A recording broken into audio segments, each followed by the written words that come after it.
confidence to start the season strong. Kevin, I think it means more if you're a young team. If your roster is filled with veterans, you're looking at the bigger picture. Looking at the starting five for the Phoenix Suns. Deadly backcourt pair of Booker and Beal. Nick Richards out there with Durant, and it's O'Neal in at the 3 spot. Now, here's Marshall. Devin Booker missing his last shot. Pass to Marshall.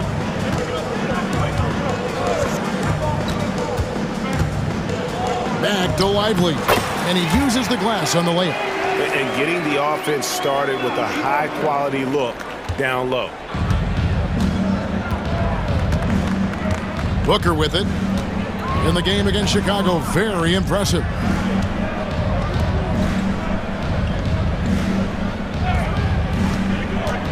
Fires from 18. Good as the jump shot falls. Calls the play and Booker executes to perfection. Outside Irving.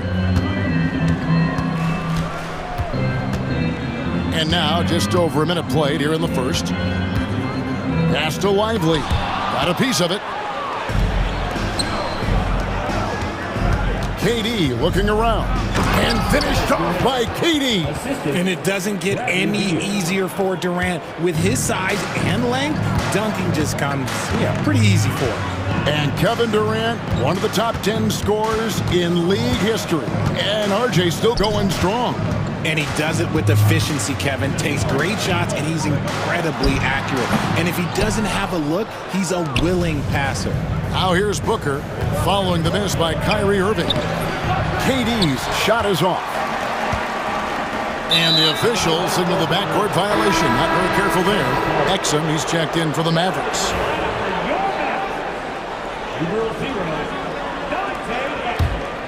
Here's Booker. Tries the spin move. The 3 from KD. The Mavericks pull it in. Not quite enough defense that time around. Just lucky he was off. Outside Irving. And it's blocked. And it's out of bounds to the Mavericks as Dallas retains possession.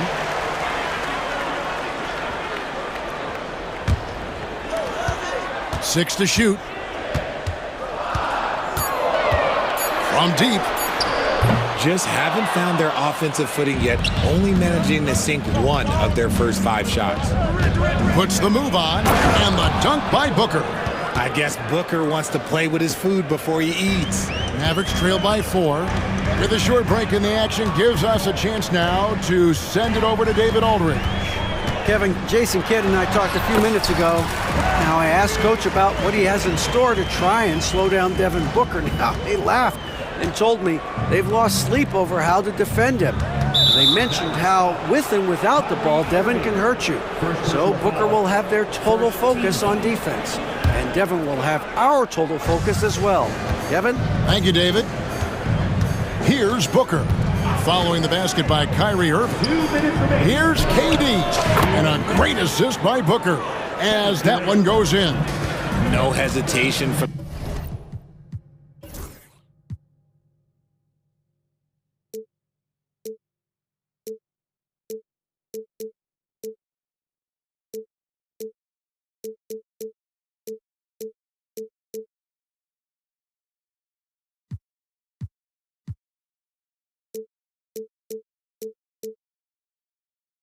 the swing man. Durant has such confidence shooting off the catch. Tremendous. Outside for Davis. Pass to Lively. Outside Irving. For the 3. Drills it from outside. Irving's got 5 now. Look, he is a 50-40-90 guy, right around 40% from the three-point line. Kyrie deserves more respect for his deep game. Now here's Booker. Hangs in midair and converts on the double clutch layup. 6 points for him. And I have no clue how he got that one to fall, pulling some magic in the midair and torturing the defense in the process. Outside Irving. Basket is good. That's his 6th attempt and his 3rd make. This man is a 3-level scorer. And this level, by the rim, there is nobody like Kyrie Irving in that touch he has. Now here's Booker. He has 6 to the middle. O'Neal kicks to Booker. Back to O'Neal. Booker outside. And it's Anthony Davis with the rebound. That was a good look for him from mid-range, but just couldn't make the defense pay. Irving passes to Davis. Back to Irving. Davis setting the pick for Irving. Loads it up for Davis. Up high to stuff the alley-oop. And it's just so beautiful. The timing of that play is exceptional. Davis just gets there right on time and puts it in. Booker looking around. Inside, here's Richards. Howard down after the assist. Let him into the lane. It really does make the game easy for your teammates when you can lead them to the rim that well with a pass. And still a close game as the first quarter comes to a close. Sun.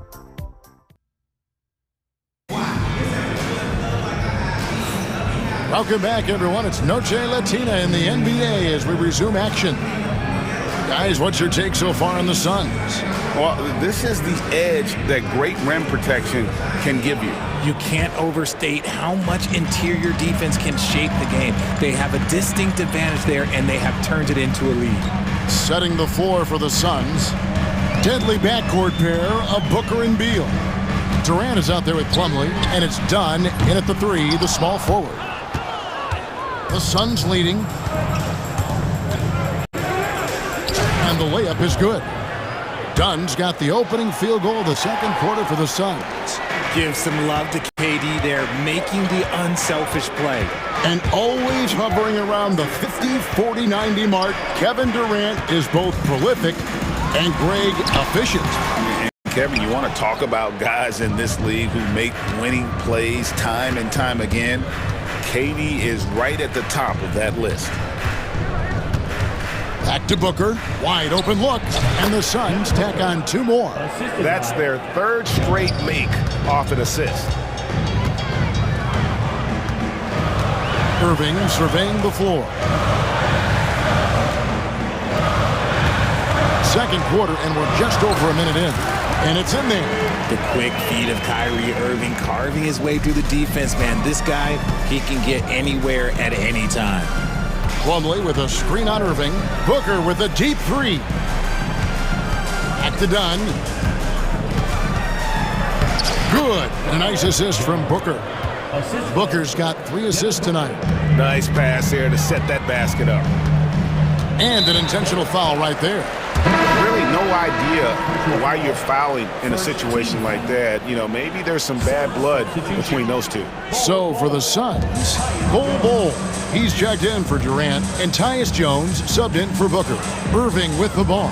Now Beal defending. They get the rebound. Outside for Davis. And the foul called on Anthony Davis. That is his first foul of the game. Really just a great play to sacrifice his body and take the charge. Phoenix leading by 5. Quarter number 2, we're about 2 minutes in. Jones the pass to Bol. The Mavericks pull it in. You often expect him to convert these types of shots, but the D must have made their presence felt to prevent that one. Outside, Davis. Back to Irving.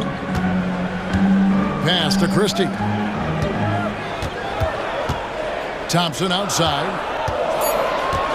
Davis setting the pick for Thompson. And yes, it's good. Thompson's got his first 2 points of the night.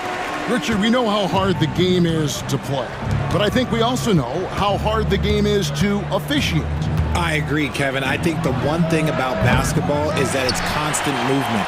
There are plays happening all around the referees. It's not like football where every 45 seconds you run another play. In 45 seconds, you could have had a different 5 or 6 possessions. That puts a tremendous amount of pressure on the referees. And Richard, talking about Anthony Davis for a second here. When healthy, he's still one of the best players in the NBA. Yeah, his health has always been a question mark for quite a while, Kevin. But make no mistake, when AD's good to go, he's one of the best players in the world. So they foul intentionally. And Jason Kidd is called timeout. Looking for a breather and maybe just one or two things to talk about.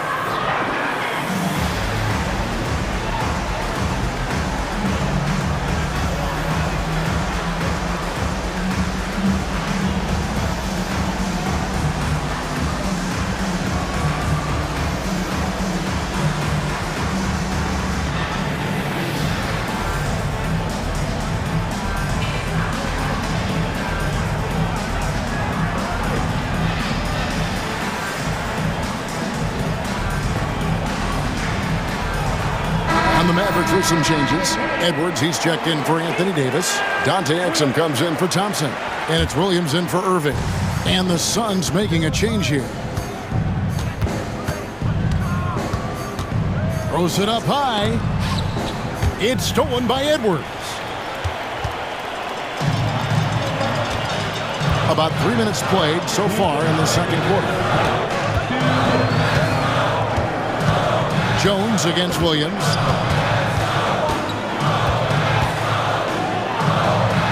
An easy 2 points on the layup. Williams has got the lead up to 2 now for the Mavs. I mean, the number of points they've scored in the paint already here is eye-opening. There's the pick. Pass to Iguodaro.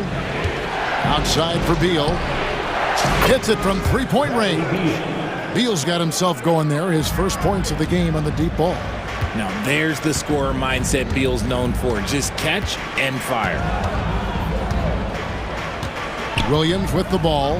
Now Bol defending. Williams against Jones. Williams gets the bucket. Williams has got his second bucket of the game to go. Just focusing on the task at hand, that's all you can do. Yeah, when the game is up for grabs like this one has been, it's all about the attention to detail. Now here's Beal. He's defended by Exum. And finished off by Beal. Still showing a little bounce. Beal sends it home. Here's Exum. He's covered by Beal. Shoots the three. Iguodaro grabs the rebound. The Suns have gone 5 of 7 from the field here in the second. Beal finds Dunn. It's 9 seconds separating the shot clock and game clock. Uses the glass to finish the layup. Dunn's got 6 points in the quarter. That scoreless first quarter, that might have woke him up, and he's turned it on here in the second. Now here's Exum. He's covered by Beal. Lets it go with the three. It's hauled in by the Suns. Last time they met was in Dallas where they beat the Mavericks. Well, last time out, they got the win in large part because of the play of their bench, and they provided a lot of the scoring. And you can tell how... All right, David, thank you, and stay with us, folks. We'll be back just after halftime to get the third quarter started.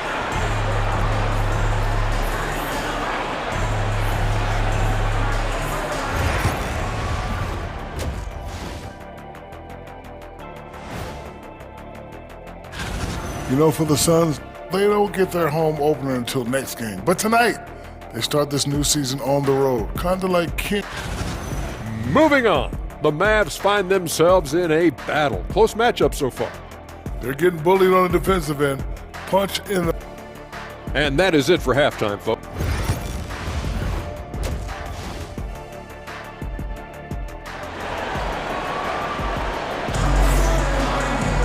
And we've got second half action for you. Thus far, a pretty evenly contested game. Kyrie Irving really making a difference here. No problems fighting his way to the rim in this one. A lot of points in close. And you love that mindset he has going at the rim. He hasn't settled for anything, and he's been the aggressor all game long. Thompson is out there with Irving. Then there's Dante Exum. Then it's Anthony Davis. And it's Lively in at the pivot spot, manning the middle. That's the 5 to begin the second half for Jason Kidd. And with this score of the Suns, you know, Greg, you never know who is going to initiate the offense for him. And that can cause problems at times, Kevin. Can run you into issues keeping the ball moving. Turnovers can be their Achilles heel as well. No good from Booker. There's some defense for you. For someone who's as good at shooting the three ball as he is, you need a defender who's equally good at guarding against it. O'Neal against Irving. Outside for Davis. And a miss there on the triple. The Suns leading. Here's Booker. He's got 8. Looking for Richards and gets it there. And you can see him give a little nod and then just burst to the rim for the alley-oop slam. A pair of teammates, Greg, with a terrific feel for each other. Here's Irving. That's good. He's 5 for 9. As soon as Irving gets going, well, good luck trying to slow him. Looking flat out dominant right now. Third quarter of basketball, about a minute and a half in. Booker hammers it home off the drive. Just the kind of play they need in a game this close. You know, that's the kind of aggression they want from their floor leader. No doubt. That's the kind of play that can energize the whole team, and they will take it in a close game like this. Davis against Durant. Davis kicks to Irving. Shoots over KD. Irving can't hit. Suns leading by 3. And up the court come the Suns on the break. And Durant focuses on taking high percentage threes, which is why he's so efficient from there.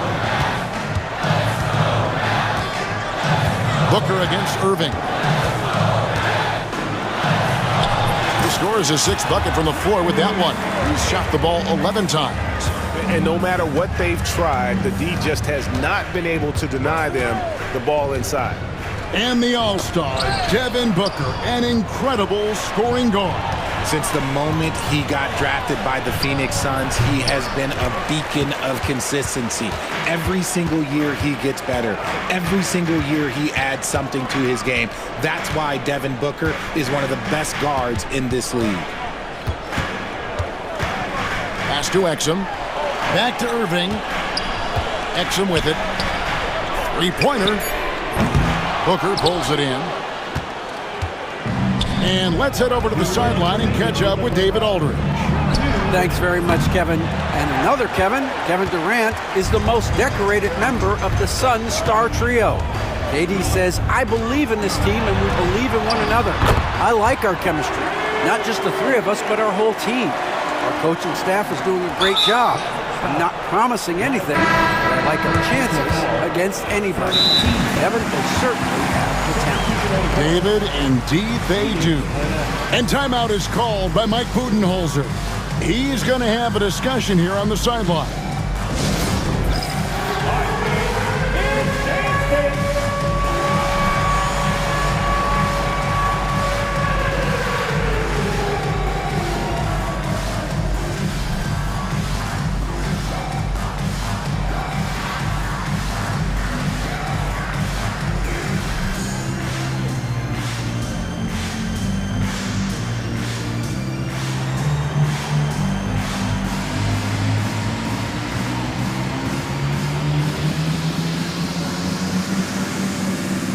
Mavericks will go for a different look here. Edwards, he's checked in for Jarek Lively. Daniel Gafford comes in for Davis. Marshall, he's checked in for X. Christie subbed in for Irving. Dunn, he's checked in for the Suns. Pass to Iguodaro. And here we go with Thompson running it up the court. Oh, he's going up for the alley-oop here. And Gafford throws it down. Great teamwork punctuated by a strong finish. Yeah, that's nice execution, running with purpose and creating an easy scoring opportunity off the break. To the inside. Here's Bull. The Mavericks pull it in. 1:07 left to play in the third. Here's Christie. Still yet to score. For the lead. The second effort. Out to Edwards. Pass to Marshall. Back to Edwards. Here's Christie. Launches it. The offensive rebound that gives them the lead. Edwards got the lead up to 2 now for Dallas. Well, if it ain't broke, don't fix it. They keep getting it in the paint and continue to score consistently. Allen, the bounce pass. It's stolen by Edwards. About 7 seconds separating the shot and game clocks. Fires the three, and the three ball is good. Now it's a 5-point Maverick lead. And it's Jones with the ball for Phoenix. Following this one, they get to host the Cavaliers. And that's the first game in a string of 3 straight at home. Here's Iguodala. And with the monster finish, he stops an 11-0 run by the Mavs. There's 10 seconds left in the third. Christie the pass to Thompson. Lets the three fly. What a performance for Kyrie Irving. He has been the story for Dallas. And how about a look now at our assist of the game? Brought to you by State Farm. And the definition of teamwork right there, guys. I mean, what great communication between them, and what a beautiful feed. Serving it up on a platter, that is a beautiful dish. And 2 teammates on the same page, woo. We've reached the fourth quarter, and what has been a very competitive game should be an exciting finish. So with Durant sitting on the bench, this is Mike Budenholzer's lineup. They've got Dunn. Jones is out there with Allen. Then it's Bol. And it's Iguodala in at the 5 spot. Here's Christie. He lobs up the alley-oop pass. Dunn looking over the floor. Bol the pass to Jones.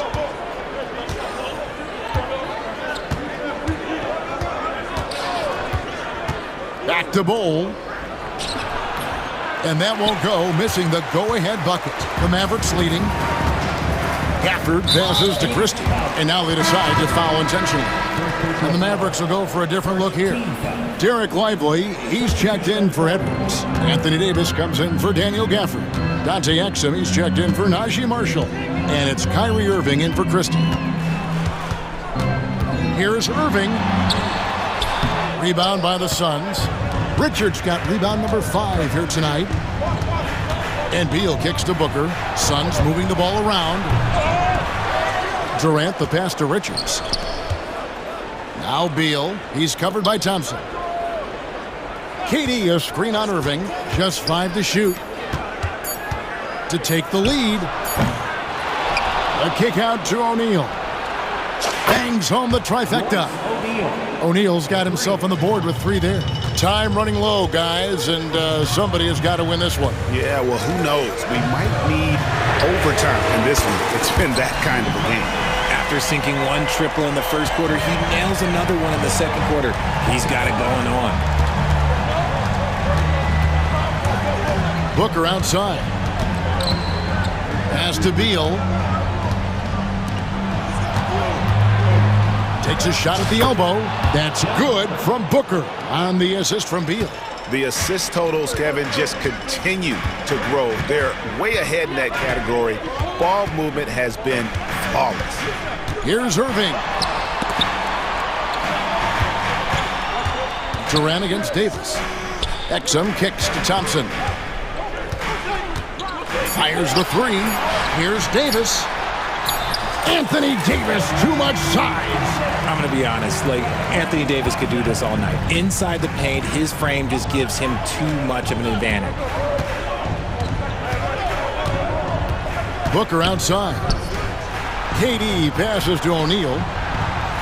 And stolen by Irving.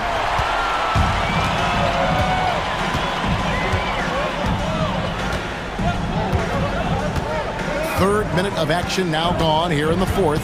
Pass to Exum. The kick out to Irving. Shot clock at 6. Thompson, high post. Lively sends a screen for Thompson. Oh, and there's the alley-oop.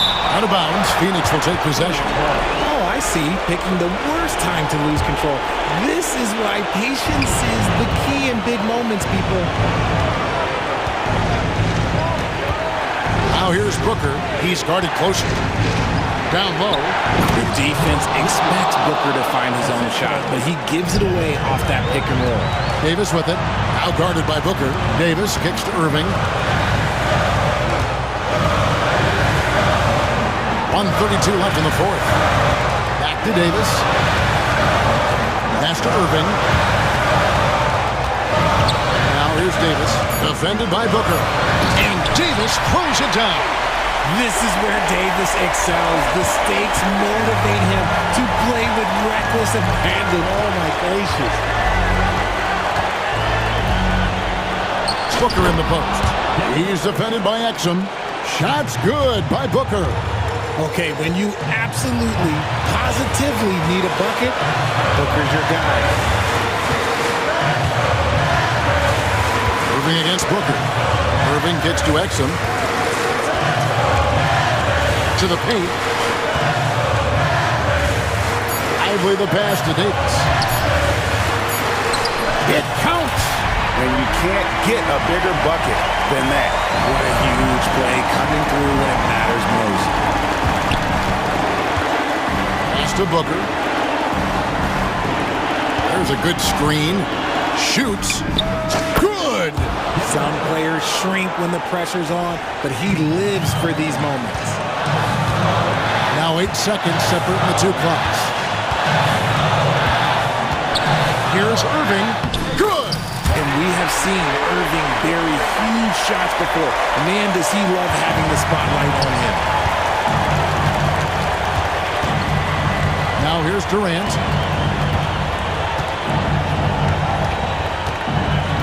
O'Neal a screen on Davis. Going up high, Kevin Durant. Yeah, just solid work on the back end of that play. Yep, you're right. Finish hard with two hands on that stuff. And Jason Kidd is called timeout. Pivotal moment in this game. He's not taking any chances. He'll call time. So I'm looking at the clock, and guys, the situation. What do you think we're going to see next? Yeah, always intriguing to see what a coach draws up in this situation. If they've got a surefire quick bucket play, let's just say now's the time to use it. Irving. No good. And so it's Phoenix who scrape by with the win. They break the hearts of every fan in the building with a dramatic late victory. And Kevin, this is the kind of win you have to take a ton of pride in. I mean, they battled with everything they had and came through when the pressure was at its highest. Thank you for that, David. Thank you for joining us. That'll do it for now. Along with Greg Anthony, Richard Jefferson, and David Aldridge,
Ace of the game. Well, B.A., it's because they're both adept at operating their half-court sets. They don't feel the need to push the tempo all the time. And here's Memphis's starting group.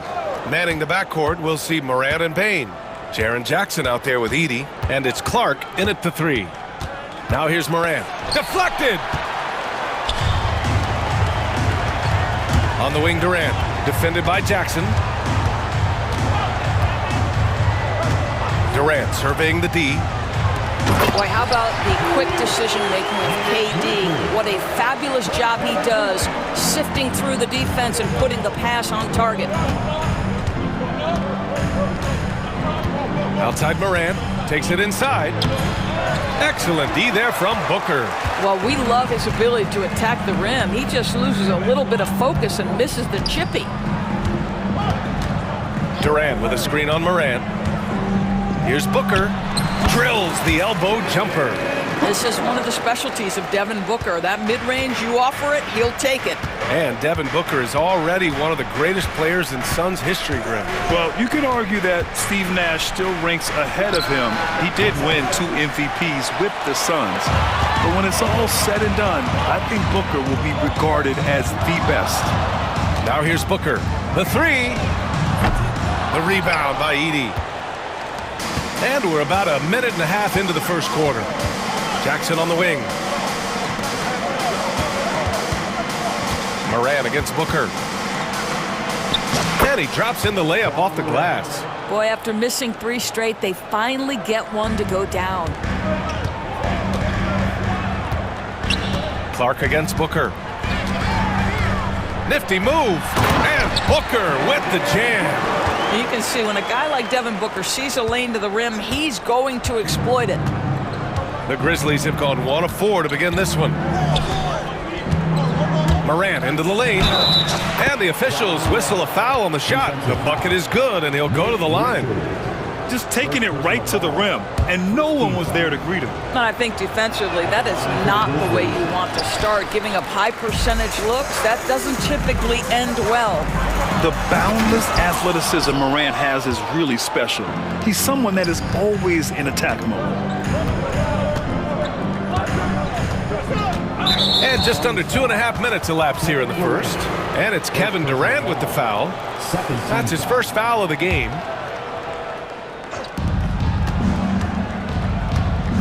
Morant surveying the floor. Pass to Edie. Well-timed pass, and he goes straight to the bucket for the layup. It's a tie ball game.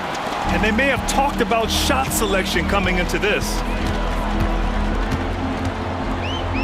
Here's Booker. Over Clark. Back to Booker. Screen by Durant. For 3. Yes! And it's Booker with the setup. The confidence of Kevin Durant, he gets it and takes the shot. Very simple. Catch and shoot, baby. Drafted as a 19-year-old back in 2015 by the Suns, Devin Booker has a special connection with Phoenix Doors. BA, they absolutely love Devin Booker in the Valley of the Sun. He's been with the Suns his entire career, and basically it's a fan base that has watched this young man grow up. And when you think over the long history of this organization, when you mention the best players in team history, there is no doubt he is part of that conversation. Well, Grant, if you talk about consistent top-level scores, Devin Booker is near the top of that list. Yeah, and going back to the 17-18 season, Devin has averaged at least 25 points every year. Book can create his own shot and finish. It's hard finding guys who can do both. You don't want to let him get into a rhythm from out there. Booker against Clark. Now here's Booker. He's covered closely. Wow. I'll tell you, such an advantage having a playmaker who can get up to the rim and finish. Now that is what every team wants. Oh, you love it. Fearless, aggressive, leaving no doubt whatsoever. Back to Morant. Clock at 6. To the paint. Jackson on the wing. Goes back up. Count that bucket. Jackson's got 5 now. That jumper is pure. Jackson with great touch for a big man. Set him up, let him knock him down. Left side, Durant.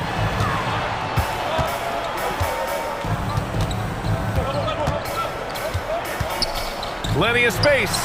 And the Suns getting another bucket right there. This guy, a tough cover for any defender. Creative and assertive scoring the ball. 5-second differential between the shot clock and game clock. Kicks it out to Jackson. Back to Morant. Fires the three. The Suns clear it. Outside Booker. Over Clark. Durant. Pass to Booker. From deep. Oh, it would have counted had it fallen, but it is offline. Devin Booker.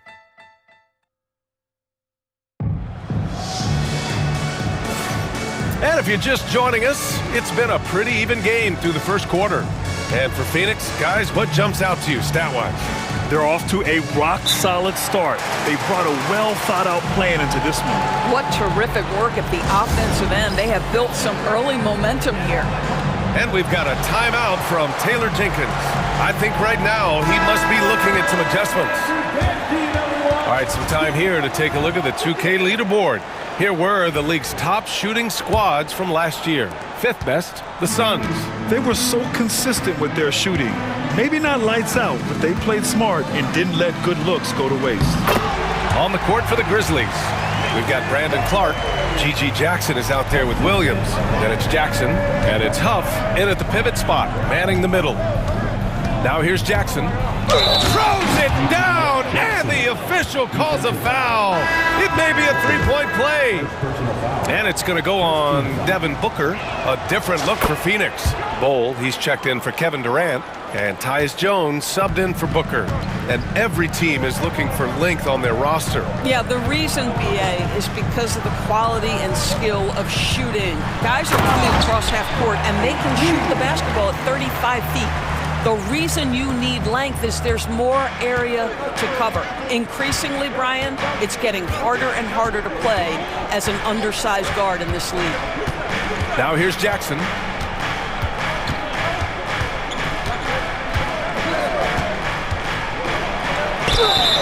Oh, and he got fouled on his way up. He'll head to the line to shoot two. It goes on Mason Plumlee. Man, he made sure to get his money's worth on that foul. All right, guys, what do you think about the offensive approach we've seen so far for Phoenix? The way they just continue to drive right at the defense, they've really been overwhelming them when they do this. And they've also shown dominance in the paint so far tonight, really putting the work in down low. Now here's Jones. Spins. On the take. What a spin move to get in closer. Well, you can see with his ability to deck it, Jones can be a very frustrating cover. That handle tight. Doris, in terms of assist-to-turnover ratio, Tyus Jones normally leads the league. BA, this guy is such a steady hand at the lead guard position. Tyus always makes excellent decisions, plays within himself, and plays mistake-free basketball. Here's Beal. The Grizzlies making their last shot.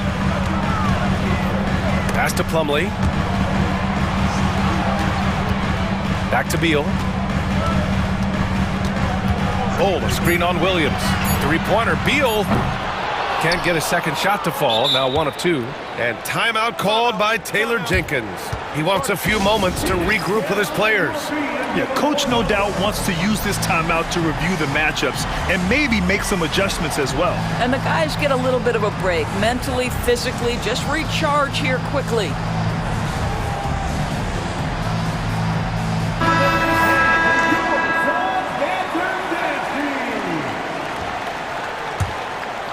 Grizzlies trail by 3. Jackson outside. Pass to Wells.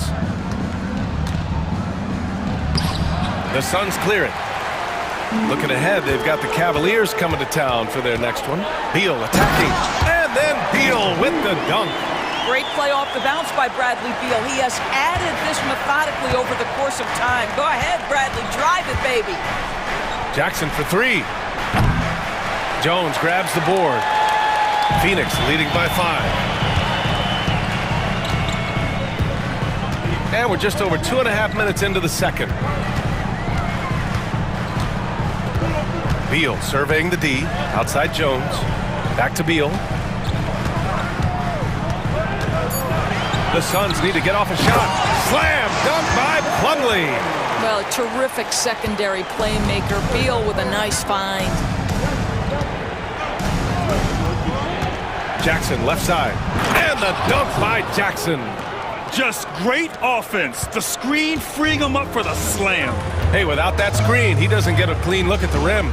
Boy, that's a play you just practice time and time again, and that's the result of the work put in. So it's Phoenix now.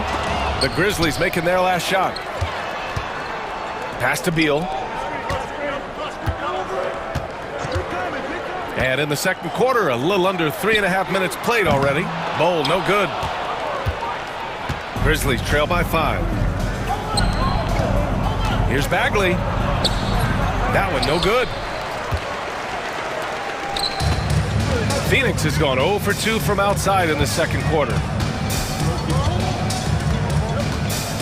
Bagley against Beal. Outside Bull. Beal outside. Over Edie. And finished off by Bull. Woo! Defensively, you can't afford to let him get to the rim that easily. Well, that might be why their deficit is what it is right now. I'll tell you can't get stops if you're unwilling to put in the work. And it's out of bounds. The Grizzlies able to retain possession here.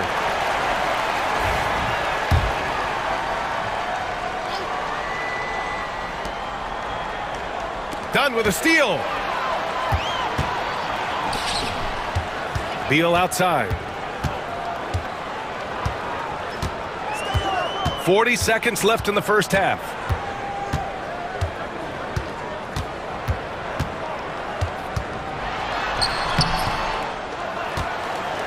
Outside Bull. Outside Jones. Second chance shot. Aldama grabs a board. And it didn't fall, but still a great look. You know, it can be frustrating when you make the right play and fail to reap the rewards. You just have to stay with it here. And here's Jones. Over Jackson. Beal from outside. That's in. Coming off an assist from Jones. Beal's got 7 now in this quarter. And just totally relentless, only increasing the intensity level. One thing I enjoy is watching players who don't pay attention to the score. You lock in on the moment and play the right way.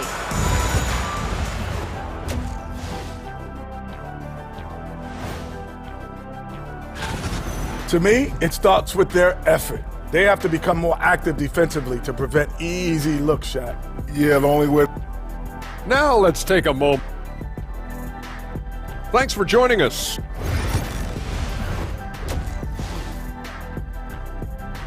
And so it's Phoenix earning this break in the action, up 10.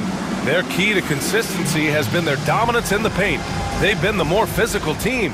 Back to the game after this break. And we hope you've enjoyed the broadcast thus far. We're halfway through the game. Nice game. Great performance by Devin Booker. He was getting into the lane easily that first half. Just relentless. Now, this guy is such a good finisher on the move, and so far, the defense has not been able to counter it. Devin Booker out there with Grayson Allen. Then there's Nick Richards. Then it's Royce O'Neal. And it's Durant in at the power forward position. That's who's out there for Phoenix. And from the sideline, let's catch up with Allie. Well, Brian, a lot of teams are staying clear of that dreaded second apron of the luxury tax, but the Suns, they blew right past it, adding Bradley Beal to create a star trio. Kevin Durant said, quote, "That's what you're supposed to do. It's about swinging for the fences every year." They're looking... Oh, Morant! Wow! Oh, putting on a show for the fans. Morant's skills making it look like a circus in here. And if you're just joining us, we've played just over a minute here in the third. Back to Booker. Lots of room. And all around the rim that time before dropping. Booker's got 15 points. Well, this guy flat out carrying the load for them offensively. He is taking and making good shots. What a terrific job. Morant taking no chances on the flush.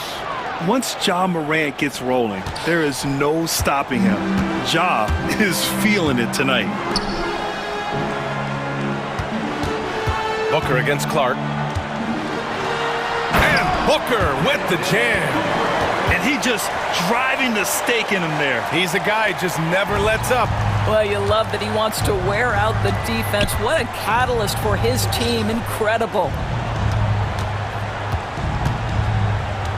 Booker against Morant. Oh, there's Morant with the slam. And you know you're always going to see some highlights when Morant is on the court. I mean, he loves to use that incredible 44-inch vertical. Outside Booker. Durant with a screen on Clark. The kick to Durant. 4 on the clock. And it's blocked by Clark. And that's their first miss after hitting 4 in a row to start the half. To the middle. Bain. Good. And the setup by Morant. Morant's got 3 assists tonight. Man, that's now 10 straight points in the paint. I'm not sure what's happened to their defense. Booker looking around. Pass to Durant.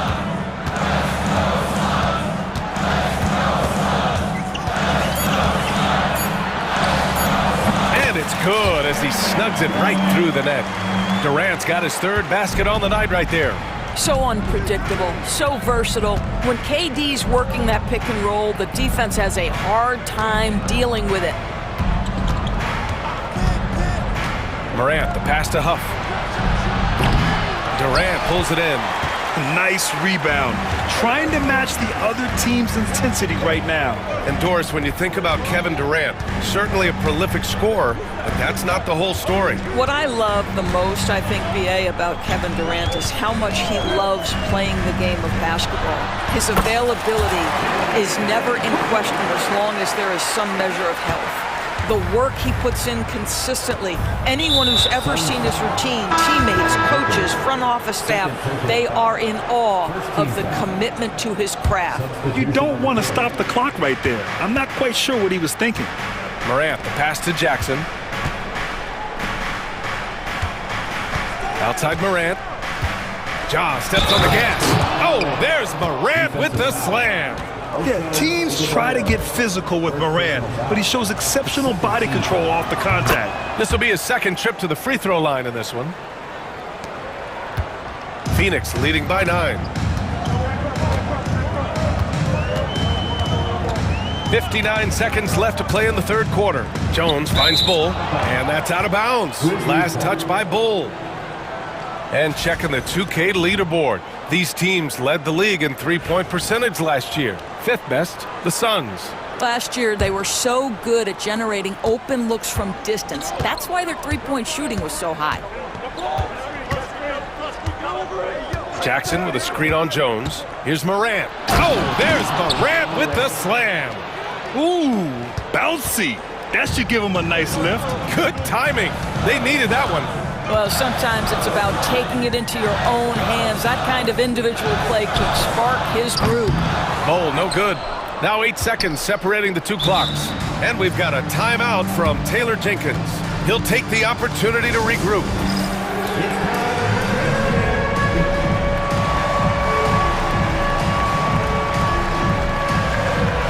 Beal, he's checked in for Allen. Substitution on the court. Grizzlies trail by 7. Jackson surveying the D. 20 seconds left in the 3rd. Pass to Bagley. And there's the whistle. Illegal screen is the call. The screener was leaning a bit right there. His feet may not have been planted. Pretty obvious call by the officials. You know, he's just leaning a little bit. You try to get away with it, but boy, the official all over it. Left side Jones. Here's Bull. Oh, he got him with a pump fake, but he couldn't finish. The 3rd quarter comes to a close. The Suns on top. And let's take this opportunity to show you our State Farm assist of the game. You know, I'm kind of stoked this was a choice because I love this pass. A remarkable find. He put his court vision on full display. Well, making the game easy for your teammates. All about putting them in a position to score. That's pretty. And this is it. Glad to have you along for this fourth quarter. On the court for Memphis, Vince Williams is out there with GG Jackson. Then it's Marvin Bagley. Then it's Edey. And it's Aldama in at the 4. It's Beal on the wing. Williams defending. And then Beal with the dunk. Bradley Beal letting you know there's still an explosive level to his game. Off his feet, easy finish. Jackson left side. Laid it in with a nice touch off the window. And you want him taking good shots at this point in the game. And that one was easy. Boy, when it's this close, you try not to give up these kinds of buckets. Boy, you got to do better defensively. And there's a pick. Down low. Out to Beal. To the inside. And finished off by Bull. And adds a few more points to their lead, showing off some style. Wow, that was prime time stuff right there. Boy, that foul looked intentional. Not exactly what you'd expect here. Yeah, I know. It just doesn't make sense given the situation. And we've got a timeout from Taylor Jenkins. No doubt he's going to utilize the opportunity to make sure they're all on the same page here. So Memphis going with an almost entire new group here. Jaren Jackson, he's checked in for Aldama. Clark comes in for Bagley. Desmond Bane, he's checked in for Williams. And it's Morant in for Jackson. All right, let's check in with Allie LaForce. Hey guys, I had a chance to find out what Taylor Jenkins was discussing with his players. First and foremost, he wants to see more points on the break. He asked his team, where's the urgency? We know what we can do in transition. Now let's go out and do it. We'll see if they can pick up the tempo, guys. Allie, thank you. Booker against Clark. Look at Booker elevate. Well, we've come to expect this from Devin Booker. This guy is a relentless force on the offensive end. Here's Morant driving to the basket. And you have to love it. The floor general taking things into his own hands. Just the aggression they're looking for, man. Boy, and not just the aggression, the ability to get to the rim, but how about the finish with intention? Durant for 3. Back to Booker. Now here's Dunn, hounded by Morant. And the basket is good. He got it to go, and he took the bump. So a free throw coming up, an opportunity at a three-point play. And that one misses. Grizzlies trail by 6. Over 2.5 minutes in the books here in the fourth. Morant against Booker. And then Morant with the dunk! Can you say prime time player Morant? He enjoys delivering for his team in these parts of the game. On the wing, Durant from outside the arc. Memphis with a rebound. He is too good a shooter, guys, to be left open like that. The defense just dodged a bullet there. Here's Morant. And then Morant with the dunk! We've seen a lot of points tonight, but we've also seen a lot of poor defense as well. That's unacceptable. The hustle and focus on that end is not there for either side. Durant with a screen on Clark. Outside Booker. Booker on the take. And Booker with the jam. Oh, the elite competitor that Devin Booker is. Big moment to be had. Yes, it's his time. Here's Morant. Oh, there's Morant with the slam. Making sure of it with the two-hand slam, B.A. Yeah, I don't blame him. With the score this tight, you cannot take a chance here. Booker for 3. Memphis with a rebound. Edey's got his 5th rebound in this one. Beal against Morant to tie it up. Fantastic finish inside by Morant. Oh, you know Morant wants it. And guess what? He got it. Durant with a screen on Clark. The kick to Durant. 52 seconds left in the fourth quarter here.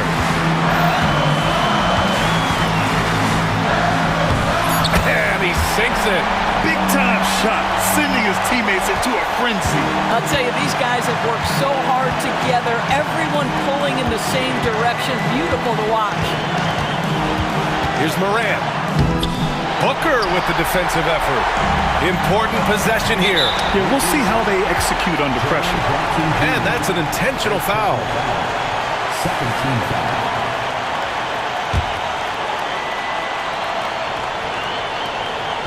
Nine seconds separating the shot clock and game clock.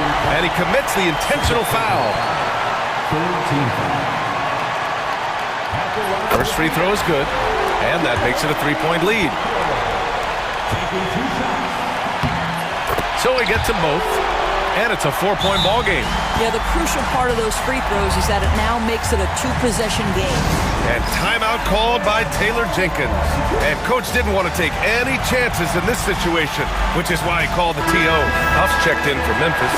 Williams comes in for Clark. 29 seconds left to play in the fourth quarter of this one. Jackson the screen. Morant the pass to Jackson. Back to Morant. Outside, Williams. The three is up. Kevin Durant pulls it in.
Back-to-back can be rough. And the NBA has put in work trying to minimize these, but sometimes it's unavoidable. And if you have a long bench, this is when you lean into it. So let's take a look at the Boston Celtics starting lineup. The post pair, Tatum and Porzingis.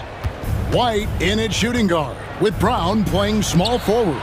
And it's Holiday in at the 1 spot. Shot clock at 5. Tatum, that's for 2. Rebounded by Jackson. Now here's Morant. And the shot goes in.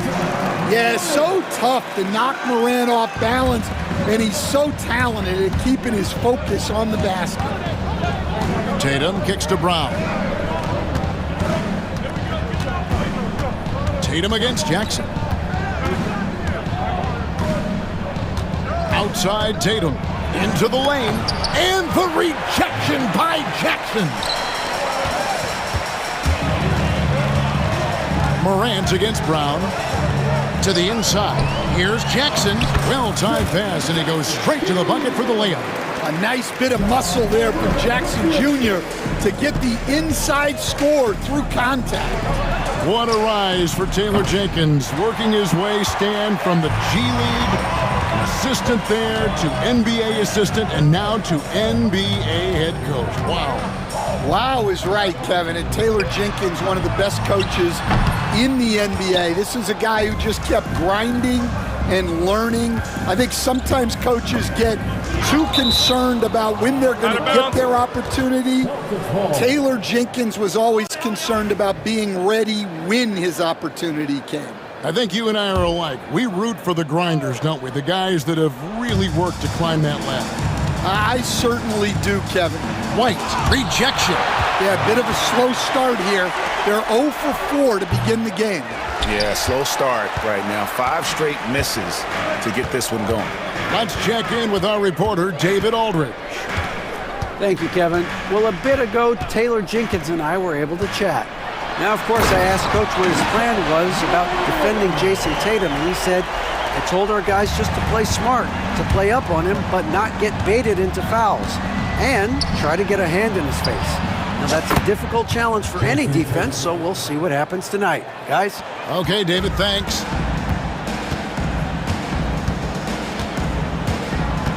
Morant against Brown.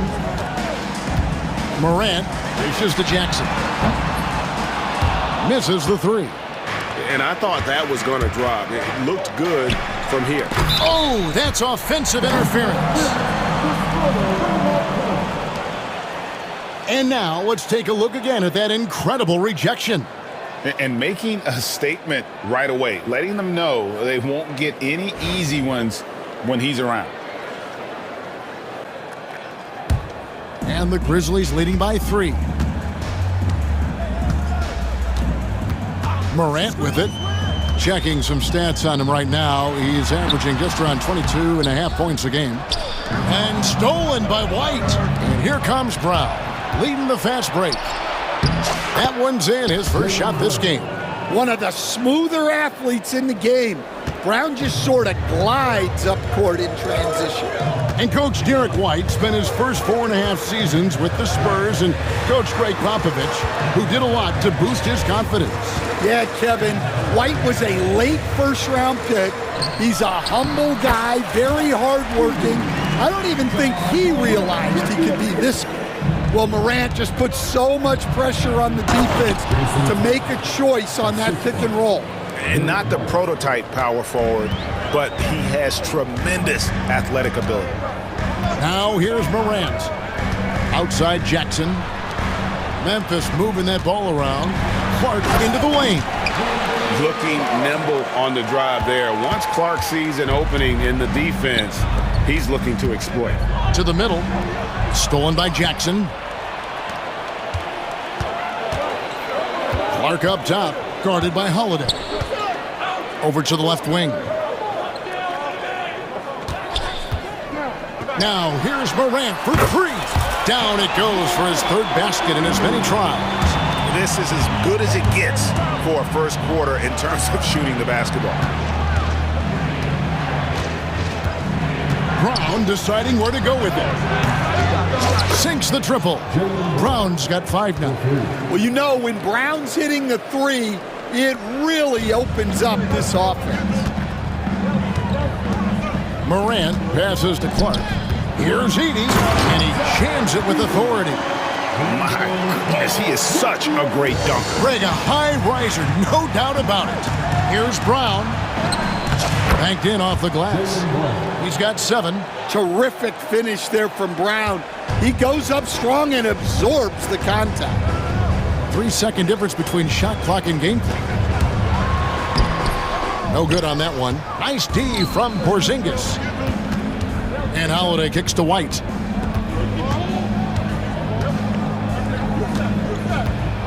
Porzingis with a screen on Clark. White takes the 3, and the rejection by Clark. 1 quarter in the books, and it's been a close one so far. Memphis out in front. They lead.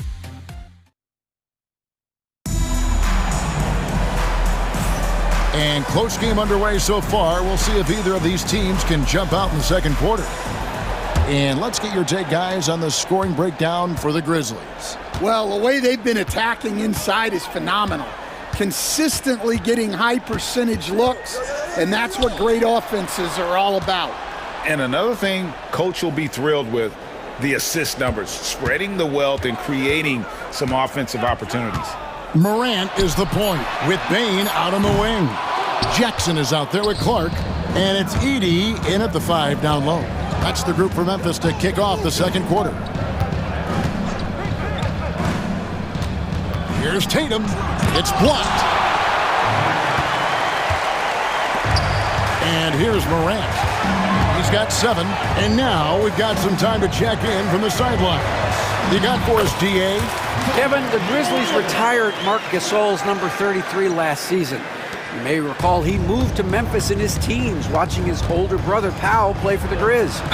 Mark said, I had a very unique perspective, that of a fan, when I came back as a Grizzlies fan. And folks, the coach's challenge has been initiated for a personal foul. Close game like this, and he thought it wasn't a good call. At the line for 1. And this is reviewed under NBA rule. The officials will have 2 minutes to review the play. the original personal foul. Getting a different angle can sometimes make it a lot easier to determine. Indeed, and the one thing with replay review is that when you see the slow motion replays, you really get a new appreciation for just the immense speed at which these players are moving at, and how fast the action really is, and how hard it can be sometimes, you know, Greg, to make the right call. And the announcement on the review is that the foul was called in error. So they have determined to overrule the original call. And guys, this is what it's... And here we go with the coach's challenge. Not surprised in a competitive game like this. And he's disputing the personal foul call. And I think when it comes to some of the more difficult... The previous... At the line for Memphis. It is so fast that it's really tough to catch everything in real time. The wonders of technology. We've seen replay reviews so effectively, and involving the coaches by being able now to challenge like this is something a lot of people have been hoping for. And so the word is in. They've decided that the call stands as it was made on the floor. And you know, even if a coach still feels this wasn't the right call, you got to acknowledge the effort being put in to reviewing it. The double checking, and the game continues on. And some changes here for the Celtics. Kate is checked in, and Al Horford subbed in for Jason Tatum. And Greg, you talk about toughness, a compete factor. How does a team create that culture? Call it critical mass. When you have the entire organization and enough players committed to that kind of effort, everyone has to meet that level. We've got a timeout called by Taylor Jenkins. He's made the decision he wants to huddle up with his guys. So Memphis going with almost an entire new group here. Huff's checked in. Santi Aldama comes in for Jackson. Williams, he's checked in for Bane. And it's Jackson in for Morant. And he lays in the alley-oop. Yeah, just an instinctual pass by Holiday. The moment he saw the opening, he was moving the ball. Pass to Aldama. The tray. Traps in the tray. Aldama's got the lead up to 7 now for Memphis. Yeah, showing off that ability to stretch the floor. Seems like everyone is a threat at the arc these days. Taken away by Williams. Clark right side. Down low. Here's Huff. Hits the layup after the sweet pump fake to freeze the D. And now it's a 9-point Grizzly lead. And here's Brown. He'll bring it up for the Boston Celtics. And this group reaching a major milestone this season, notching their 50th win in their last game. Hey, you love to ensure a winning season. And most NBA teams, even great ones, consider this a major accomplishment.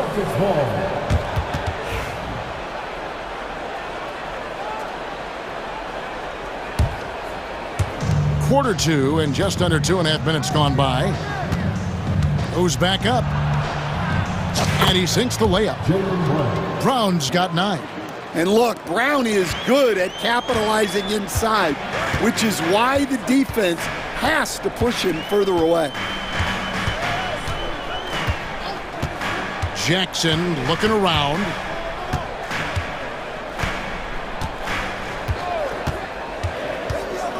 Clock at 4. Pass to Williams. Fires for 3. Offensive rebound. Aldama. Huff passes to Aldama. Outside for Jackson. Back to Aldama. No luck. They battled on the glass but couldn't knock it down. Celtics trail by 7. Here's Brown driving inside. And in the second quarter, a little under 3.5 minutes played already. Clark, the pass to Huff. Outside for Jackson. Pass to Huff. And he drops in the layup off the glass. Huff's got 4 points this quarter. Able to get a layup out of that one. That's just soft defense there. Stan, you talk about a stacked roster. It's hard to find many weaknesses for the Celtics. Yeah, Kevin, there's a reason the Executive of the Year award went to Boston's front office last season. The Celtics are built right, and they're built to last. The shot by Holiday, no good. Yeah, he tried to adjust, but he got smothered. Good defense. Pass to Williams. Holiday against Jackson. Here's Aldama. And that one's good. His second basket of 4, shooting 50%. And at 7 feet tall, Aldama can burn you inside. Even with the contact, he's tough to contain at times. Brown. There's 25 seconds left in the first half of the game. He is really scuffling this quarter offensively. Perhaps a little frustration setting in. Jackson misses. Now Brown. He's got 9. Had the space there, but it's offline. Outside Williams. And so it's the Memphis Grizzlies. Their lead at 11 points to end the quarter. And they've done a phenomenal job down low. So many of their points coming right at the rim. And we've got more M2K Sports coming your way after this break.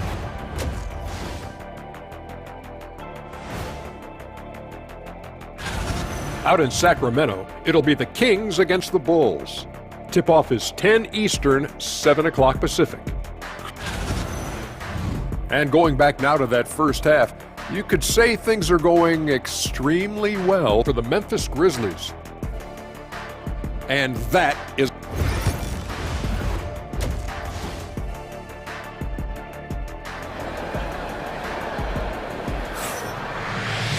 And as we dive into the second half, we'll find out if the next 2 quarters are any different from the first 2.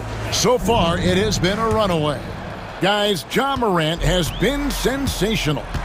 Well, we'll find out if they were able to find an answer for him over the break. He was scoring with ease in that first half. Yeah, I'd love to see what they drew up in the locker room, because you're right. He's the problem right now. On the court right now for the Celtics. Horford is out there with Torrey Craig. Then it's Holiday. Then there's Brown. And it's Kata in at the pivot spot, manning the middle. And Memphis making a change here. Bagley's checked in. And a quick look now at the NBA scoring leaders. Fifth on the list, Jason Tatum.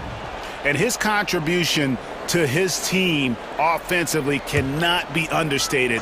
He is always leading the way for them with his ability to put up points.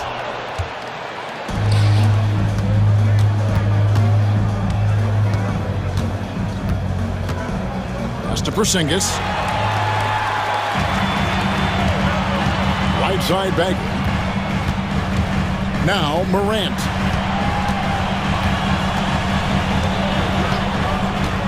Outside Jackson. Off target from outside. Celtics trail by 11. Tatum with it. He's picked up by Morant.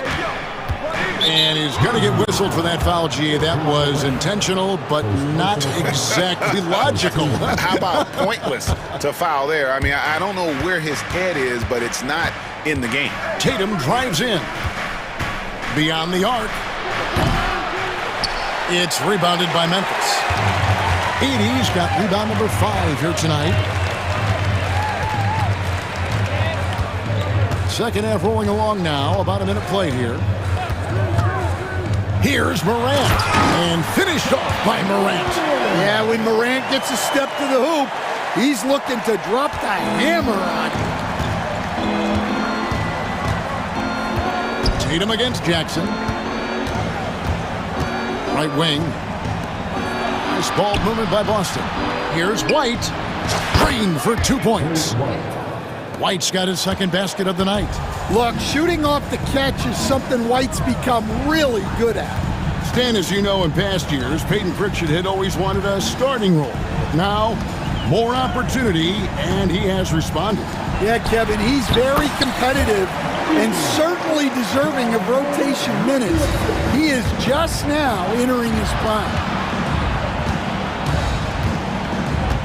Tatum on the wing. He has 5. Stolen by Jackson. Morant outside. Drives to the hoop. And Morant throws it down. Yeah, and once Morant takes off like that, the defense has to know what's coming next.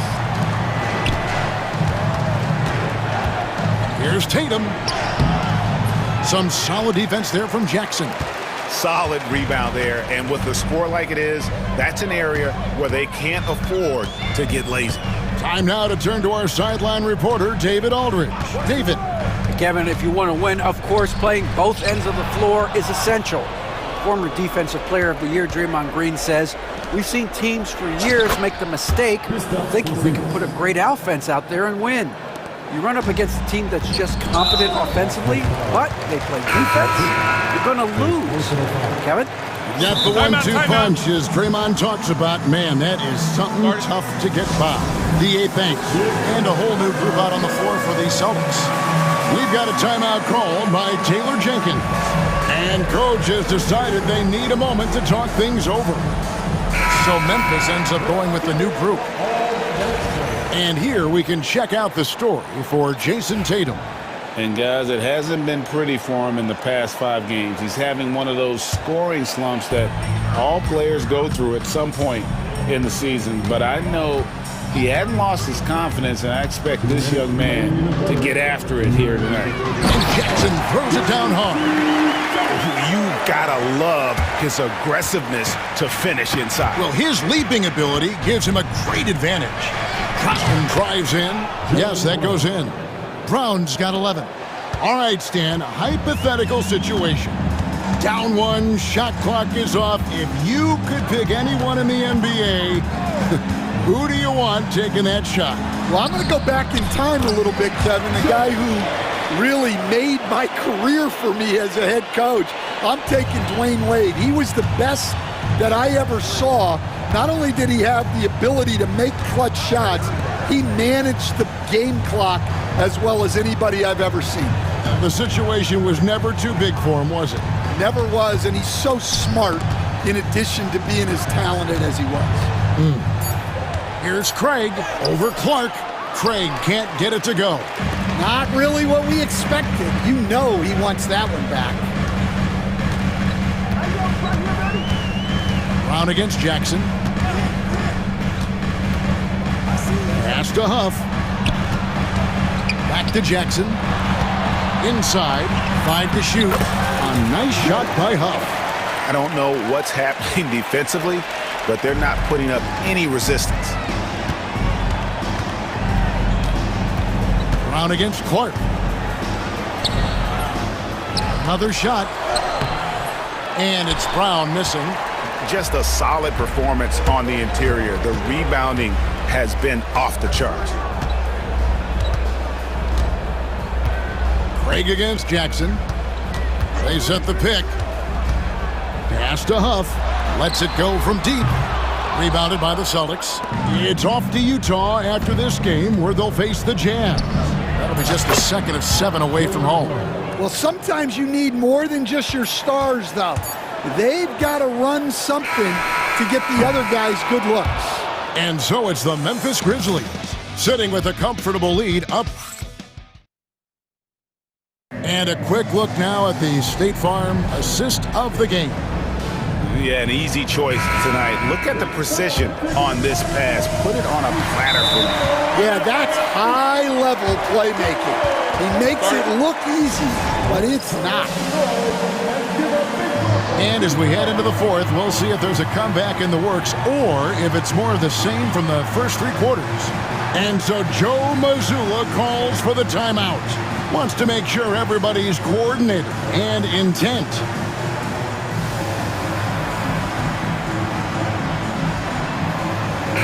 And now the latest from our reporter, David Aldridge. Thanks, guys. Listened in on what Joe Mazzulla told his team. His emphasis was for more effort on the defensive end. He said we have to do a better job of communicating and helping each other out. They're getting too many easy looks. Let's make it hard on them. Kevin, they're going to have to if they're going to slow down the hot shooting of their opponent. Thanks so much, David. Morant is the point with Bain out on the wing. Sharon Jackson is out there with Edie. And it's Bagley in at the 3 spot. That's the lineup in the game for Memphis. Well, I love the response by Porzingis. Terrific work coming back with his own triple. It's Morant with the drop. And it's sent back by White. Now the fast break. Tatum with the ball. And out of bounds as the Grizzlies gain possession. And a look now at the Celtics' upcoming schedule.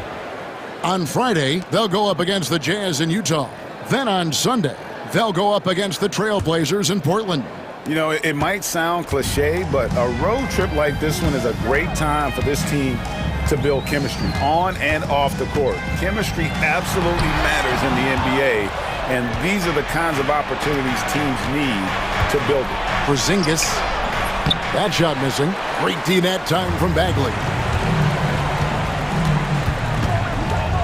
Morant scanning the floor. Oh, wow, what a great move inside. That is incredible. Well, on a scale of 1 to 10, what do you say? We'd give Morant about an 11 there? Pass to Hauser. The 3 ball. Good, and it's Tatum picking up the assist. Hauser's got his first bucket of the game, and he's on the board for 3. Outside for Jackson. On the wing, Bain. Tried to come right back with the 3 of his own, but it's no good. Outside Holiday.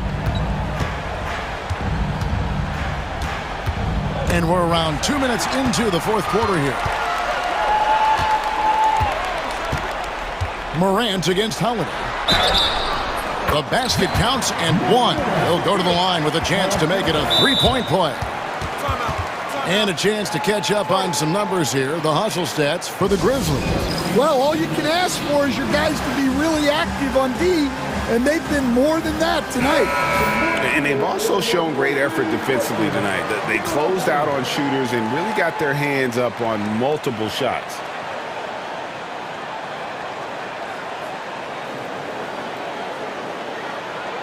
What's up?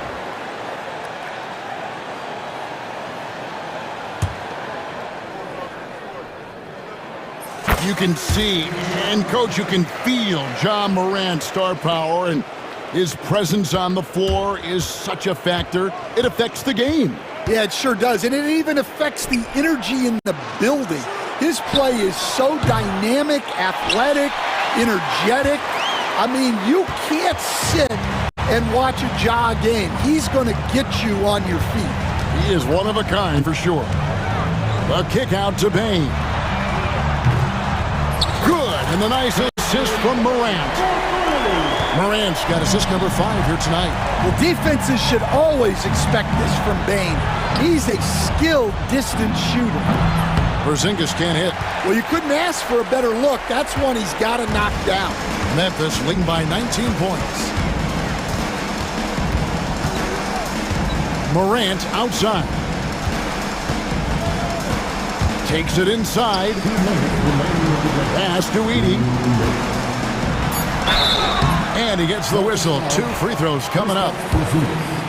Stan, you've been on the bench in the NBA for many decades. What were some of your biggest pet peeves as a coach? Oh my gosh, Kevin, that would be a long list. But the 2 biggest would be this. I think number 1, anytime there was a lack of effort, you're not running back on defense, things like that. That I had a hard time tolerating. And then mental breakdowns, things we had prepared for over and over and over again, and then guys just zone out and forget what they're supposed to do. Those were things that were hard to tolerate. Especially when you would take such care in preparing them in every way. It's got to be just, excruciating. Frustrating as heck. It's Morant with the drive. Payne for 3. Boston grabs the miss. 1:09 left in the 4th quarter. Yes, and with this one winding down, it's obvious to everyone who watched it. Just a total mismatch and a true show of strength for the Grizzlies. It was a standout performance across the board. I mean, it was like watching a cat play with a mouse. They were able to do more or less whatever they wanted. And this will now push it to a total of 44 games in the win column on the season.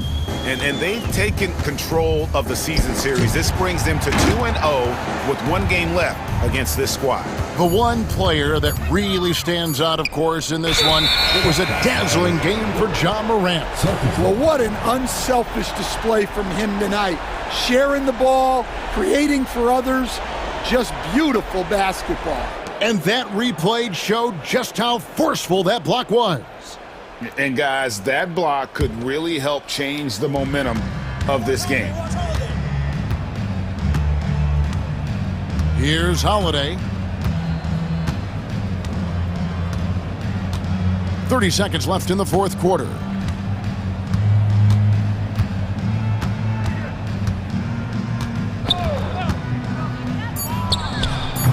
Again, the miss by the Celtics. And so it's Bain with it. He'll bring it up for the Memphis Grizzlies. So far in the 4th quarter, they've allowed just 6 points. Now here's Morant.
Yeah, I mean, there's no shortage of stars on either side of the ball.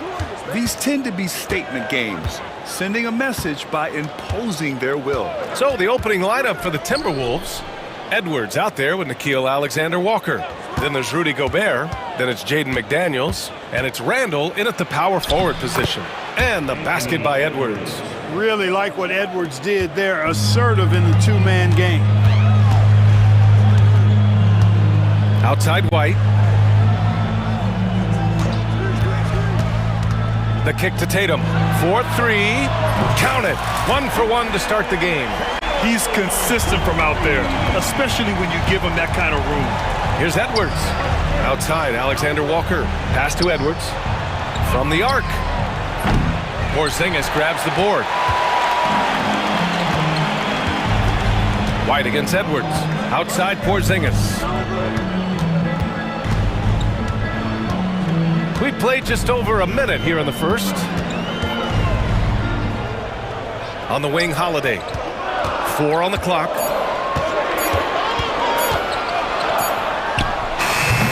Minnesota with a rebound.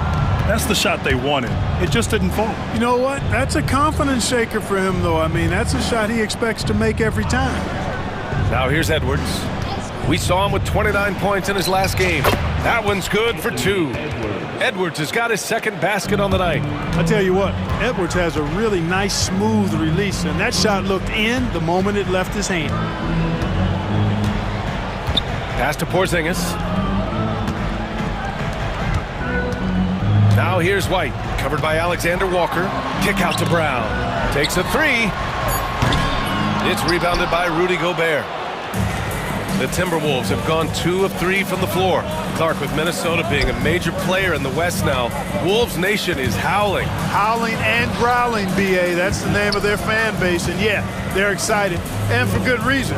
Not only is this team competitive, but they can be downright dominant at times, especially at the defensive end of the floor. Easy group to cheer for. Boston has gone 1 of 2 from three-point land so far. Pass to Brown. It's tipped. On the break. Here's Randall.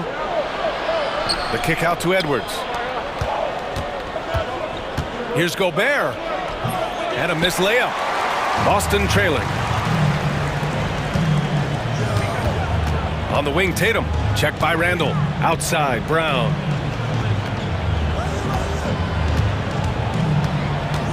Outside, Holiday. White for 3. Rebounded by the Timberwolves. Last time they met in Minneapolis. Yeah, they made a lot of plays, and they were in it until the end. Just couldn't do enough to get the win. Yeah, you know, they didn't have their best stuff, but they were still getting after it, so you got to really appreciate the effort and hustle. Now here's Edwards. Shot clock at 5.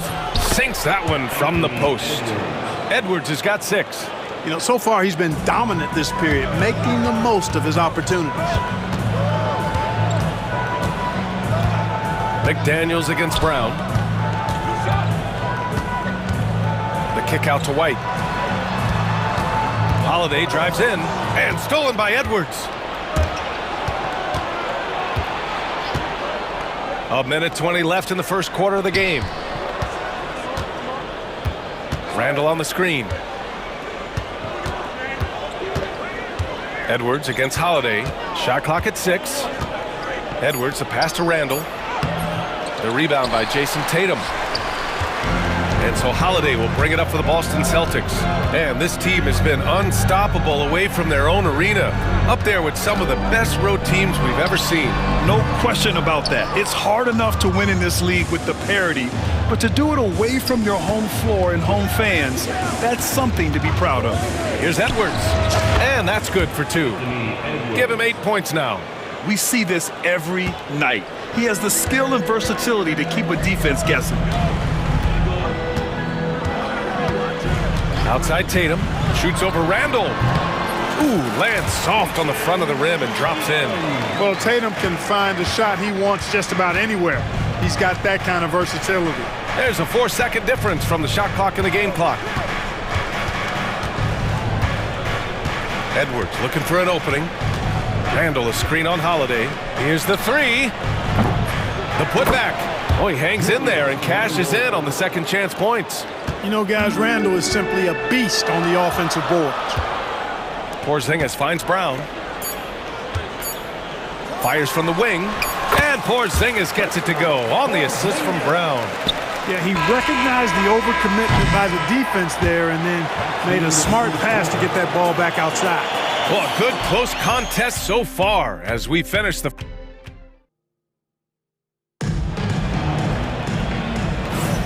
And we hope you're enjoying the game. Both teams tonight keeping things pretty even on the scoreboard so far.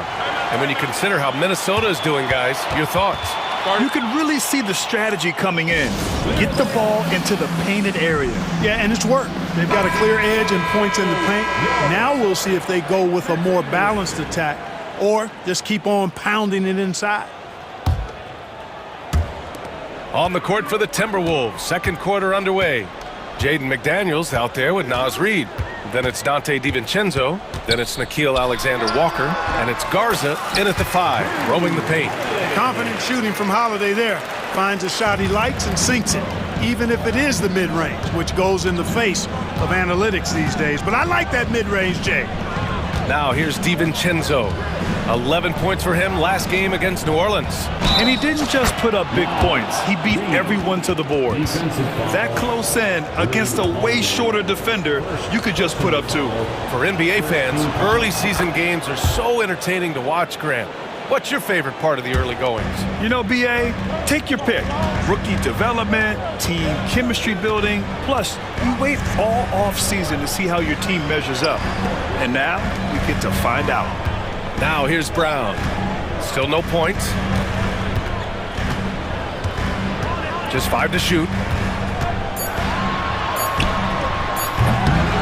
Reid with the rebound. Wide open, and still, surprisingly, he wasn't able to cash in. Second quarter, and we're just over a minute in. DiVincenzo, pass to Alexander-Walker. The Timberwolves need to get off a shot here. And the shot clock expires. 24-second violation. And a look now at Minnesota's upcoming schedule. On Friday, they'll go up against C.J. McCollum and the New Orleans Pelicans. Then on Monday, they'll begin a road trip starting in Indiana, going up against the Pacers. They have a nice string of home contests coming up. This team has been fantastic in their own house, so a great chance to put together a few wins right now. Now here's Brown. Over McDaniels. And no good, trying to use the glass. Well, you know he wants that one back. I mean, more often than not, he'll sink that mid-range jumper. Pass to DiVincenzo. And there's the drive. That one goes in. And the Timberwolves lead by 6. Quick feet there by DiVincenzo. Once he gets a step on the defense, it's a wrap. And the foul is called. He missed it, so he's got a couple of free throws coming his way. Heady play to stop that easy layup right there. I mean, make him earn it at the line. Yeah, exactly. I mean, free throws are always better than a layup, so I'd agree with you there. And both free throws good for Brown. Look, you've got to give Brown a lot of credit for his growth as a shooter. That wasn't something he did when he first got to the league. He put in a lot of work. He shoots it well from the floor and line. Now here's DiVincenzo. To the wing on the left. McDaniels finds DiVincenzo. Here's Garza. Three-pointer. Holiday grabs the miss. Brown against McDaniels. Outside, Brown. Pass to Holiday. Here's the pick. And he lobs it up to the rim. And that's out of bounds. Last touch by DiVincenzo. All right, look here at the passing numbers over the last several months for Jason Tatum. They've got to be happy about how many more assists he's been dishing out lately. He's got a pass-first mentality, and with how well he's been distributing, that's a very good thing. His teammates love playing with him. And it appears that he has totally lost his touch here in the second quarter. Out to DiVincenzo. 2 minutes remaining in the first half. 2 Inside. And out of bounds. Boston will have it. A look now at the leaderboard to see which teams had the toughest defenses this past season. The Timberwolves, number 1. 5th best, Boston. And what stuck out to me is how intense both of these teams were on D last season. Neither giving up many points to opposing teams. Outside Holiday. Horford passes to Holiday. Outside Brown. Here's Craig. Good. And Brown gets the assist. Craig's gotten his first bucket of the night. And you know he's finishing when he gets that close. Count it. One reason this game is so tight is because both teams are hitting the boards with reckless abandon. The battle to a standstill on the boards has really been something to watch, and the game's not over yet. We'll see if one of these teams maintains more energy than the other going down the stretch. Now here's Alexander Walker. No points yet. And the defense got away with one there. I mean, that's a shot he typically makes. And for some reason, he decided to foul there. Yeah, B.A., that's an odd move. Maybe there's something else behind it. And Chris Finch calls timeout here. He's going to gather the troops and talk it over.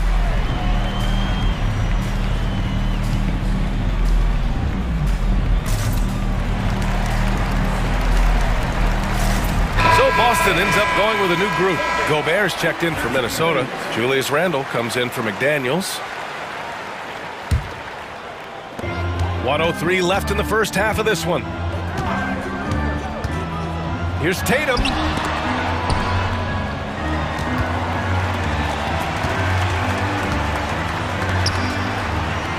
Six to shoot. Tatum barreling in, and he hits it to tie the game. Tatum's got 7 points. Tatum's athleticism as he drives, really impressive. I mean, just shredding the defense to pieces there. The Celtics have gone 3 for 7 here in the second quarter. Porzingis passes to Cornet. They kick it out to Porzingis. And unable to get the go-ahead bucket there. And now the T-Wolves on the break. About 3 seconds between the shot clock and the game clock. And it's out of bounds. Last touch by Gobert.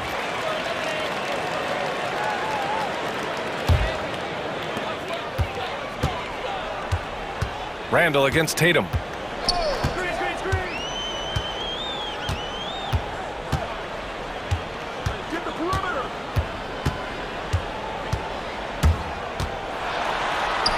It's rebounded by Minnesota.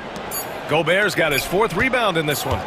Here's Alexander Walker. He got it up in time, but it would not fall for him. Tie game in Boston. We'll see you after halftime for the beginning of the third quarter. 15.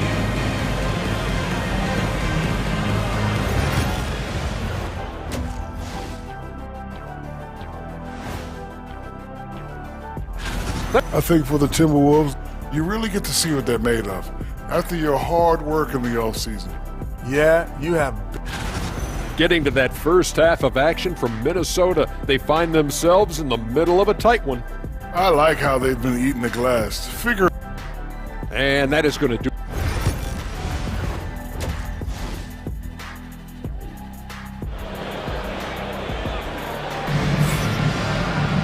Second half of basketball is upon us, and we may be in for an exciting finish based on how close of a game we've seen so far. Boy, you gotta like what we're seeing from Anthony Edwards. He's been so disruptive defensively in the first half. His fast hands picked plenty of pockets. Well, I thought it was a great defensive performance for him so far. He's aware, he's alive, he's alert, quick to react to everything that's going on around him. Can't do it much better than that. At small and power forward, it's Tatum and Porzingis. Derek White out there with Peyton Pritchard. And it's Cornet in at the 5. And that's the group for Joe Mazzulla as we begin the second half. Now here's White. KP flying high. And guys, they know he's going to finish off the lob in style. Porzingis and his teammates connecting on target. Edwards, no good.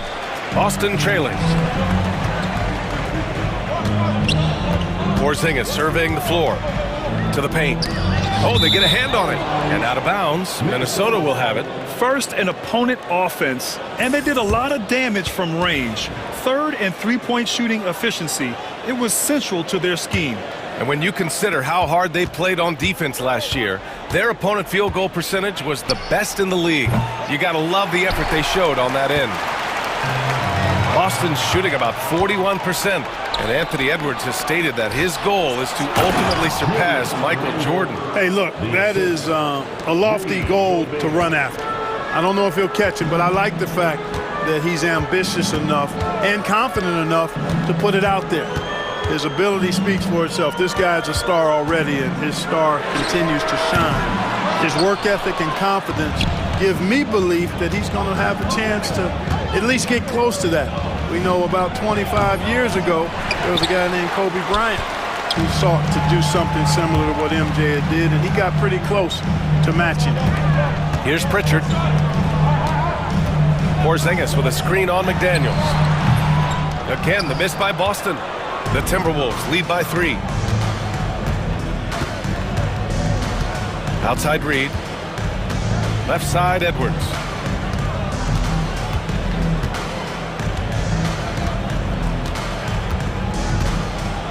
Five on the clock. The 11-footer.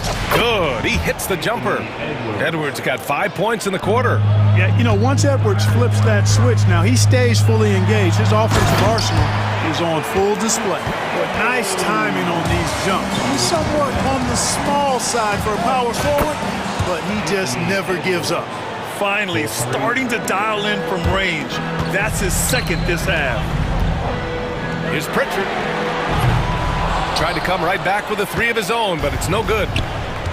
Minnesota's gone 2 of 3 from outside so far in the third quarter. McDaniels passes to Edwards. Pass to Reed. Back to Edwards. Lets it go from deep. Porzingis grabs the board. Porzingis has got 4 rebounds now. A minute 53 left in the third quarter. Not sure why he committed the intentional foul. No purpose. I think everyone's a little confused, but weird plays happen. And Chris Finch has called timeout. He wants to give him a breather and talk things over.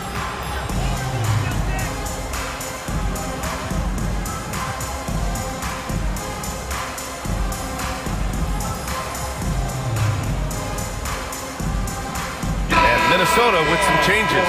Garza's checked in for Reed. Alexander Walker comes in for McDaniels. And it's DiVincenzo in for Anthony Edwards. Now here's Brown. Pass to Holiday. Again, the miss by Boston. The Timberwolves lead by 6. Here's Gobert. Outside for Randall. Gobert hammers it home. Gobert plays as tough at the rim offensively as anybody in the league. Outside, Brown.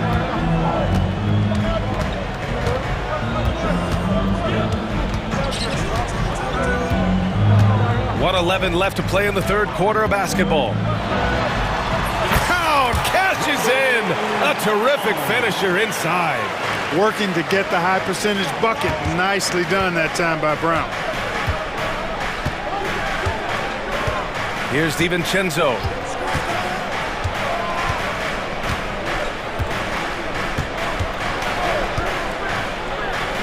The 3 ball. Sinks it from distance. DiVincenzo's got 5 points. And their offense has been much tighter since halftime. The guys are starting to work together, moving the ball around, getting good shots. Hey, I don't know if it was changing baskets or what, guys, but they clearly look a lot better offensively. Knocks down the long J. And now a 12-point Minnesota lead. It's beginning to seem like they've gotten complacent defensively. They showed much more intensity in the first half. About 3 seconds between the shot clock and the game clock. And here's Brown for 3. He drops it from range. Brown's got 5 points now this quarter. I mean, he'll just come right back at you. Brown with all the confidence that he can do it better. That shot wide open. This is what it's been since halftime. Remarkable results from downtown. Boy, it's been a 3-point barrage. They came out gunning and have not stopped. And here's Brown for three. Oh, and the release was before the buzzer, but it's off target. Anthony Edwards has been... Well, there may not be a lot of drama down the stretch as we head into the fourth quarter, but stranger things have happened. Looking at lineups around the league, Grant, seems like they're becoming more positionless than ever before. Yeah, you're spot on, BA. To the point where some people feel all-star voting shouldn't be by position anymore. It should be by merit. And a look now at the five for the Timberwolves to start the fourth quarter. We've got Dante DiVincenzo. He's out there with Nickeil Alexander-Walker. And it's Garza in at the center position. Now here's DiVincenzo. Here's Miller. From outside, off the mark. Now here's White, covered by Alexander-Walker. White, the pass to Tatum. Misses the three. The Timberwolves lead by 12. Put that one-man show on Broadway. That's one way to go with the alley-oop. And fellas, he pulled it off to perfection. And here's Holiday. Pass to Brown. Porzingis with a screen on Clark. And here's Brown for three. Alexander-Walker grabs the board. Brown's gone 1 of 5 on three-point tries. Here's DiVincenzo. Now Miller. Garza passes to Alexander-Walker. Miller outside. Now DiVincenzo. Defended by Porzingis. Miller outside. From the wing. Oh, there's the shot clock violation. So they'll turn it over. And it's a completely new group for the Timberwolves. Substitution on the court. Celtics trail by 14. Here's White. Kick out to Brown.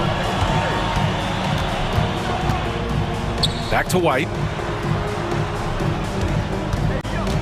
To the inside. Here's Tatum. It's Tatum working inside. He's trying to will this team back into it, doing all he can offensively. Left side, Edwards. McDaniels finds Edwards. We're about 2 minutes into the fourth here. Some solid defense from Holiday. There's Tatum with the three. Good. And Brown gets the assist. Tatum's got 5 points now in the quarter. How about the pace that Tatum plays with excellence? I mean, when he's feeling it, he can pull up effortlessly off the dribble. Nice. He was grabbing the rim to extend the hang time. Hey, maybe making sure the landing was kinder than the takeoff. Yeah, right. I don't know how much weight that carries. Now here's Holiday. Pass to Porzingis. Brown with a screen. 6 on the shot clock. Oh, plenty of contact on that shot. Officials call the foul, and he'll take 2 free throws now. Jaden McDaniels picks one up. Some really aggressive play that time from Porzingis, refusing to back off of his shot and able to draw the foul. That one falls, so he hits both of them. It can help a big man's game to hit those free throws. It keeps the defense from getting too aggressive. Here's Edwards. Pass to Gobert. Outside Reed. Here's Edwards.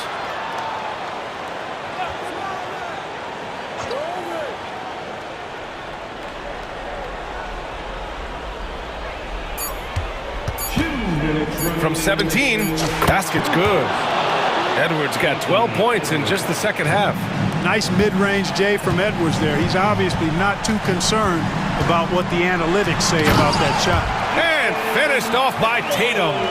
Now that's how you use the screen right there. And it leads. Oh, my goodness. Wow! Great. Bring it home. Here's Porzingis. Oh, Porzingis getting all the way to the iron. How about the stride of Porzingis on the drive? It allows him to get inside before the defense has time to react. Outside Reed. Pass to Gobert.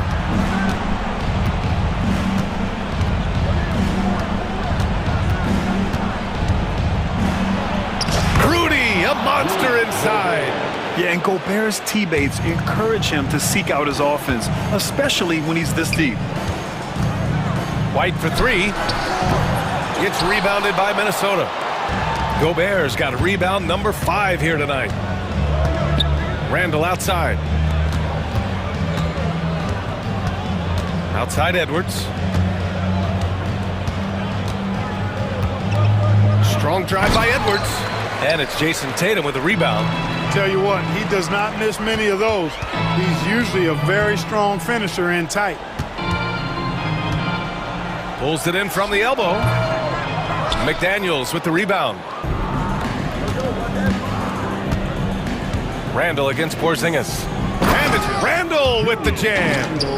Yeah, they blocked out the noise, blocked out the distractions, kept on grinding, and this is their reward. Boy, a fantastic performance. And I tell you something, I mean, you get roadkill, that's always a challenge in the NBA, no matter what. And they got it done. They get it again. Outside Edwards. And stolen by Holiday. Lets it go from the wing. That one rolls around and rims out. Outside Edwards.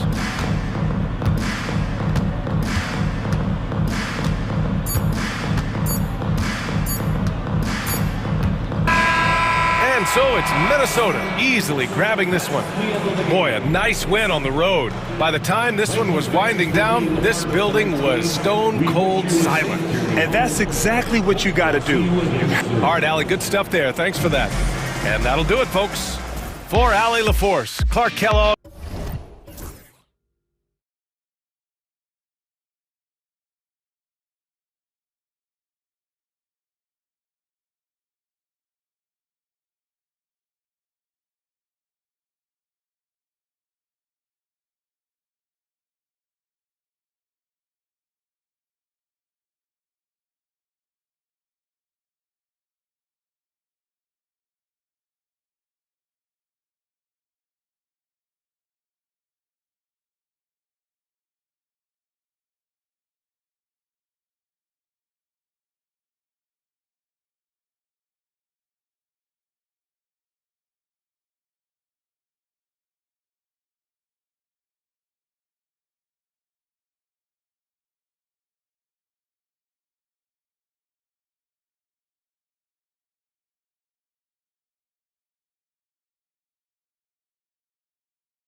NBA season and teams focus on situational awareness.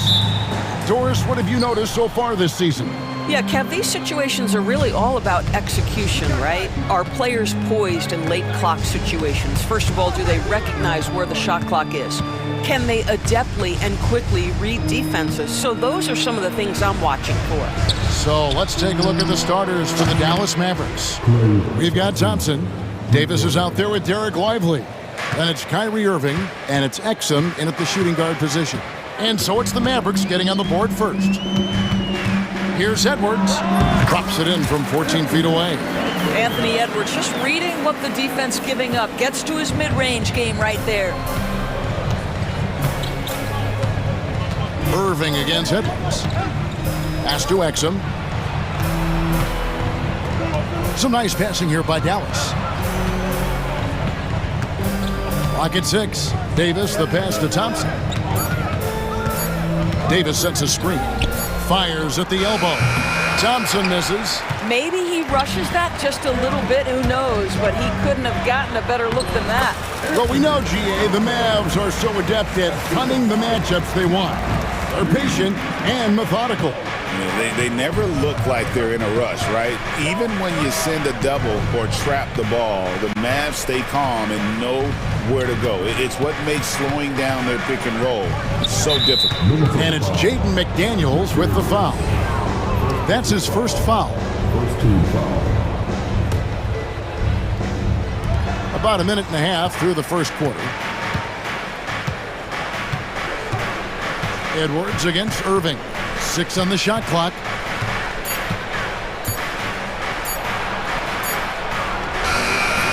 Rebound, Minnesota.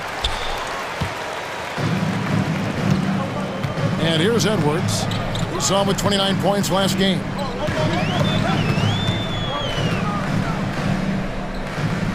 Pass to Reed.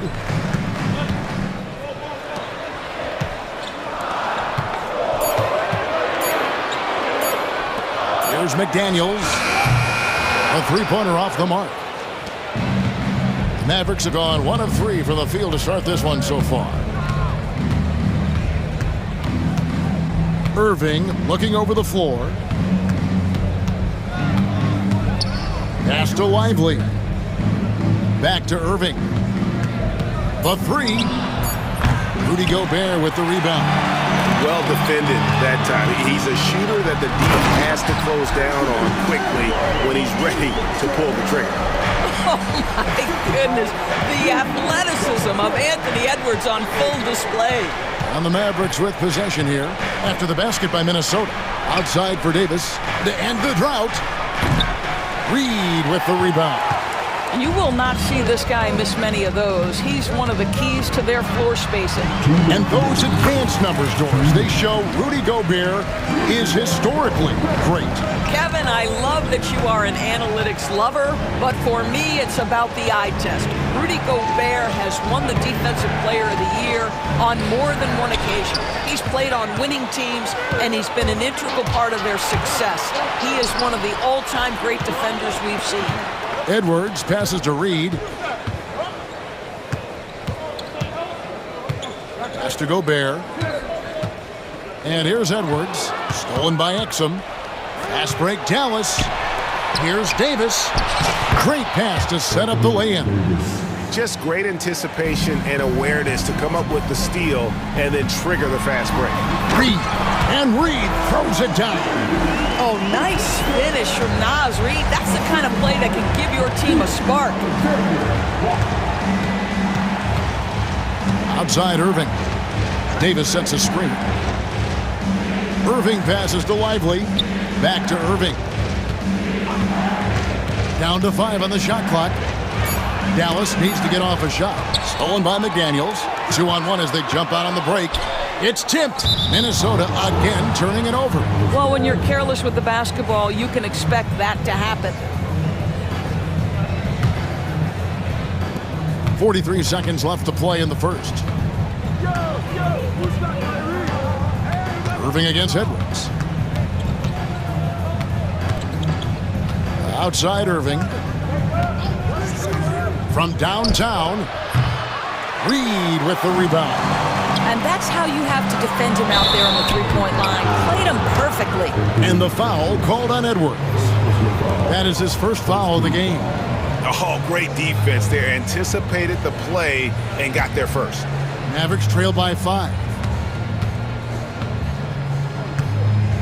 Now, here is Irving. Still without a basket. And there's the call on Nickeil Alexander-Walker. That is his first foul of the game. There's 14 seconds left in the first. Irving dishes to Davis. Thompson in the corner. Back to Davis. With 2 seconds left. Good. Davis has got his second bucket of the night. Well, the versatility he possesses makes him a very tough cover, guys. At the end of one, a closely contested game so far. But Timberwolves on top. They're up by 3. And the second quarter about to get started. We'll be back in just a moment.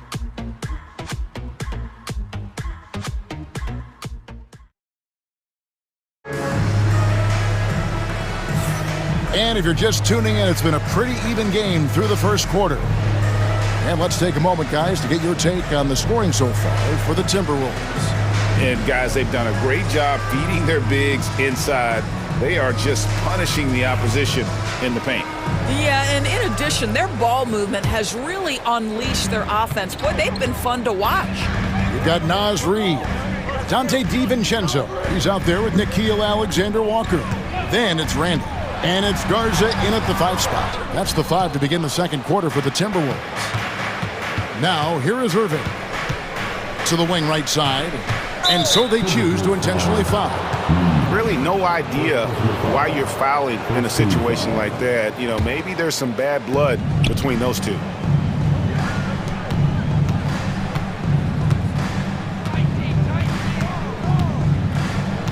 Davis setting the pick for Irving.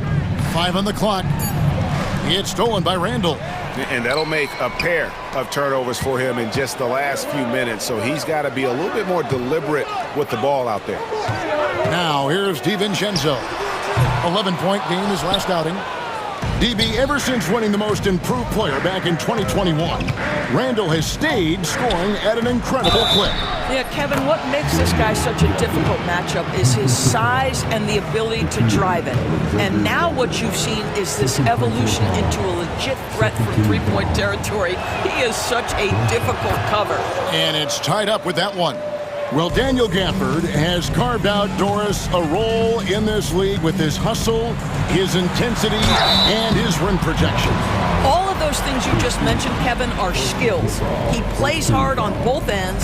Gafford can defend the paint. He's going to crash the glass. He's going to run the floor. Listen, figure out how you can fit and do your job. Gobert, he's checked in for Minnesota. And, Greg, you think about what they call float game. Why does that one shot earn a nickname like that? I mean, it's a badge of respect, right? The floaters, teardrops, whatever you call them, runners, often the finishing touch to an already well-developed offensive arsenal. And even without that 3-ball dropping for him, the defense should have done more on that last play. DiVincenzo. Oh, that's unbelievable. Boy, that's a dunk we'll see for a while. Rudy Gobert, a little sauce on that one. DiVincenzo against Irving. Outside, Davis. Offline with his 3. Minnesota leading by 4. Here's Alexander-Walker. And it's off from three-point range. Dallas has gone 0-2 from deep here in the second. Randall against Thompson. For the screen on Randall. Thompson for 3. A rebound by the Timberwolves. That is fantastic defense on one of the best three-point shooters in the league. Didn't give him an inch of room. Well, if the basket is within reach, Julius Randle understands how to finish. Here's Irving following the bucket by the Timberwolves. And there's the call on Nickeil Alexander-Walker. That's his 3rd foul of the game. And now only 1 away from being in the penalty. Thompson looking for an opening. Thompson with the 3. This guy is on the short list of the all-time great three-point shooters. Klay Thompson's stroke is flawless. Oh, taking it to the rack with power. Hammering down the two-hand slam. Now, here is Irving. Davis kicks to Thompson. Gafford sets the pick for Thompson. Back to Davis. Shot clock at 6. Christie against Reed. The three from Davis. Another three for Dallas. Yeah, that's back-to-back threes. The D just seems to be slacking off a little bit. Just under 3.5 minutes played here in the second quarter. Now Gafford. Outside Irving. Pass to Gafford. Now Thompson. Back to Gafford. From the arc. Rebound Minnesota. Reed's got 5 rebounds tonight. And the rebound battle split evenly thus far. The Timberwolves shooting their third free throw shot of the game. Free throw drops for DiVincenzo. And we've got a timeout called by Jason Kidd. This will give him a chance to discuss some potential alterations.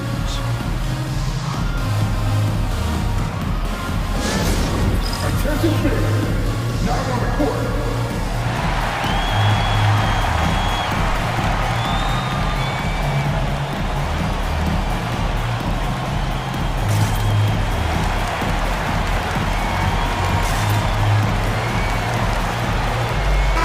Big group substitution now for Minnesota.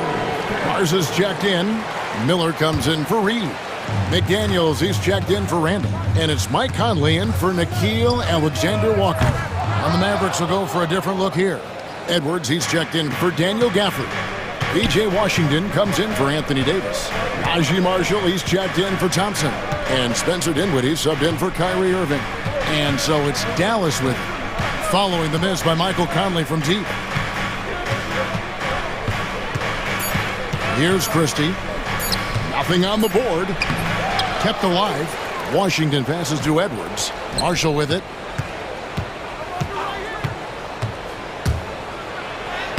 Off to a good start as he hits his first shot attempt. Well, just tremendous composure on the interior. Read the defense, take advantage of the situation, and deliver.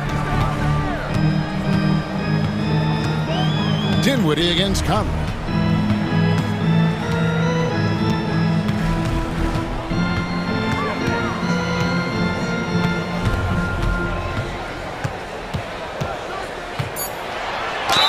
And he's fouled pretty hard on that shot, but he's got the chance to pick up the points at the line. Boy, don't let the small frame fool you. Mike Conley's so tough on the interior. It's his first trip to the line. And over the course of last year, he was up over 90%. And with a stroke like that, you see why. This is about the last guy you want to send to the stripe right now. They keep fouling him, and he keeps making them. Kicks it out to Dinwiddie. Here's Christie. And no good on the last second attempt this time. And that's it for the first half of action. What's been a very close game here. Timberwolves lead by 3. We'll step away briefly, but get you right back out here for the start of the third quarter after our halftime.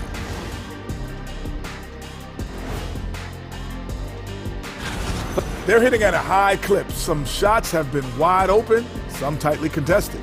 And as the ball continued to fall through. All right, guys, let's swing it over and see what the fans have. And that's a halftime wrap.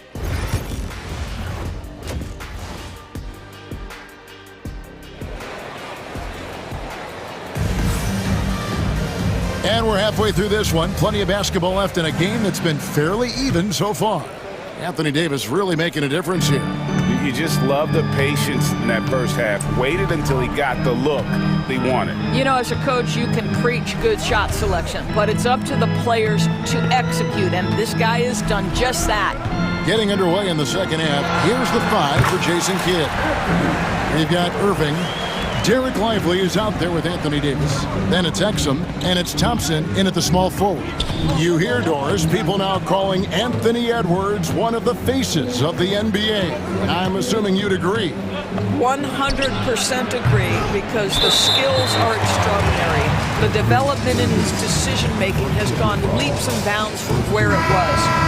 Beyond that, Kevin, he's a lockdown defender, one of the best competitors, fearless in the big moments, and one of the most charismatic young men in the league today. This guy is spectacular. And the Timberwolves making a change here. Garza's checked in. Here's Gobert.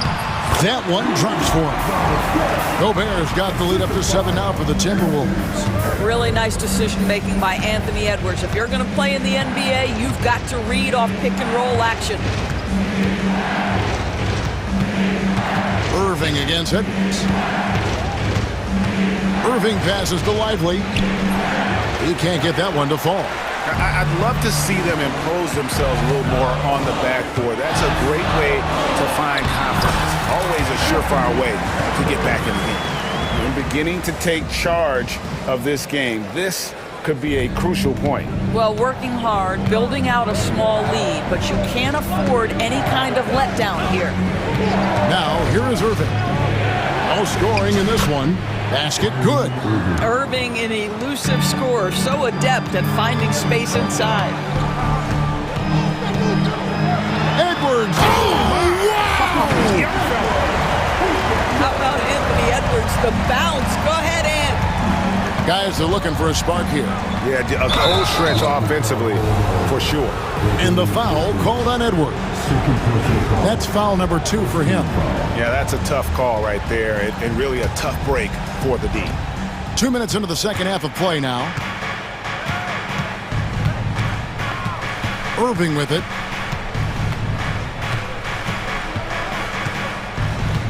Thompson outside. 4 on the shot clock. Puts up a 3. Boy, as slow a start as you could have. Just 1 for 4 from the field. They're struggling. Loads it up for Davis. Hammers the alley-oop through. And really with the off-the-charts explosiveness, Davis just punishes opponents on those alley-oops. Here's Gobert. And slam dunk by Gobert. Well, overall, they're the team getting the better looks here in this second half. And I think what's happening is they're getting their shots within the flow of their offense, and you can clearly see the difference. Right now, let's send it over to the sidelines and get a report from David Aldridge. Kevin, thanks. These days in the NBA, no lead is safe. Timberwolves coach Chris Finch said there was a time where you weren't taking 20 triples in a game. It's all down to that. Momentum, too. These guys got into the league being offensive-minded, and when they get hot, it's a sight, and it's really hard to stop. Kevin? Chris Finch is right. It's impossible to stop. Thank you, D.A. And here's Edwards after Dante Exum hitting the 3. And he can't answer back. The three-pointer offline. Third quarter action, and just under 3.5 minutes have gone. Thompson against Randall. Here's Davis. Davis owning the paint and gets it to go. And that's a shot Davis will make 10 out of 10 times. He's just so strong inside. And we've got a timeout called by Jason Kidd. He wants a minute here to get things straightened out with his team.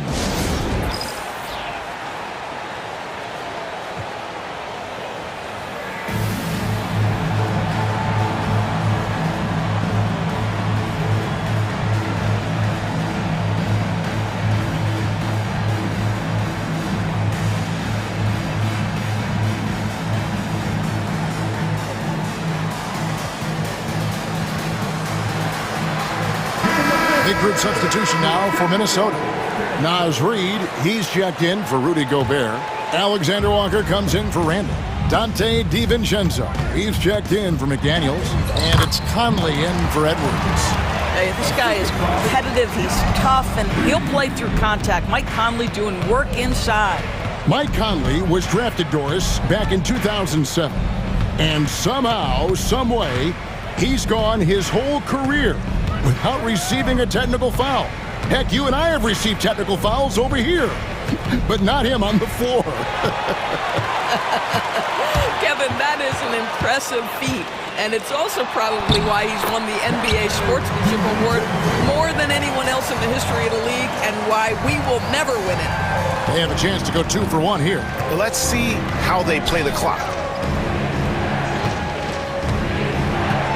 Washington inside. Guarded by Reed. Here's Marshall. Mike Conley with the rebound.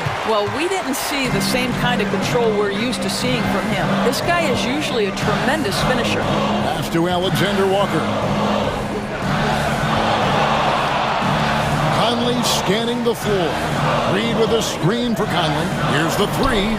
Buries the long-range jumper. And now it's an 11-point Timberwolves lead. Well, just such a smooth, pretty lefty stroke. That three-point opportunity for Mike Conley, yes, sir. Dallas, no good that time either. Up in time. And the last shot at the buzzer doesn't go in for him. And here at the end of the third quarter, it's a double-digit ball game. And it's time to bring up the State Farm assist of the game. And he's always been the favorite to bag this honor. These kind of feeds are his bread and butter. Well, this is why great point guard play is so critical in today's NBA, and you see it right there on display. And 1 quarter to go in a game that to this point has not been an evenly fought contest. They've got Dante DiVincenzo. Reed is out there with Nickeil Alexander-Walker. Then it's Conley, and it's Garza in at the 5 down low. So that's the Timberwolves 5. Pretty much all of their buckets coming from inside the paint now. Conley against Christie. Washington with this screen on Conley. Christie the pass to Washington. Here's Christie. Stolen by Conley. Oh, he really broke up that transition opportunity. Looks like it'll be a transition take foul. Boy, Mike Conley has always been such a steadying influence, a respected leader. Doesn't matter what team he's on. And Dallas going with a whole new group out there. And here's Edwards. 1 minute now into this fourth quarter. There's the triple. They get it again. Reed kicks to Randall. Nice ball movement by Minnesota. Edwards with it. Guarded now by Irving. Edwards against Irving.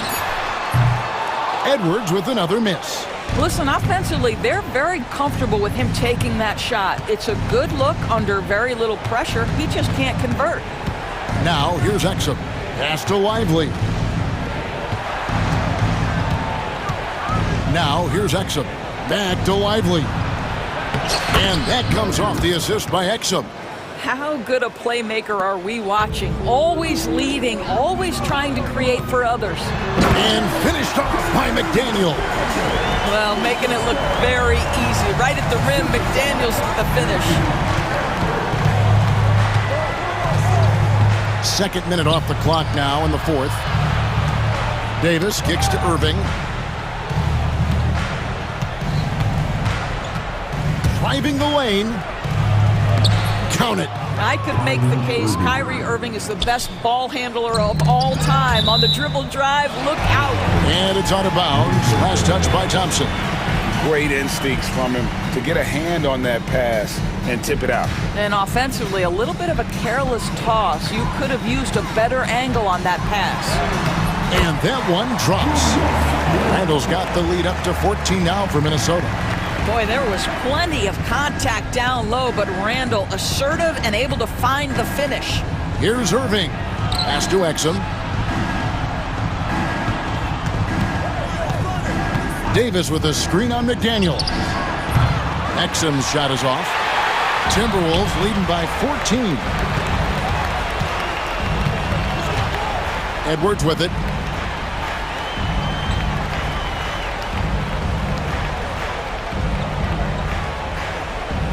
Gobert with a screen for Edwards.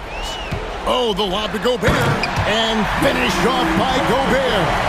Well, the 7-footer Gobert, the alley-oop finish. My goodness, the Stifle Tower with the score. Here's Irving. Lays it up and banks it in. Yeah, the D has not been able to keep the ball out of the paint at that end of the floor. For Minnesota, they've gotten 4 of their 6 shots to fall so far here in the fourth. A pretty nice efficiency there. Count that bucket. Every aspect of Anthony Edwards' game is on display. This guy has been cooking from the outset. Well, if you're just tuning in, welcome. We've got about 3.5 minutes gone here in the fourth quarter. And he didn't punish them for the weak coverage there, but they can't count on him to continue missing. And tonight's battle is going to end with a very clear winner, leaving nothing to chance. Impressive win for the Timberwolves. This is a game where the defense, steals specifically, generating a lot of opportunities. And it created possessions for them, scoring opportunities, and that effort a big part of what will be a nice victory here tonight. And it'll go down as their first official win of the new year. And not just a win tonight, guys, but a win on the season series as well, as they finish with 3 out of 4 games against this opponent. And we watched one guy all night long, guys, and look at the stats just confirms what a dominant game he had. What a night tonight it was for Anthony Edwards. There wasn't much they could do to slow him down as he was converting every good chance he got. Here is Edwards, following the basket by Anthony Davis. Edwards. The Timberwolves need to get a shot off here. No one near Randall as he lets it go. Off target with his 3. And here are the Mavericks now. It's a 16-point game. Thompson misses. Now Edwards. And they can just let the clock run out here. Cannot argue with the W.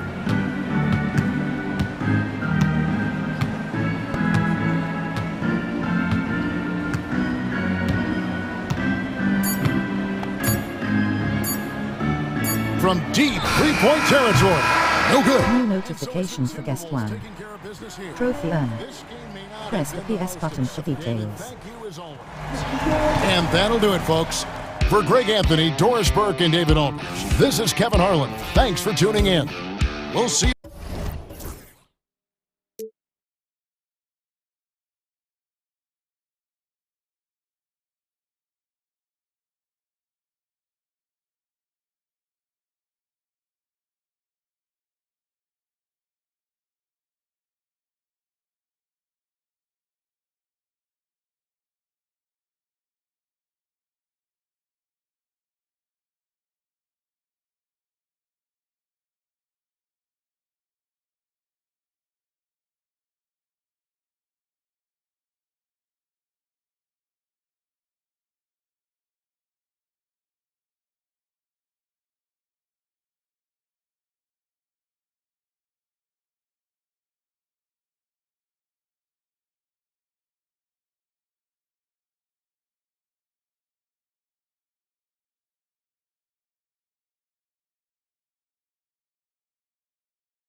rest and stretching can help a lot. But you're not going to be your usual self at the start of game time. Believe that. Looking at the starting five for the Dallas Mavericks. Kyrie Irving out there with Dante Exum. Then there's Derek Lively. Then there's Davis. And it's Thompson in at small forward.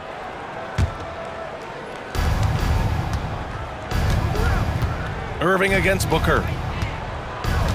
From in deep. And Irving gets it to go. This man is a three-level scorer. And this level, by the rim, there is nobody like Kyrie Irving and that touch he has. Now here's Booker. Coming off a solid outing against Chicago. Knocks down the triple. Defensively, you have to stay connected to him on the perimeter. All right, let's get a report from Allie. Well, I had a chance to talk with head coach Mike Budenholzer, and the point of emphasis in the game plan against Anthony Davis was to simply be more physical inside.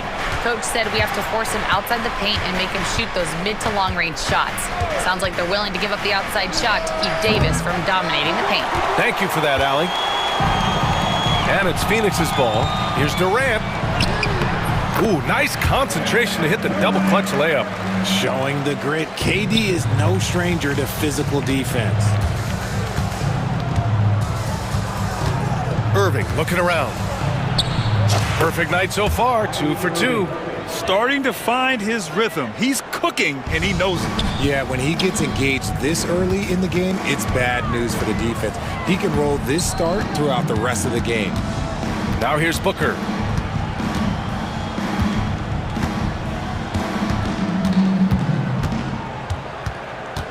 Outside Durant, just 4 to shoot.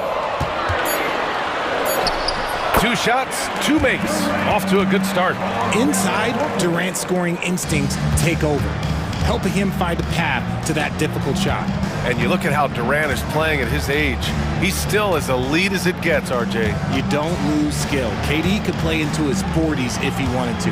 That shot isn't going away, and he's always going to be tall. He will be one of the best scorers every time he laces them up. His passing has always been a staple of his career. Not too many are better at dishing than Kyrie. Here's Booker. And he's going for the lob! And it's slammed in by Durant. Beautiful timing from KD. He just knows when to get up there for the alley-oop. Irving against Booker. On the wing, Thompson. Beyond the arc. Richards pulls it in. Phoenix leading by 3. Three-pointer, O'Neal. He is hauled in by Exum. Thompson passes to Lively, and Beal comes to help. Outside for Irving. Back to Thompson. 2 minutes remaining in the first. There's the triple. Connects from downtown. And that ties it up. See, it's Clay's accuracy that makes him so hard to stop. He's a constant threat from range. Out to Beal. There's the 3. Mavericks with the rebound. Last time they met was in Dallas. They were out-hustled on the boards the last time these teams met. Booker against Irving. And no good. Had a chance to take the lead. And so it's Booker with it. He brings it up for the Phoenix Suns. Beal outside.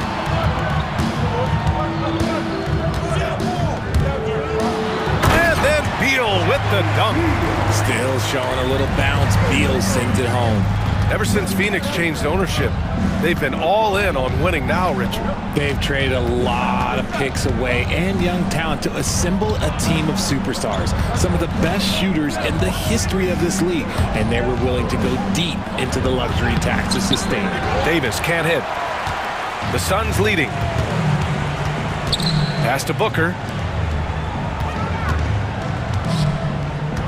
41 seconds left in the first. Back to O'Neal. And here's Beal. Now here's Booker. And Booker with the jam. That's just too easy for D-Book. You can't give him an opening like that. Irving against Booker. Outside Irving. Davis with a screen on Booker. Irving, the pass to Davis. Basket is good. Nice setup from Irving. This is where you want AD to get his shots. That's almost automatic. Booker looking around. Fires, high post. No good. Would have counted had it gone. And still a close game as the first quarter comes to a close. Suns ahead, leading by just 2. And quarter number 2.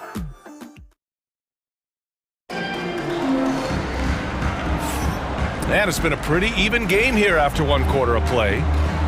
And guys, let's get your take on the scoring breakdown for Phoenix. I've really been impressed with how aggressive they've been inside, looking to capitalize from the paint whenever they can. Yeah, also, you got to appreciate how unselfish they've been. I mean, the ball movement has been impressive, and the assist numbers are off the chart. Booker and Beal are the talented backcourt. Kevin Durant is out there with Mason Plumlee, and it's done in at the 3. That's who's out there for Phoenix. Gives us a chance to catch up with Allie LaForce. Hey, Brian. Well, Kevin Durant steadily climbing up the top 10 of the all-time scoring list. He said, I've been in the league for half of my life now. It's a blessing to be playing on this platform and doing what I love to do. I just want to continue to keep putting in good work and keep adding to what I already did. One of the greats, Allie. Thank you.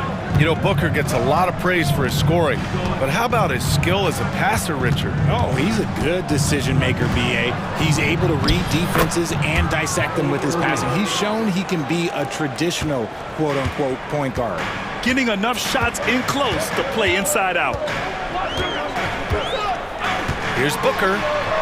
Oh, the slam! Get up, Devin! Okay, Book, we see the bounce. And now they decide to foul intentionally. I mean, I'm just not sure what he was thinking right there. I mean, he needs to get his head in the game. A different look for Phoenix. Bull comes in for Durant, and it's Jones in for Booker. Gafford, he's checked in for Dallas. Christie comes in for Exum. Irving, the pass to Christie. Now here's Gafford. Pass to Christie. From downtown. Tries again. Outside for Davis.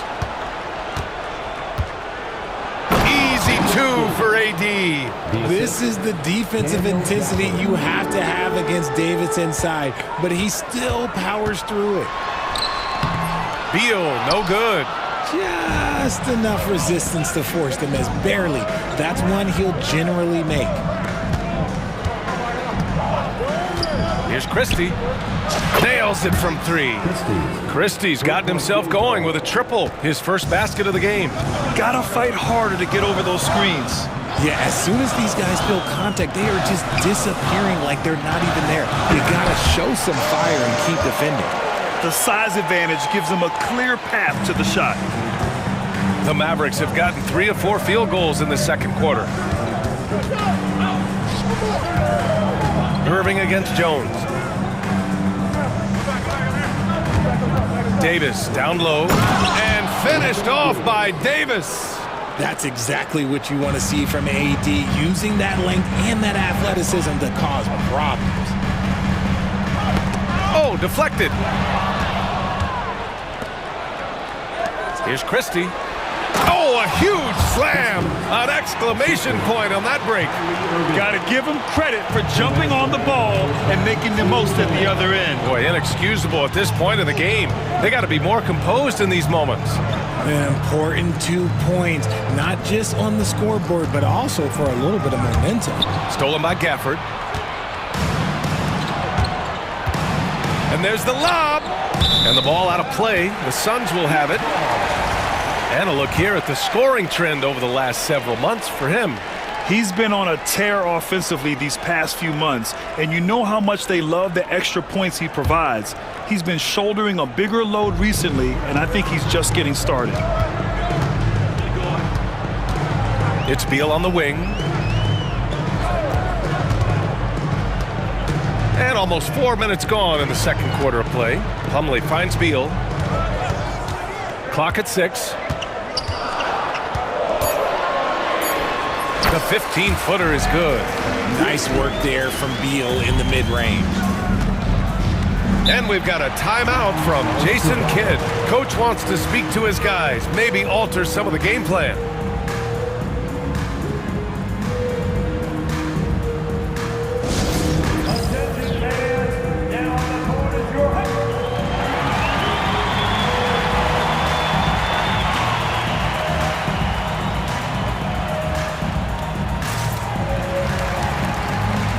So it's both teams making substitutions here. And it's time to give you a look at the top three-point shooting teams from a year ago. The Suns in 5th.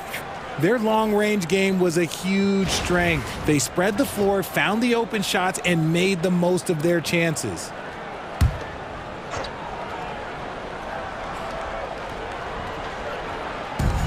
We've got 1:13 left to play in the half. Pass to Christie.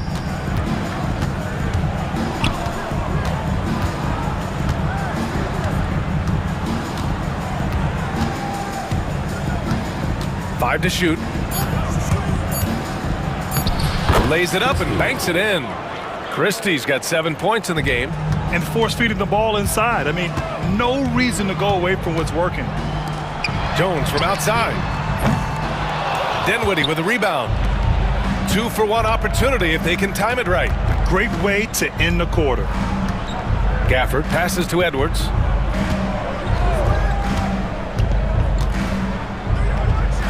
Right wing.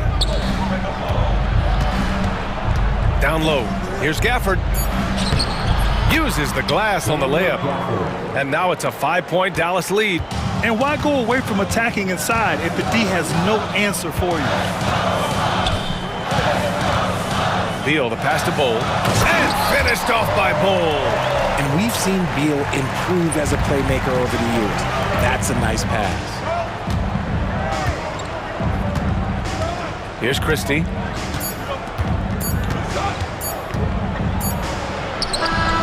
knocks it down. But wait a minute. The officials getting together here. They may want to review this one. And hold up. We're not. The previous play is under review. They're going to take a look at this replay. Yeah, they're going to review that shot to make sure he got it off in time. But after the review, the ruling on the floor is overturned. So the replay was conclusive. Call overturned. Grant, that one's going to count. And BA, you can argue against replay all you want, but at the end of the day, you want it to be a level playing field. You want the call to be correct. And the first half comes to a conclusion in a game that's been very close so far. The Mavericks on top. They're up by 5. And we'll be back with you shortly. Total team effort. Instead of 5 starters, it's like they've got 7 or 8 guys getting it done. That's how good the result. All right, fellas. And that's a wrap on halftime.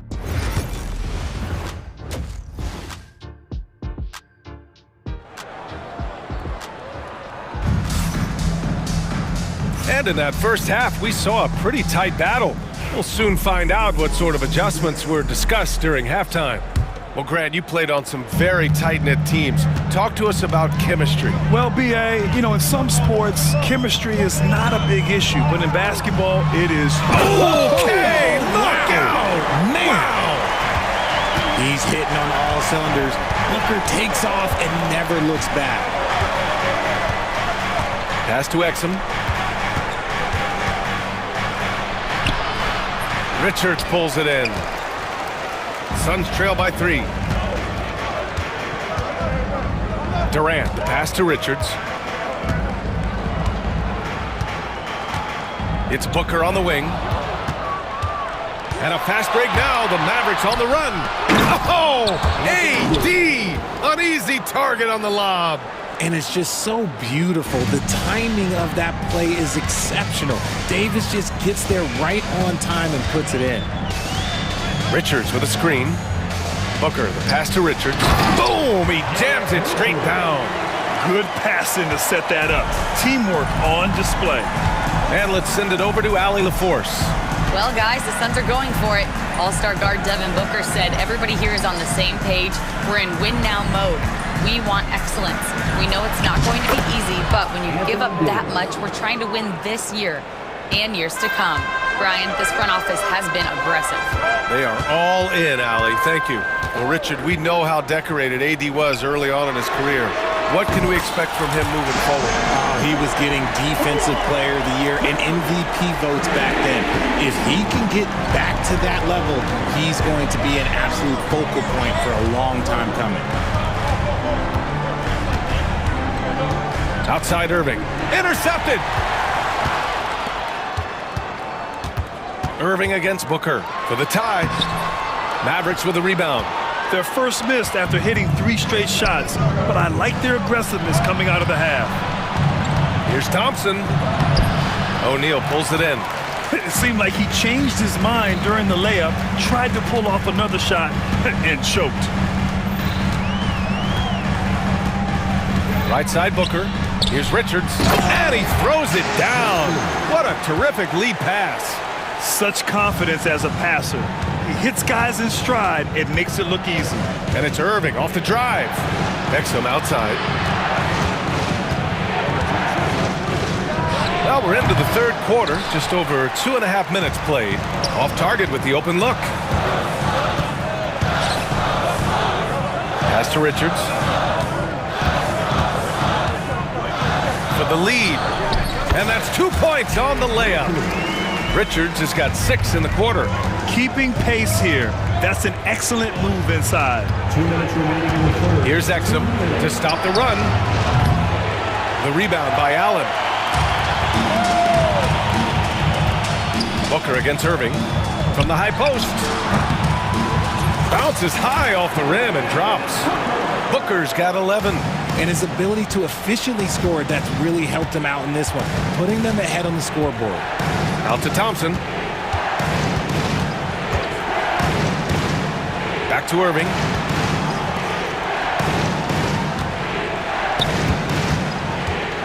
Just 5 on the clock.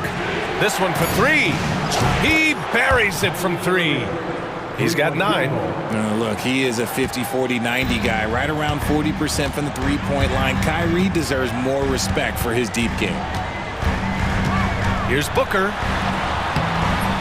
It's rebounded by Dallas. They host the Pistons after this one, and that's a 1-game homestand for the club. Irving is doubled. Hey, in 6 attempts, he's made 5. Talk about efficiency. Extremely competitive game thus far. Yeah, 6 lead changes in total. I expect there to be more to come. And the timeout called by Mike Budenholzer. He wants to review the game plan.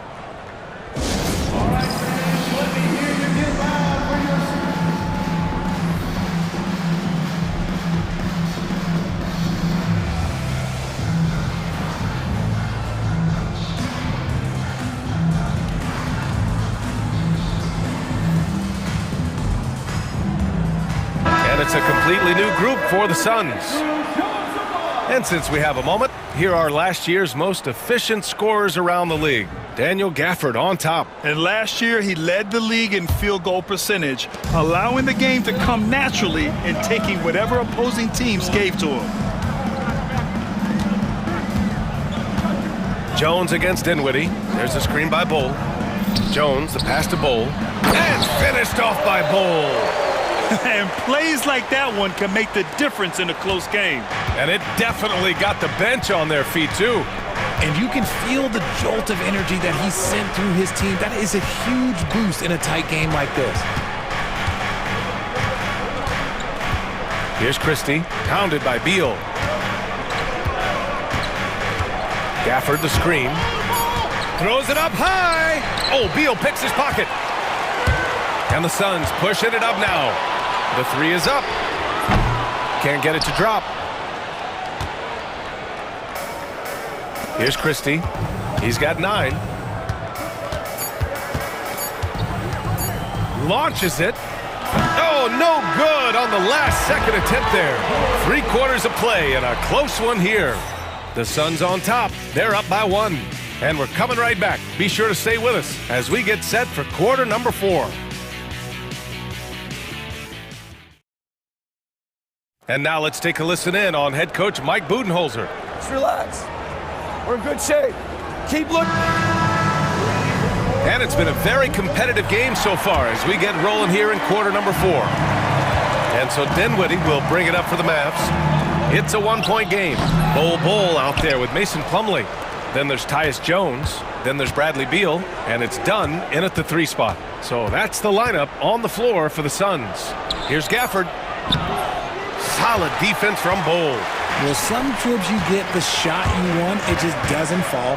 I'd go back to him in that area on the floor. That one falls. Dunn's got his first basket. You know, they're really being bullied right now defensively.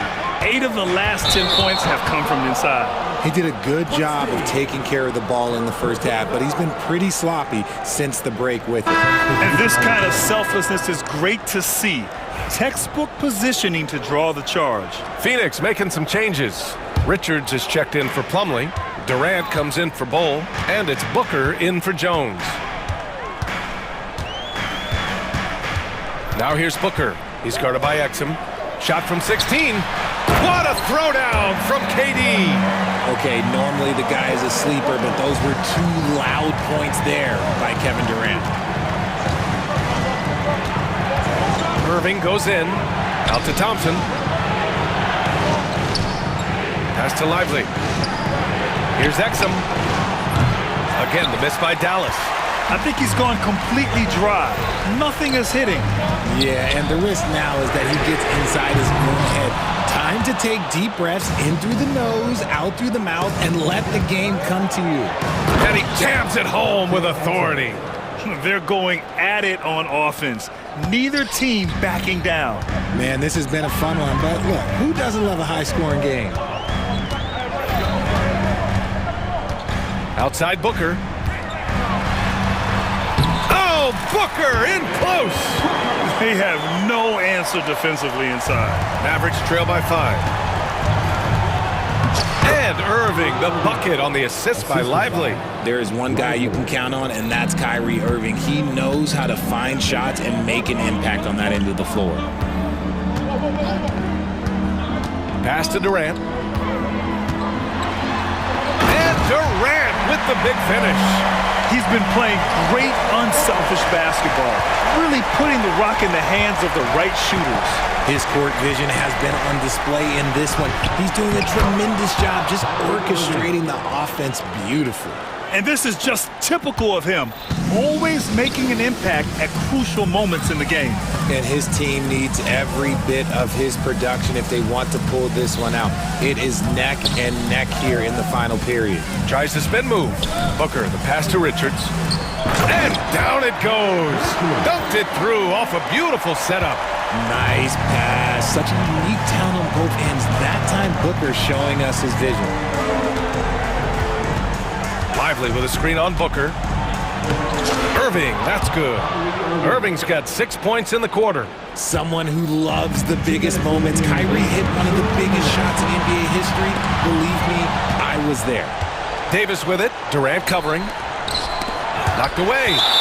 And that's out of bounds. It was last touched by Booker.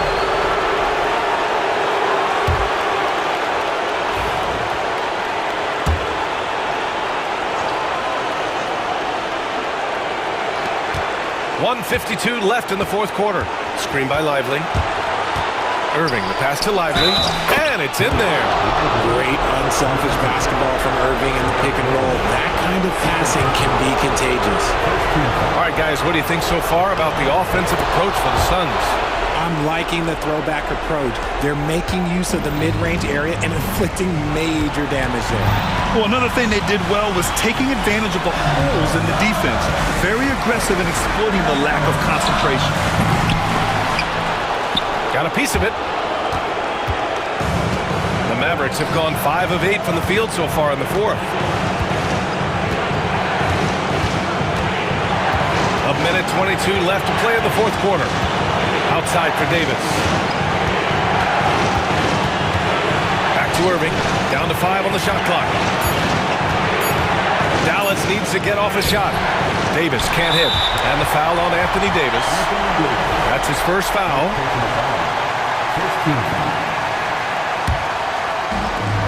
This is why you want ball movement and player movement. And that's made it hard for the defense to key in on any one individual. Richards with a screen. Here's Booker. And the rebound goes to Dallas. No one around him. He makes the shot harder than it has to be. Now Irving. Davis with a screen on Booker. Here's Irving. And it's out of bounds to the Mavericks as Dallas retains possession.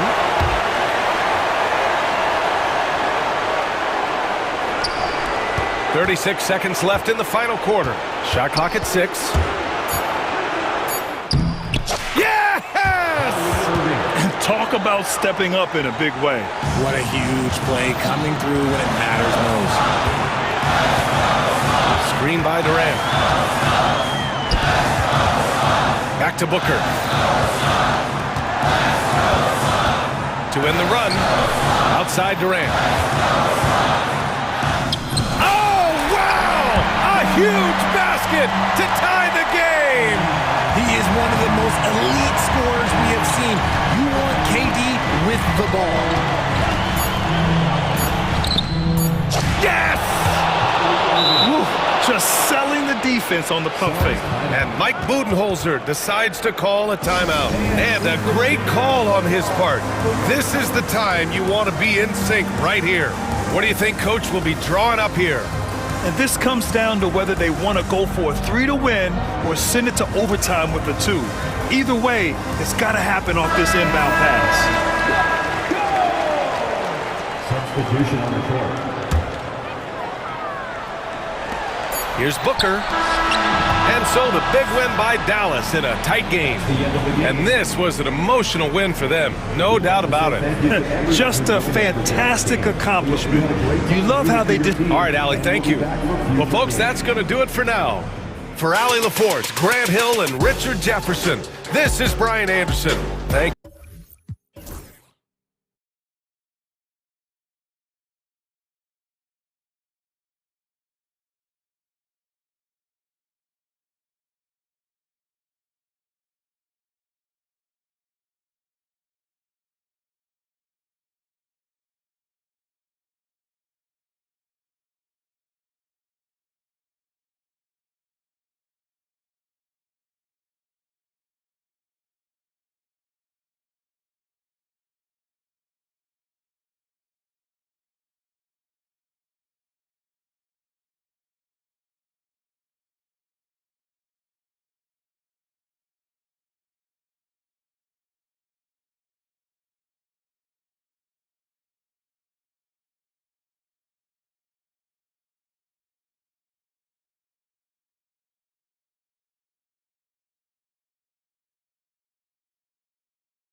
Greg, what are these players feeling as they tip off this new season?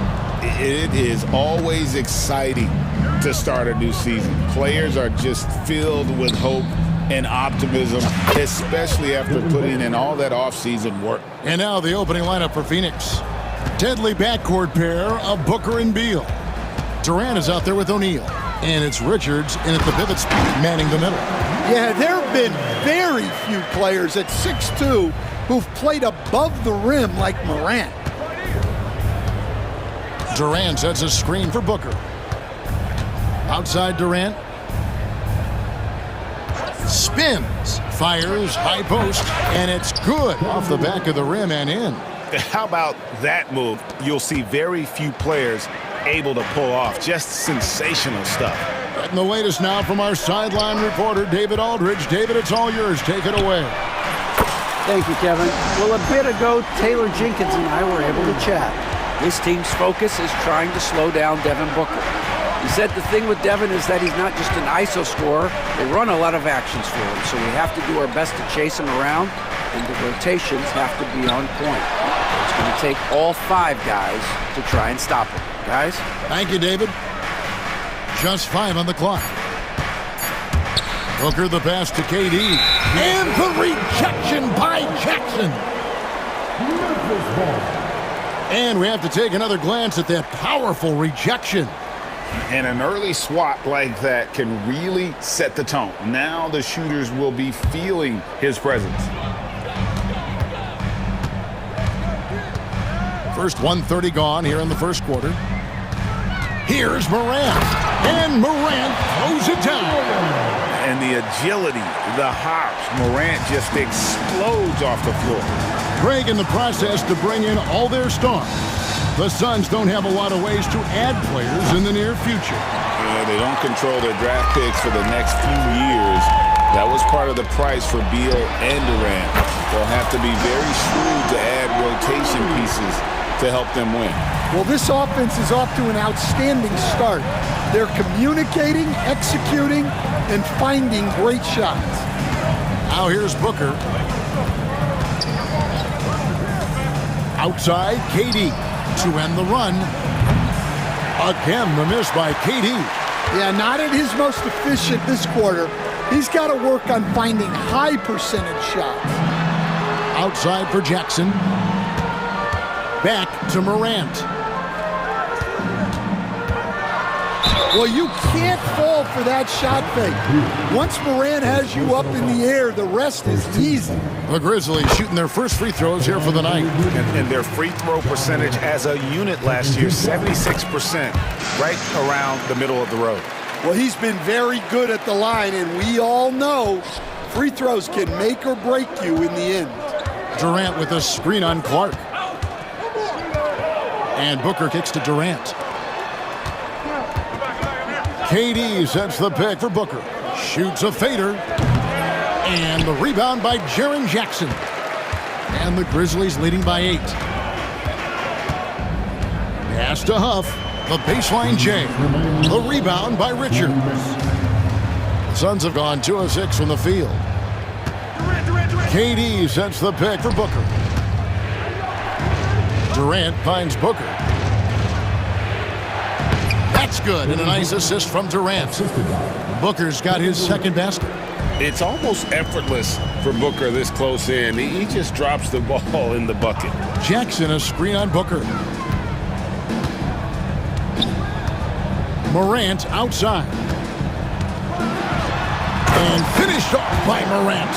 And that's a special play coming from the one spot. You know, his passing can take a backseat for that dunk. Wow. Wow, that is an impressive vertical for a point guard. My goodness. A nice shot by Booker. 1:09 left in the first quarter. GA, when we think about Devin Booker's scoring ability, he always has been ahead of the curve. The youngest player ever to score 70 in a game, amongst the youngest to get to 10,000 points. Booker is on a historic scoring pace. And here's KD for 3. Knocks down the 3 ball. Durant's got 5 now. And you just love how quickly KD gets into his shot. No wasted motion. Morant looking around. Jackson has the open look. Tried to answer back, but that three is off the mark. Lobbed up there for KD. Throws down the alley-oop slam. And it doesn't even have to be an accurate pass. With Durant's length, you can just throw it up and you know this guy will get it. 7-second difference, shot and game clock. Here's Morant. He's got 13. Pocket 6. O'Neal with the defensive effort. That's a defender doing just enough to cause a miss on the layup. There's Beal with the three, and that one is off.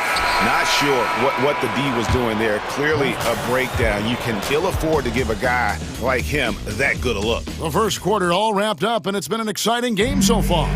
Grizzlies lead by 3. The second quarter coming up right after this break, so don't go anywhere.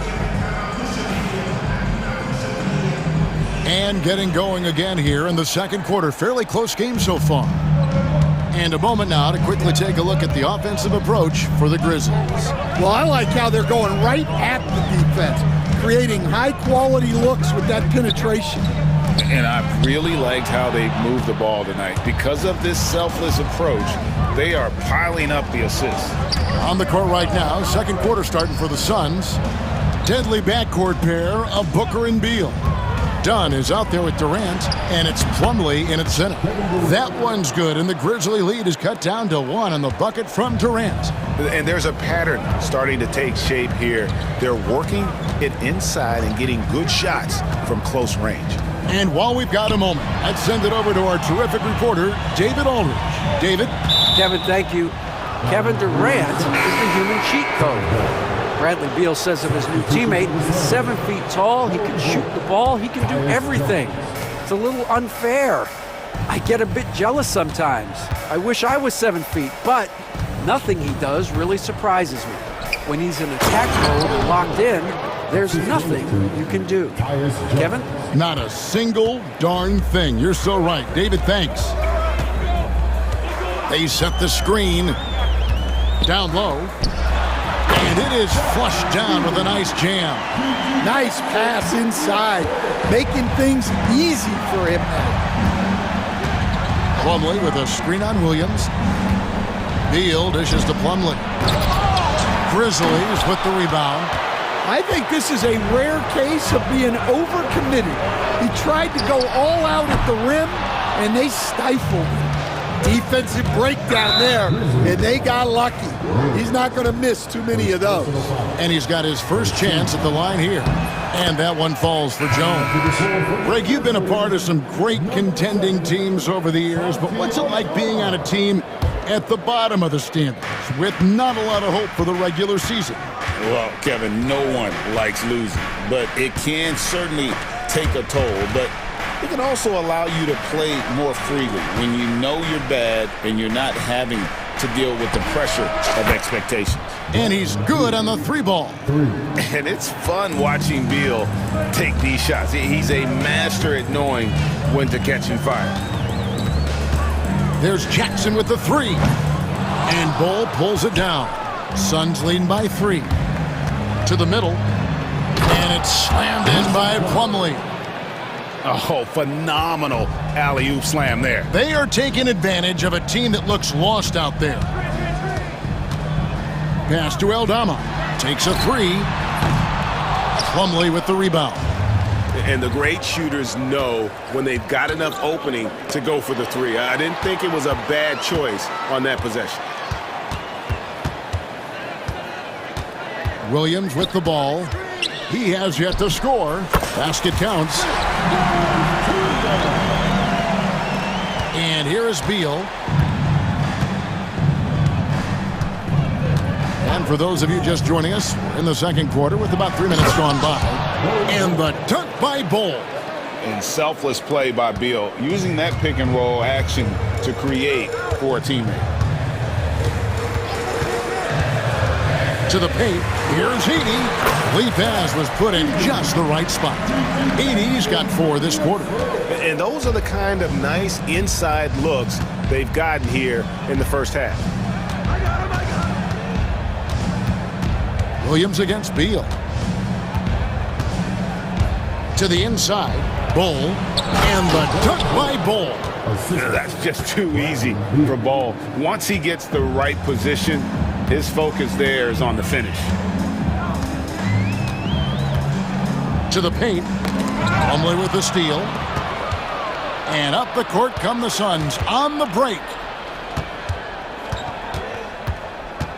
Beal against Williams. And Beal kicks to Plumlee. Plumlee with a screen on Jackson. Here's Jones. And the rebound goes to the Grizzlies. Their last meeting was in this building where they were able to come out on top. Yeah, they really squeaked out a close one in that last matchup. Came down to just a few turnovers that gave them the margin of victory. Here's Jackson. Yep, that one goes. Jackson's got his first points of the night. Suns lead by 3. Bull was screen on Williams. Here's Beal. Makes it off the glass. And they're beginning to just flat out fall apart defensively right now, especially on the interior. About 7 seconds separating the shot and game clocks. Down against Jackson. There's the pick. Memphis the rebound. Outside Williams. This one for 3. That shot off. 3 seconds left. So that'll be it for the first half. Fairly even battle underway in this one. Phoenix ahead. Thank you, David. And we'll be back after halftime as the third quarter gets underway.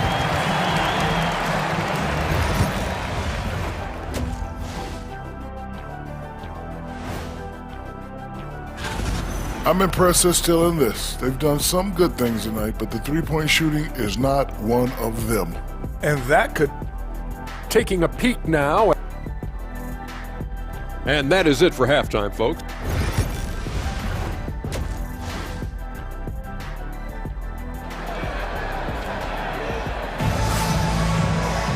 And in that first half, we saw a pretty tight battle. We'll soon find out what sort of adjustments were discussed during the half. Guys, Ja Morant has been sensational. His play so far is what fans love about him. He has gone right at the defense time and time again. Yeah, he hasn't been settling. He's getting to the rim, and that's him at his best. Morant is the point, with Bane out on the wing. Jaren Jackson is out there with Clark, and it's Huff in at the 5, roaming the paint. And that's the group for Taylor Jenkins as we begin the second half. And finished off by KD. Oh, rising up for the throwdown. I love seeing KD finish with some power.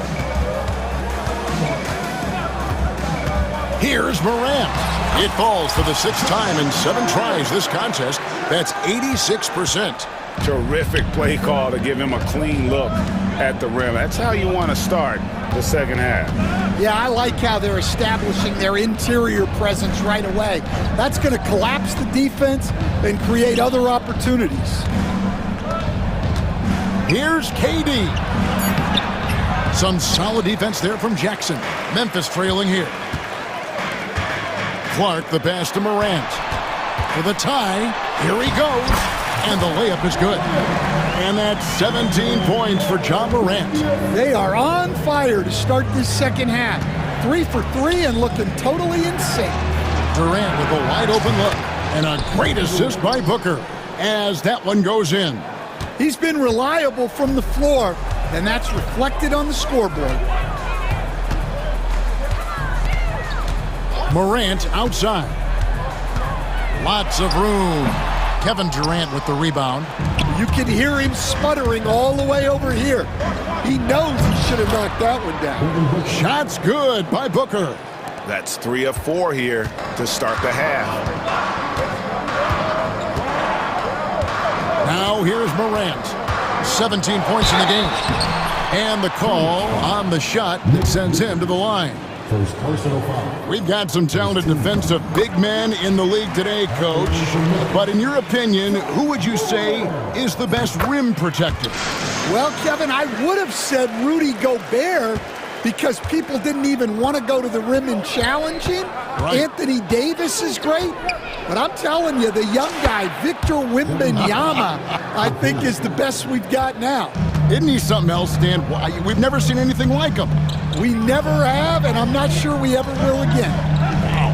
There's the three. And another miss by Memphis. And so Booker will bring it up for the Phoenix Suns. And they go to the intentional foul. Yeah, not sure what that was about. I mean, talk about a brain cramp.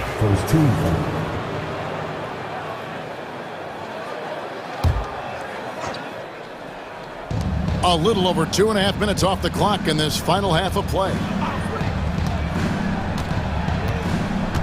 Booker against Clark. Booker, no good. The Grizzlies trail by 6. Jackson looking around. Pass to Clark. Intercepted. Richards with it. Guarded now by Clark. Booker out of a cannon. 1:56 left in the third quarter. Inside, Bane with the steal. And here we go. Morant heading to the hoop. And Morant throws it down.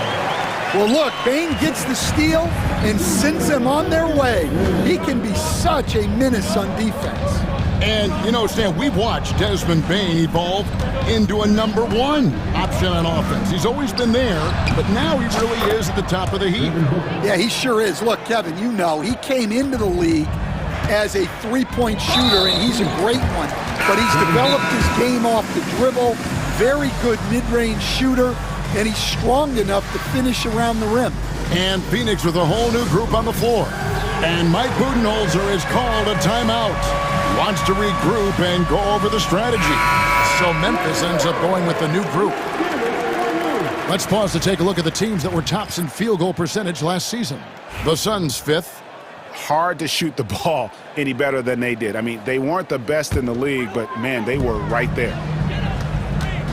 Right side Bagley.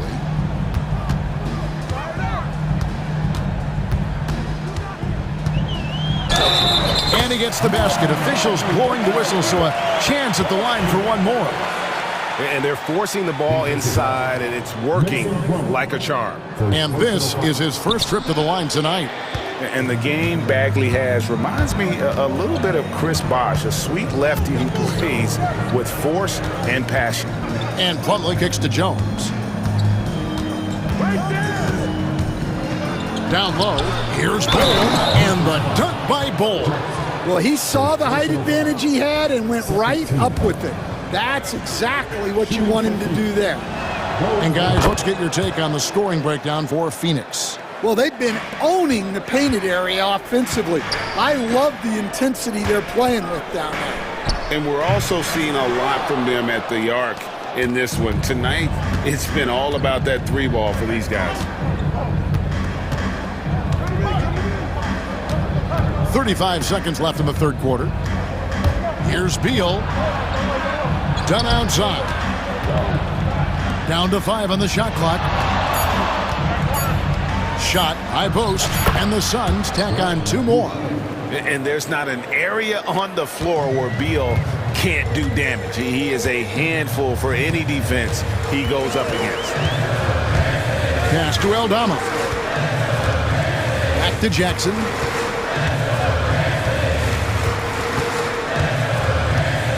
There's the drive, and Jackson throws it down hard.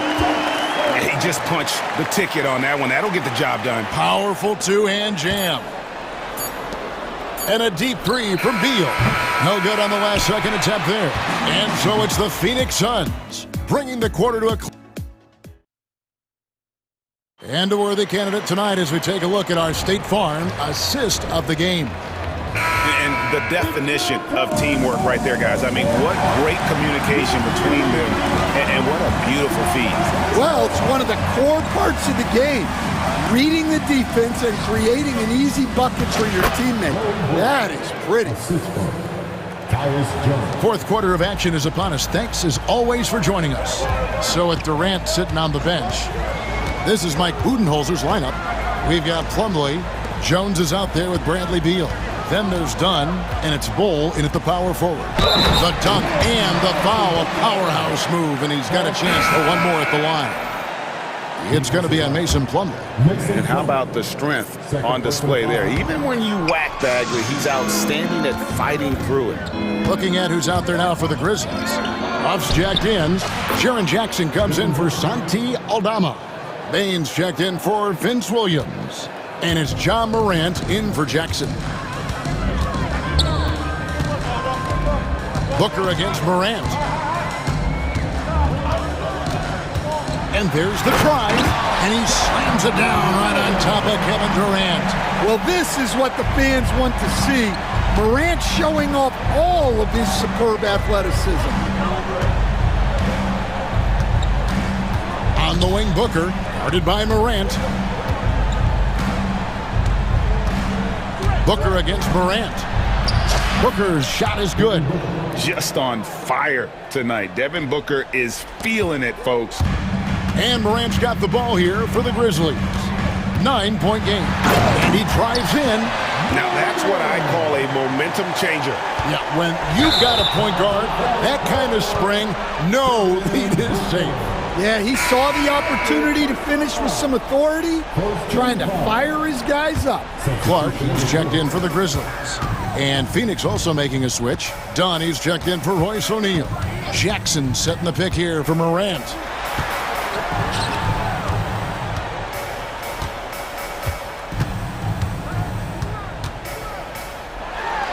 And finished off by Morant. Well, this is one of those nights where Morant just decided to take over. Game moves along. 2 minutes gone here in the fourth. Durant with a screen on Clark. Here's Booker. Fouled in the act of shooting. Gets the bucket anyway, so a three-point play chance for him. And I would not be surprised to see them double him up here. That one misses for Booker. The Grizzlies trail by 7. Now Morant. And then Morant slams it in. We all know Ja's capability to fill it up, and he is showing it here tonight.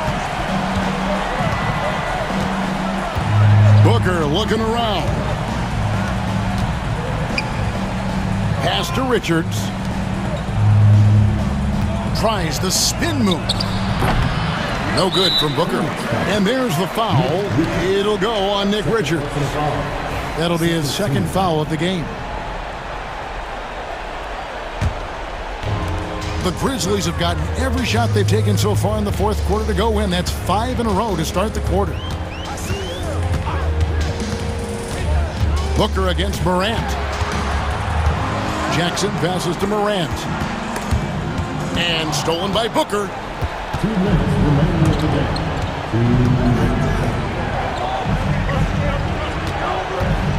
There's 1:54 left here in the fourth quarter. And foul on the shot. He'll shoot 2 at the free throw line. That one's on Morant. They've got to be careful. A big key to beating them is keeping Booker off the line as much as possible.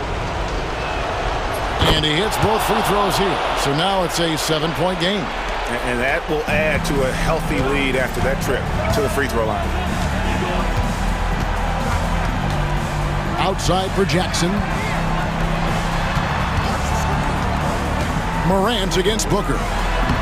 Morant with the bucket. Morant's got 18 points now here in the second half. Well, Morant's built to go and showing what he's made of here in the clutch. Clark against Booker. He takes it in. Spins Durant.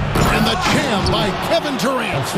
And the handles from Durant are downright filthy, using him to cut up the defense there with ease.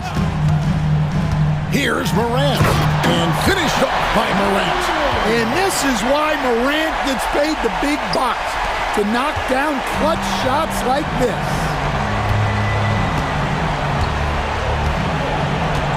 And 1:01 left in the fourth quarter. Devin Booker soaring in. Hey, dunks aren't always for the big fella. A serious power move from the point. Well, in this league, you can see powerful plays from anyone and anywhere. Your position no longer dictates your scoring options. It drops. Oh, and that cuts the lead to just 5. And guys, we talk all the time about making the extra pass. Clark there proving how important that concept is. Booker against Clark. Booker dishes to Durant. The shake. Played in with a nice touch off the glass. And we're so used to seeing KD light it up from outside. Found great positioning and then delivers. Morant outside.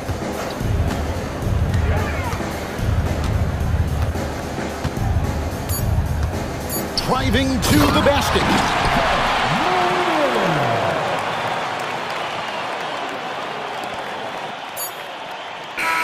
So the Suns win it. This was a hard-fought, well-earned victory for them, Greg. They really had to work for this win. That's a good point. I mean, weaker teams might have buckled at the end with the crowd amped up, everyone in the building kind of rooting against you, but they stood tall and pulled it out. Well said. It's time now to go courtside as we send you over to David Aldridge from the sideline. All right, David, thank you. And that'll wrap it up, folks. So for Stan Van Gundy, Greg Anthony, and David Aldridge,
see the improvement and new skills players have picked up over the offseason, Doris.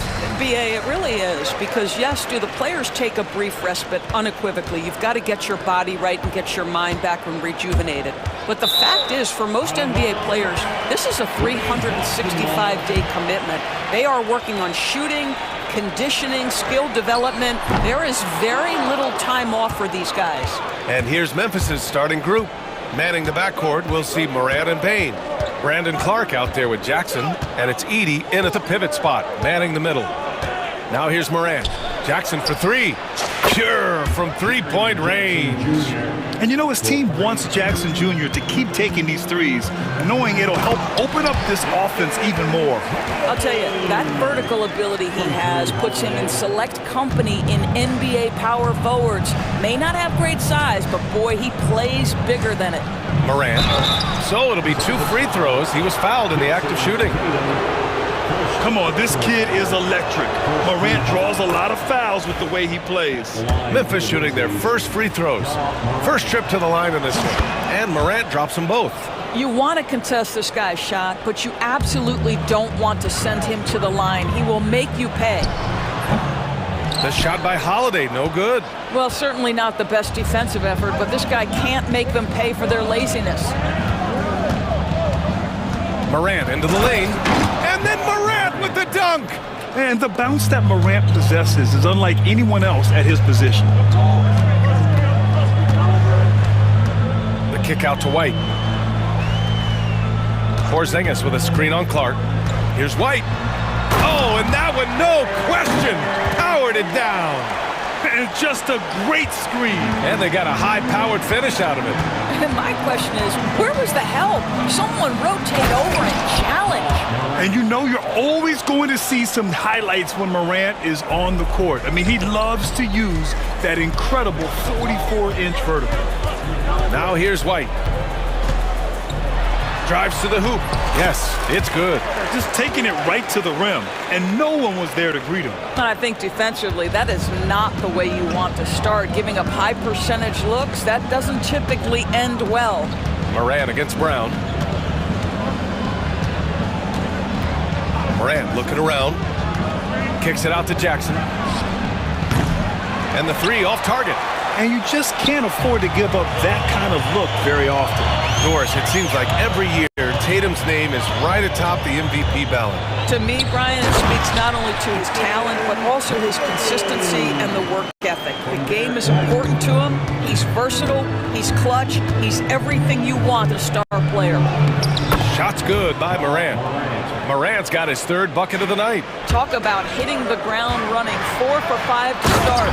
And then Tatum slams it in. Oh my goodness, Jason Tatum, you've got to be kidding me. How pretty was that? Here's Morant. And then Morant with the dunk. And he gives up some size inside, but makes a great adjustment on the finish. Well, he's attacking, he's forcing the issue, and that simply stated a terrific play. A moment to hear from Allie LaForce. When asked about Desmond Bane, Coach Taylor Jenkins said he's grown into a leadership role. Guys look to him because he sets an example. Bane said experience is the best teacher. Being in this league for several years, you start to find your voice and your confidence in things you know and say. All right, Allie, thanks. Here's Holiday. After the basket by Memphis on the other end. Yep, that one's good. That's 3 buckets in a row off assist. Just over 3.5 minutes gone here in the first. Morant against Brown. And Porzingis with the block. A swat by Porzingis, that wingspan, letting you know he's in the house. And it's Morant off the drive. And then Morant with the dunk.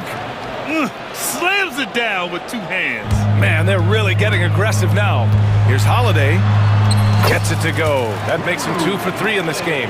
They're punishing those late defensive rotations, getting good looks inside throughout the half. Up top, Morant, defended by Brown. And it's Edey missing. Celtics trail by 3. Tatum inside, defended by Jackson. Here's Brown. Oh, a clear foul there on the missed shot. So he'll get a pair at the line. Ja Morant picks one up. You have to have the ability to force the defense to commit one way or the other. Jaylen Brown's aggressiveness does just that. So he gets them both. 35 seconds left in the first quarter here. Now here's Morant. He's got 14. And then Morant with the dunk. And tearing them to shreds tonight. You know, when a player as versatile as Morant starts going off, look out. Jackson with it. Pass to Morant.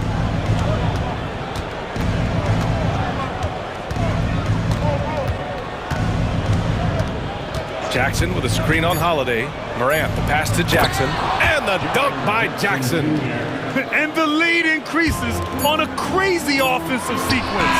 Man, the dunk alone would have been incredible, let alone the fact that it came off a pinpoint pass. Ja Morant, he's feeling it tonight.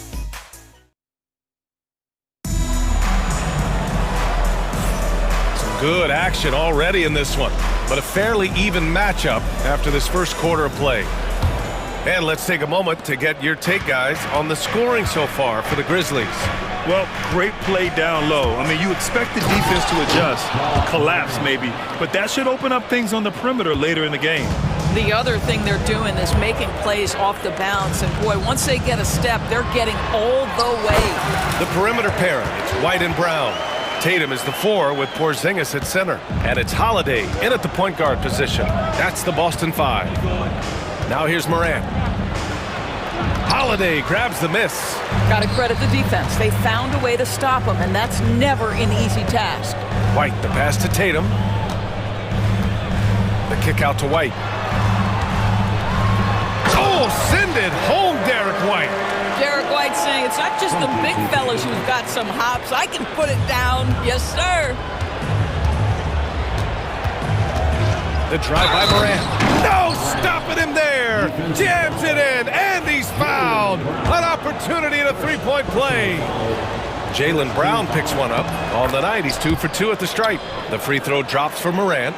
Grant, there's a huge difference between talent on paper versus winning. You're right, B.A., and it comes down to coaching, chemistry, and sacrifice. But I think the biggest thing is effort. All things being equal, the team that plays the hardest is going to win. Now here's Morant. He's got 21. And so they choose to intentionally foul. I mean, I'm just not sure what he was thinking right there. I mean, he needs to get his head in the game. And Boston with some changes. Cadis checked in for Porzingis. Al Horford comes in for Jason Tatum. And Craig subbed in for White. And we've got a timeout from Taylor Jenkins. He's going to talk it over with his guys.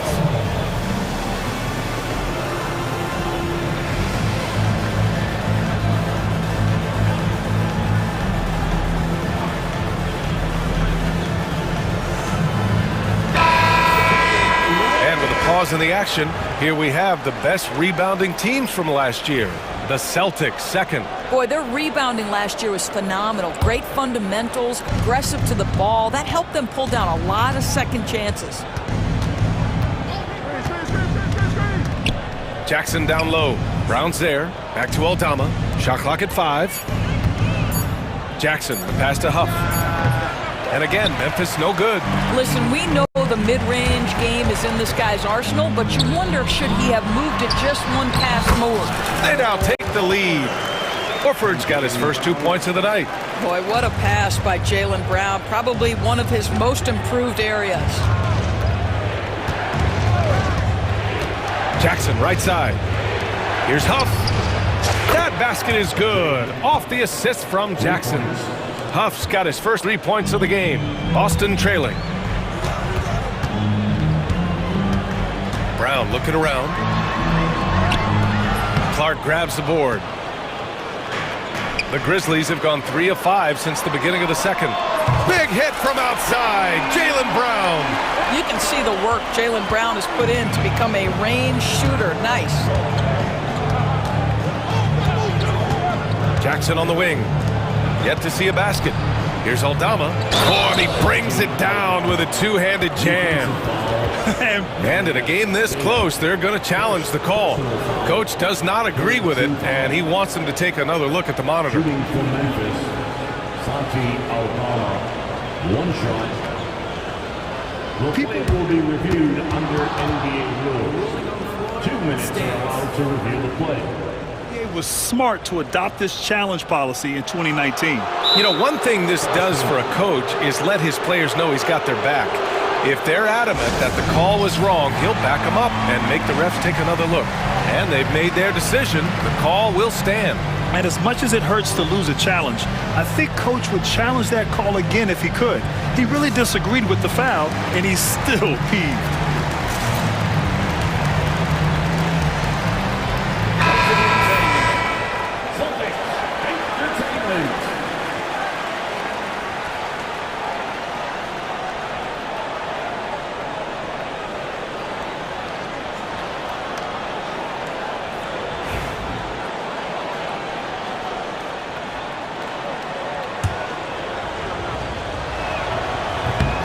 Free throw, no good. Boston has gone 3 of 4 from distance in this game. Horford, a screen on Williams. Brown with it, and it's Aldama picking him up. And Horford powers it home. Well, the rise for the alley-oop, just remarkable timing, perfect execution. Brown against Jackson. And the dunk by Jackson. I just love the aggressive finish. I'm thinking he's sending a strong message with that jam. Time now to hear from our reporter, Allie LaForce. Grizzlies great Marc Gasol last season retiring from basketball. He embraced the city of Memphis. He said, quote, I think a player has to feel that it's their city and they have to fight for it. You play with a different mindset when you do that. To me, winning was the most important thing. And they did a lot of winning, Allie. And so it's Memphis with it, following the bucket by the Celtics. Jackson for 3.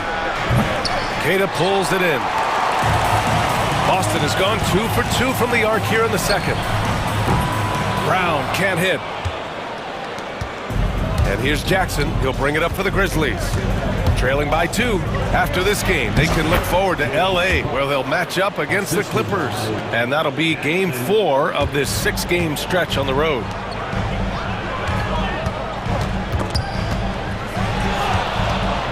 Here's Brown. Look at Brown getting it done inside. Well, that's where you use your athleticism and agility if you're Jaylen Brown, navigating to a high percentage look. Here's Jackson going inside, and the dunk by Jackson. I just love the strong finish there inside. Man, he's got that dunker's mindset, doesn't he? Always ready to pounce. Now here's Brown. Outside Craig.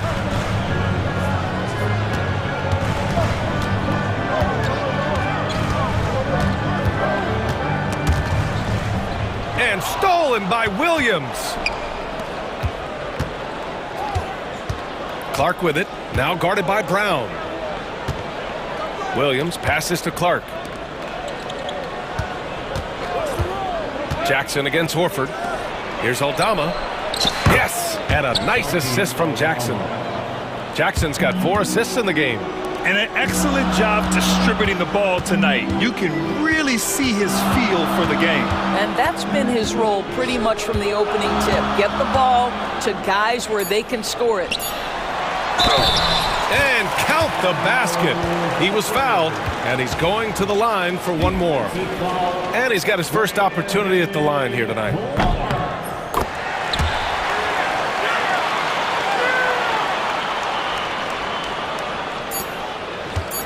There's Jackson with the 3. No good. Misses at the buzzer. And the first half comes to a close in a tie game.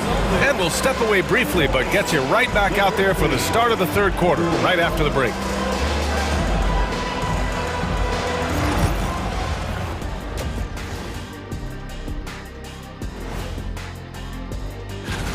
The Bucks will face off against the Lakers out in Los Angeles.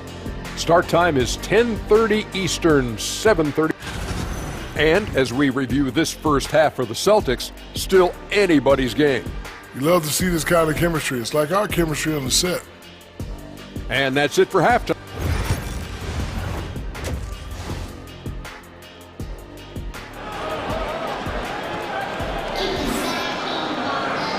you're just joining us, we played through the first half in a game that's been fairly even so far. Oh, a fantastic game from Ja Morant in this one. Yeah, tonight he's done a great job of slashing through the lane and finishing. And part of that has to do with his mindset. He has been looking to push the action at every opportunity, and he has been in attack mode all night. Here's Morant. On the court for the Grizzlies. Manning the backcourt, we'll see Morant and Payne. Jaren Jackson out there with Edey, and it's Clark in at the 3 slot. And for some reason, he decided to foul there. Yeah, B.A., that's an odd move. Maybe there's something else behind it. And we've got a timeout from Taylor Jenkins. We might see him looking to make some tweaks to the strategy here.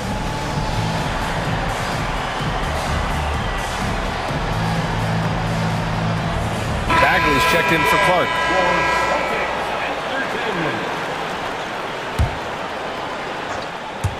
And Boston has possession. Tatum looking it over.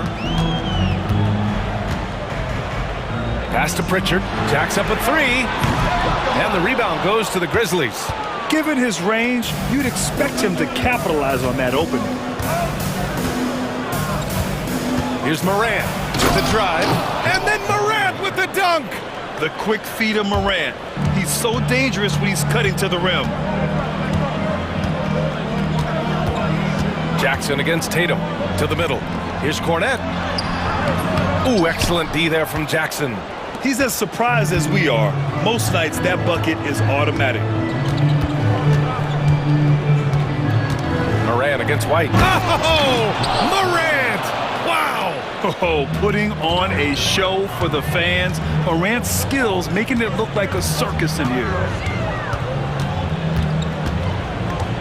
Porzingis up top. He's covered by Bagley.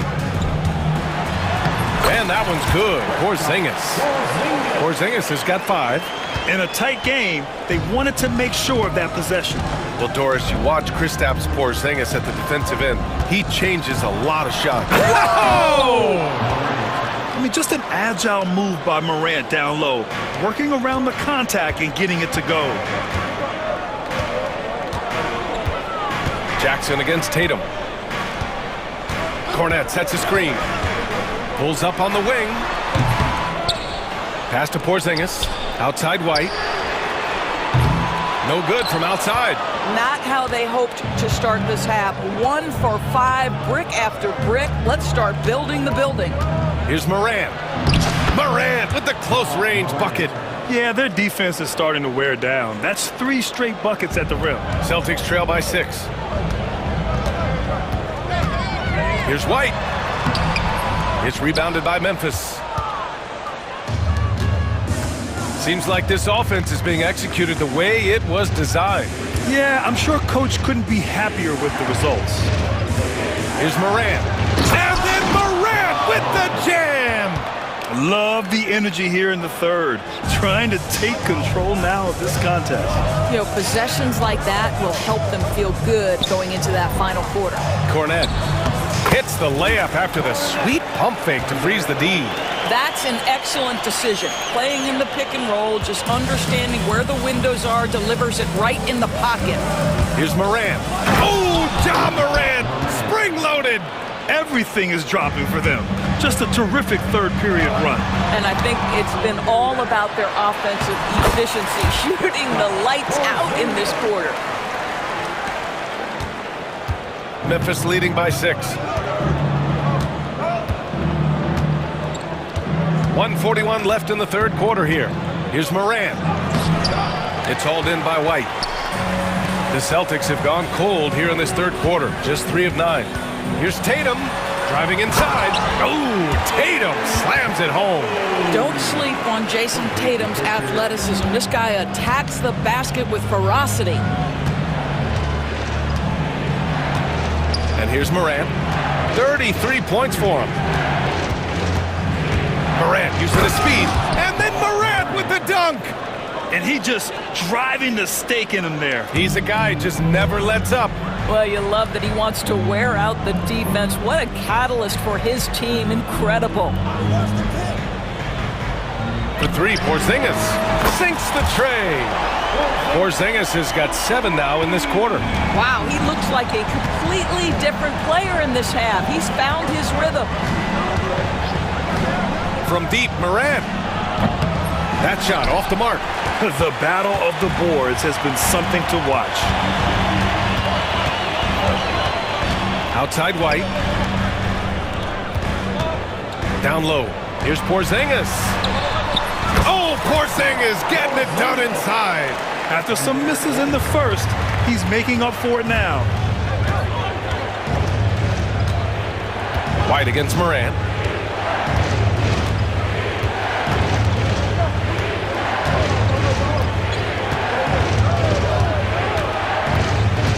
Jackson with a screen on White. Clock at 4. Morant, no good. Outside White.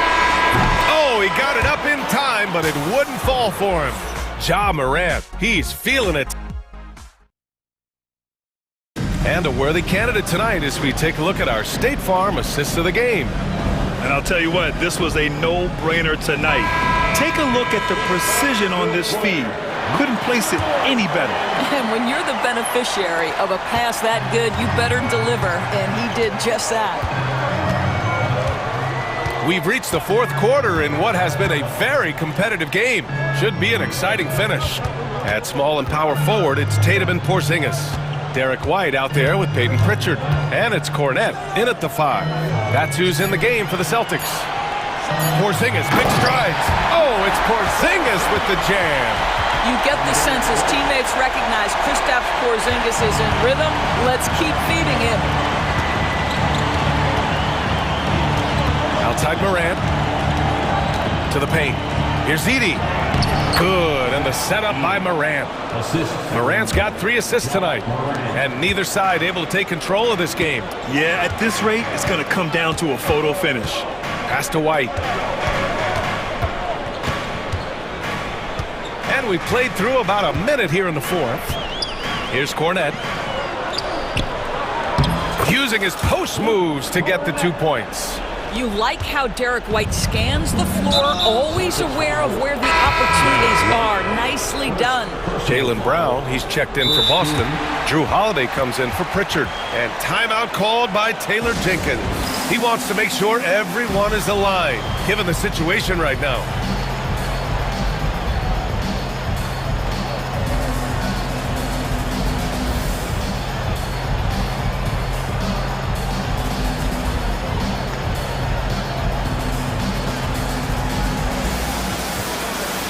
The Grizzlies making a switch here. Clark's checked in and keeping us updated from the sideline. Allie LaForce. I was able to listen in on what Taylor Jenkins had to say to his team.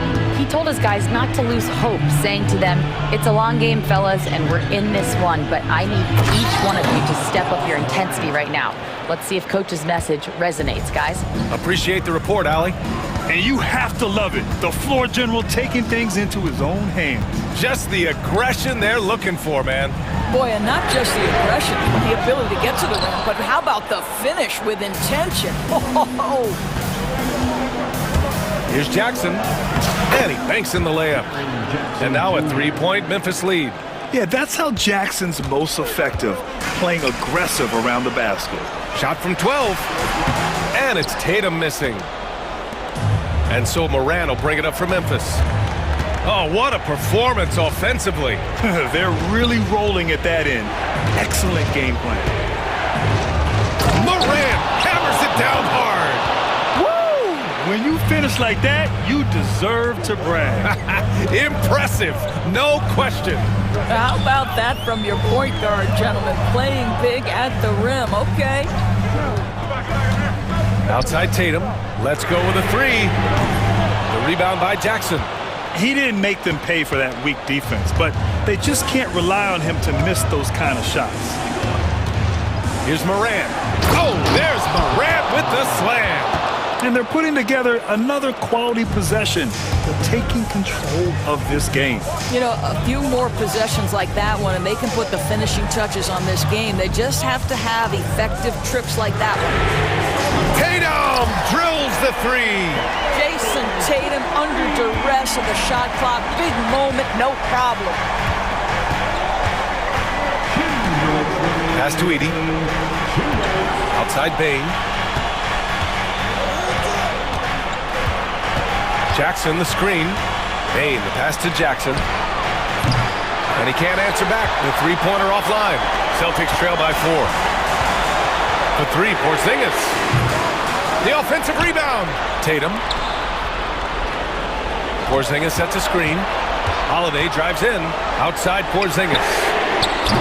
Off target from outside. Simply put, a bad shot, guys. They all know they can get a better look than that. Outside Morant. Kicks it out to Clark. Pass to Jackson. Outside Morant. Launches a three. Tatum pulls it in. He couldn't believe how open he was. He just couldn't convert it.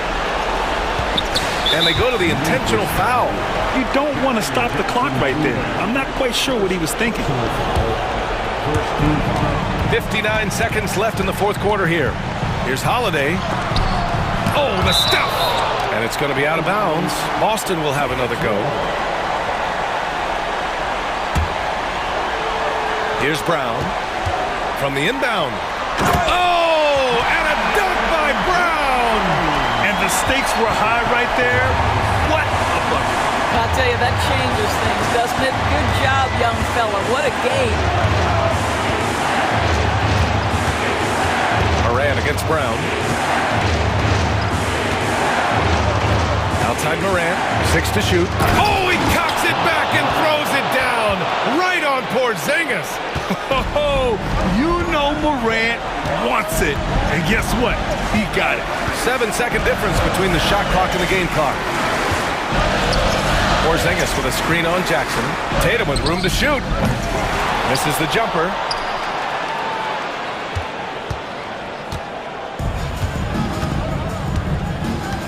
Here's Morant.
NBA season. How does opening night feel different from the rest of the season, the rest of the schedule? Well, Kevin, it's the excitement of the unknown. Everybody comes in with the highest of expectations, right? You got new teammates, some new wrinkles, still a lot to figure out and shake out over the course of a long season. So let's take a look at the Boston Celtics starting lineup. Holiday in the backcourt. To his side is White. And in the front court, Brown and Tatum. And it's Porzingis in at the center, locking down the middle. Tatum, no good. Usually, guys, he's going to knock that one down from there. Proficient at operating in that medium range area. It's Edwards on the wing, guarded by Tatum. Randall with a screen for Edwards. Offensive rebound. Second chance shot. Porzingis with the block. Hey, with that length, Porzingis is always a threat to block shots. I mean, when he matches that length with really good energy and awareness, he can be a good defender. Poor design there defensively. They know he's a knockdown shooter from that spot. And you do not want to let him get going early because that can get you cooked. Anthony Edwards is a classic two-guard. Clark, a spectacular play. What has impressed you most about his development? Well, he's got a great body. He had it when he got into the league after just 1 year of college. Tremendous basketball body, strength and length and bounce. Now he's worked on refining his skill. I think the biggest thing that's impressed me is not only his work ethic, but his poise. He's not a guy that plays frantically. He plays with intentionality and purpose, and that's a tough thing to do when you've got his athletic ability and you're as young as he is. Outside Edwards. Edwards with another miss. No doubt he's struggling right now from the field. Let's see if he can get it going this quarter. Here's Tatum. Gobert with the defensive effort. You know, sometimes making it difficult for him to finish at the rim is all you can ask for from the defense. Edwards kicks to McDaniels. Nice ball movement by Minnesota. And Edwards slams it in. Boy, the athleticism of Edwards is something to behold. Love watching him sky up to throw it down. It's time now to hear from our Hall of Fame reporter, David Aldridge. What's the latest, David? Hey, Kevin. Celtics coach Joe Mazzulla has talked about the two J's, Jaylen Brown and Jason Tatum. He says they've been lumped together because they play a similar position, but they don't have to be similar. They've got to be able to express who they are and not constantly be compared to each other. They're not the same. Kevin? That, David, remember a couple of years ago, there was some thought that maybe one would be traded. Glad they're still together. Boy, how about the strength of Edwards, confident in taking on defenders and finishing. Porzingis sets the pick for White. A pass to Porzingis, an emphatic alley-oop jam. Well, what an athlete this Porzingis kid is, man. I tell you, you put the rock anywhere near him, and he's going to throw it down. Here's Edwards. Count that as his fourth basket of the night. Just 7 shots to get there. And when they've gone to him, he has come through big time. You got to keep getting him touches. There's always a surprise, isn't there, Clark, in the offseason? Let's go back to 2022. That offseason, the Timberwolves going all in on Rudy Gobert. Basically, Kevin, they traded 5 firsts plus a bunch of good players for Gobert. It was derided at the time, and I can understand why, but Rudy's defense has taken them to another level, and he's actually been a little better offensively than people thought he would be. Here's Porzingis. Shooting foul as the whistle blows. He'll shoot 2 free throws. That's on Jaden McDaniels. Injuries aside, you know, Porzingis' growth here in the league, I think, has been really quite rapid. It's clear that he puts in the time and practice to continue to refine his scoring ability and overall skill set. And that's a rare missed opportunity from him. He's been good as gold up until that point. Celtics trail by 4. White looking around. Trying to find Porzingis. Gets it to him. Takes the alley-oop pass and dunks it down. Boy, evidence of the mobility there from Porzingis as he shreds the defense in screen and rolls. Randall with a screen for Edwards. Jason Tatum grabs the board. The Celtics have gone 5 of 9 from the field here in the first. And White kicks to Tatum. Nailed from three-point land. This is why Tatum is a superstar. His confidence in shooting the ball right away, quick release, money. Randall no good. That's a surprise. I mean, really out of character for him to miss when the defense is not right up on him.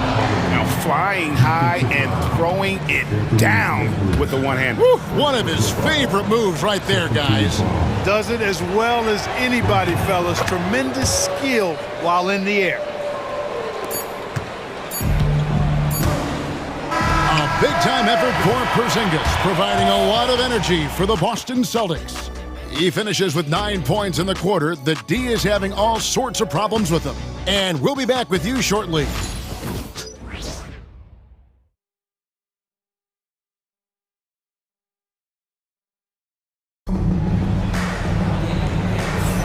And hope you've enjoyed the broadcast so far. Halfway through the first half in this one. And a look at how the offensive approach has been going here so far for the Celtics. So far, they've moved the ball well, leading to open, high-percentage looks. Lots of assists in this one. Something else they're doing well tonight, guys, lots of points in the paint. Something to continue to keep our eye on. On the court right now for the Celtics. White in at shooting guard, with Brown playing small forward. The post pair, Tatum and Porzingis. And it's Holiday in at the one. An intentional foul committed, but for what purpose, Greg, I'm not sure. A scene of confusion right there. I can't imagine why he thought it was a good idea to foul there. Here's what Boston's going with right now. Kate is checked in, and Al Horford subbed in for Tatum. And, you know, succeeding in the catch-and-shoot game will really help Edwards set up his drives to the hoop. Brown wide open, he fires. And he can't answer back. The three-pointer offline. Timberwolves trail. When Naz Reid is out there, Clark spacing the floor is a real asset for him. For sure, and you know, he really puts a lot of pressure on the defense because he can score from anywhere on the floor. And he's got great size and strength. And he does the little things too. I mean, you look at his points and rebounds, but this guy gets deflections, he goes after loose balls, he gets you extra possessions on the glass, he steps in and takes charge. I mean, he does. Oh, man! What a finish! Show us what you got, young fella. Anthony Edwards. Love to see you operate like that. Holiday, the pass to Keita. 6 to shoot. To the middle. It's stolen by Gobert. And now the Timberwolves on the break. For 3, Edwards. Rebound, Boston. And how about this team? They've certainly impressed on the road this season, now up over 25 wins away from home. It's remarkable. Well, give their coaching staff a lot of credit for preparing them to come into hostile environments and just totally silence the crowd. This team's character and how prepared they are makes them a nightmare matchup for anyone in our league. And so Chris Finch calls for the timeout. Wants to talk some things over, might be seeing some things to adjust. Big group substitution now for Minnesota. Mars is checked in. Alexander Walker comes in for Julius Randle. Dante DiVincenzo, he's checked in for McDaniels. And it's Conley in for Edwards. Second quarter of action, about a minute and a half played. There's Brown with the 3. Reed with the rebound. For Minnesota, they've gone 2 of 3 from the field here to open the second quarter. The Timberwolves working the ball around now.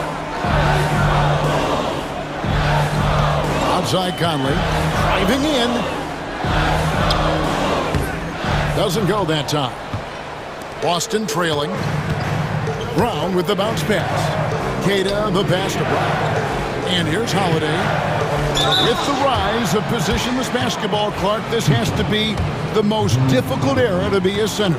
I would not disagree with that, quite honestly. I mean, they're asked to do a lot. I mean, if they're not elite rim runners as centers and shot blockers, they've got to be able to shoot and shoot from the perimeter, not just in the low post. and they still have to be able to finish around the basket. I think the biggest thing is they have to cover more ground defensively because how the game is played offensively with a lot of movement and pick and roll.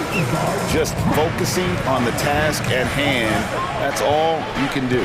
Yeah, these teams trading punches right now. I mean, it's table tennis. Back and forth we go. Cade's shot is off. Minnesota's gone 1 of 2 on three-pointers here in the second quarter so far. Conley kicks to DiVincenzo. Pulls up. It's hauled in by Brown. Boy, defense non-existent there, but they catch a break as he whiffs it. The shot by Holiday, no good. Minnesota in the lead, 3 on 3. Reed gets the bucket. Reed's got his first basket of the night. And if you're the guy who has to guard him, it is never going to be an easy night for you. Holiday against Conley. Horford with the screen on Conley. Floats it up for Horford. The shot misses.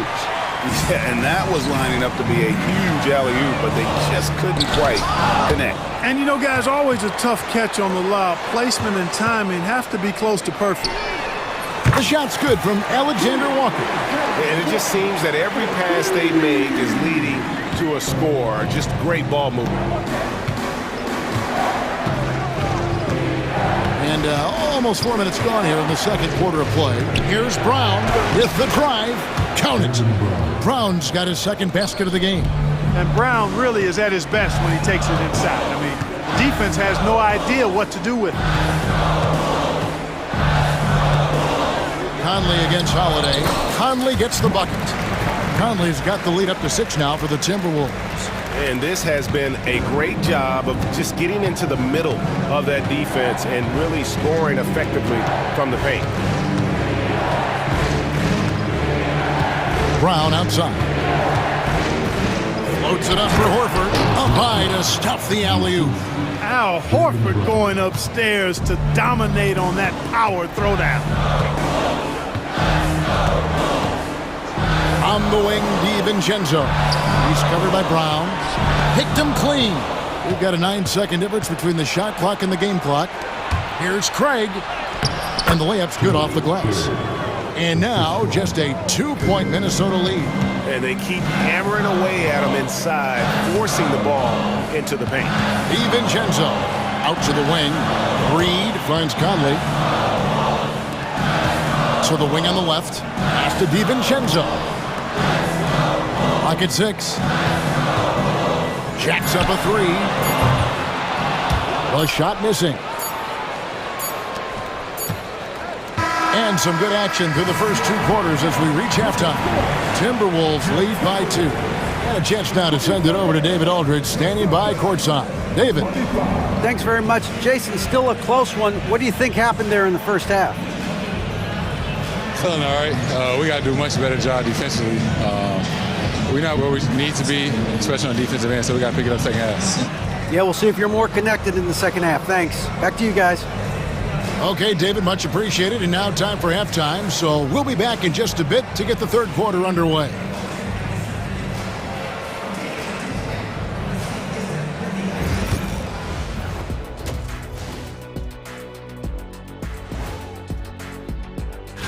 You know, right now for Minnesota, you really get to see what they're made of after your hard work in the offseason. Yeah, you have big changes, and then you have subtle changes. And turning our attention back to that first half of action, guys, Anthony Edwards was in complete control. And that is it for halftime, folks. It is back to Kevin Harlan and the crew for the second half.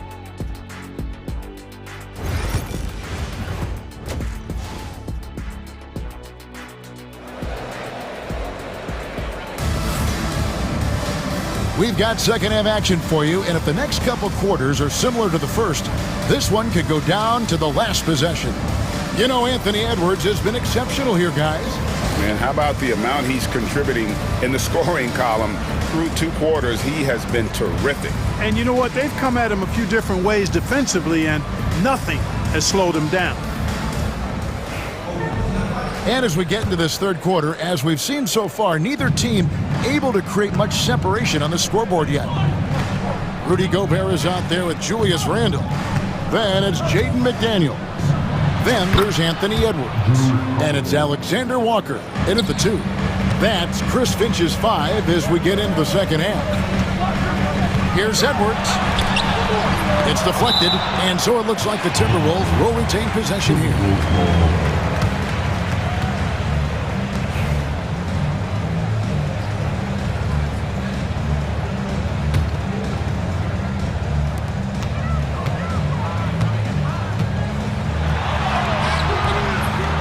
And Gobert kicks to McDaniels.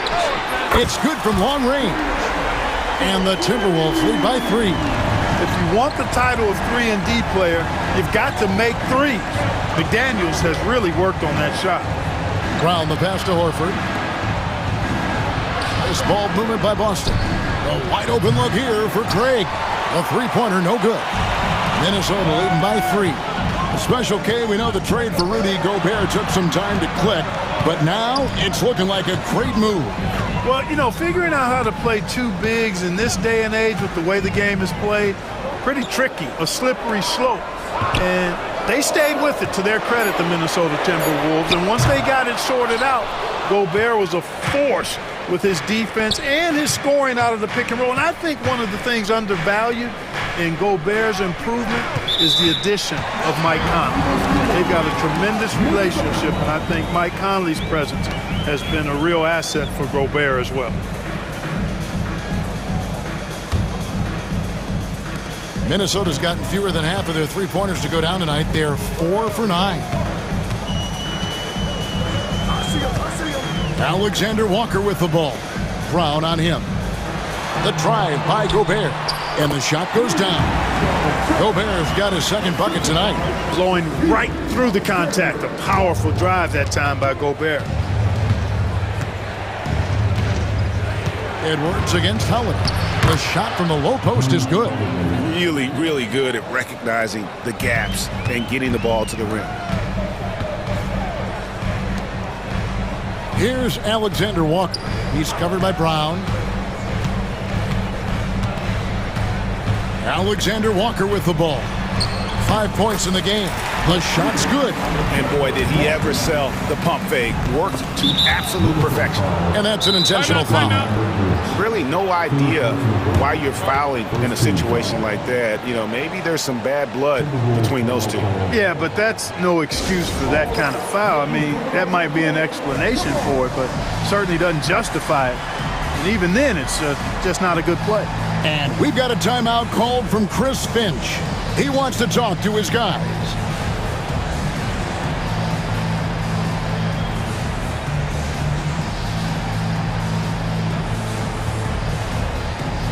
And some changes here for the Timberwolves. Mars is checked in, and it's Reed in for Nickeil Alexander-Walker.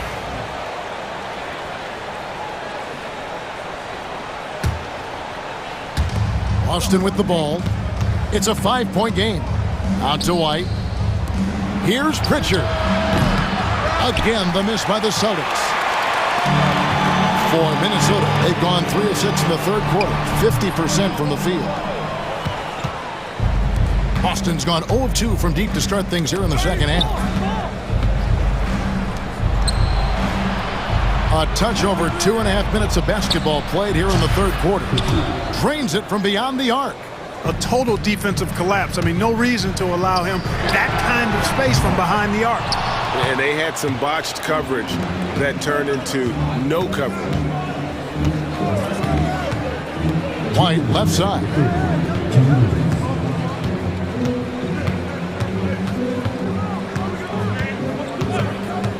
Six on the shot clock. The Celtics need to get a shot off. The game now all-time. Porzingis has got 11. You know, at 7'3", not many guys can defend Porzingis. I mean, especially when he's operating this close to the rim. 1:33 left to play in the third. And here's DiVincenzo from the arc. The Timberwolves again can't hit. Here's Pritchard.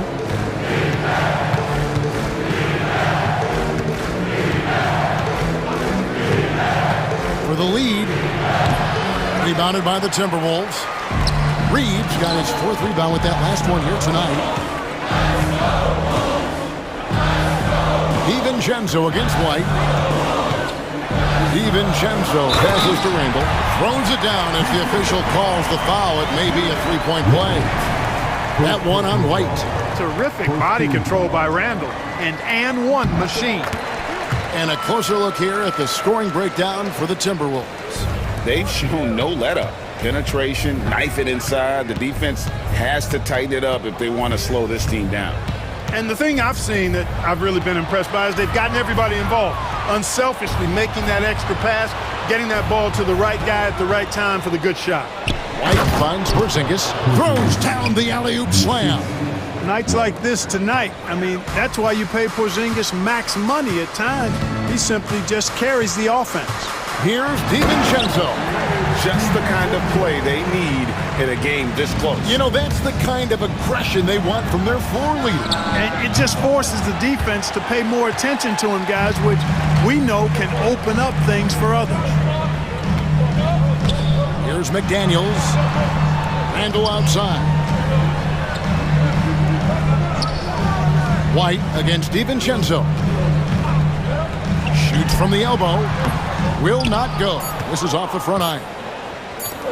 From past the arc. And the last second attempt does not go in for him. And we just finished the 3rd quarter, and we've got a tight ball game here. Timberwolves ahead, leading by 3.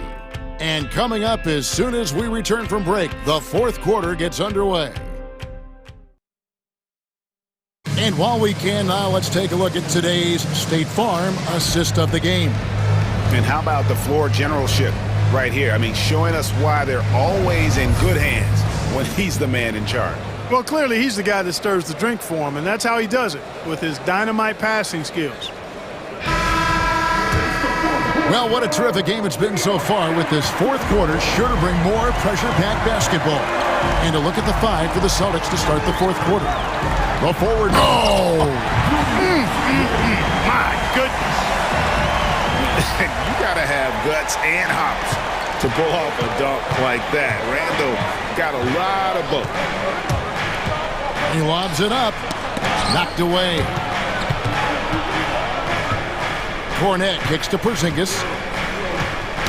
McDaniels with the ball. Now guarded by Porzingis. Here's DiVincenzo. And that one is stuffed right through. I think DiVincenzo is at his best in the open court because he's got tremendous speed. Stolen by Reed. And now the Timberwolves on the break. No one near Randall as he lets it go. A chance there to push it to double digits, but it's off the mark. Here's Pritchard, defended by DiVincenzo. Pritchard gets the bucket. And the lack of effort to fight over the screen there makes that an easy shot. Well, I'm going to credit the screen. I mean, that's a good, strong pick he lays there. Here's DiVincenzo. Pass to Garza. Randall kicks to DiVincenzo. 5 to shoot. 3-pointer. The rebound by Jason Tatum. Tatum's got 5 rebounds tonight. You know, guys, you can tell he wants to contribute more, but his teammates have picked up the slack for him. That's what being on the team is all about. And we've got a timeout called from Chris Finch. He's clearly intent on wanting to lock in and make sure everyone's on the same page.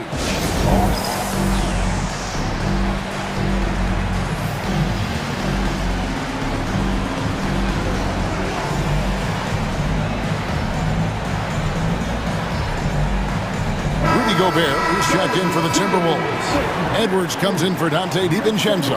And then for Boston, Brown comes in for Luke Cornette. And it's Holiday in for Pritchard. A moment now to hear from our sideline reporter, Hall of Famer David Aldridge. David. I was able to listen in on what Chris Finch told the team. He demanded something of his guys. He said, I'm not satisfied yet, are you? You've worked hard, but we need to keep piling it on. Don't give them any hope, guys. All right, David, thanks. Defense better watch out. They better be alert because this guy can make threes, as we saw in the first half. Minnesota leading by 4. Randall kicks to Edwards.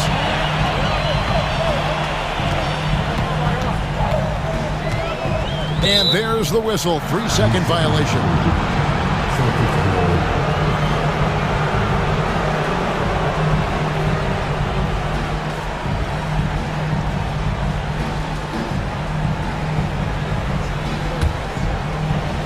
Celtics trail by 4. Outside Holiday. Pass to White. Tatum with a screen on McDaniel. Again, the miss by the Celtics. Minnesota's gone 0-3 so far in the fourth quarter from long range. Oh, he's a high flyer! Oh, look at that elevation and throw that. Oh, that is just unreal. Is this the dunk contest, or are we actually playing a real game? No, this one counts, Greg. Believe me. My With confidence to attempt that alley-oop to himself. Well, he couldn't help himself, couldn't resist. That really was a spectacular play. And we are seeing tonight why Edwards was selected first overall. Anthony has a special ability to score. Brown outside. Boston again missing. You know, to cut deficits, you got to be making smart basketball plays out there. Taking care of the ball. It's not done by hoisting up bonehead threes like that. Yeah, letting it rip. They're just having fun right now. Yeah, offensively, they've just been rolling. Impossible to stop. And here are the Timberwolves. They're on an 11-3 run. Brown the pass to White. The kick out to Brown.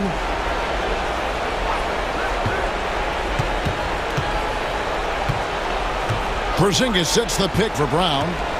And Holiday has it in the corner. Shot clock at 6. Here's Porzingis. Out to White. Second shot opportunity. It goes straight through with the swish. White, one of the things you like, he plays within himself. Never forces things offensively. Whoa.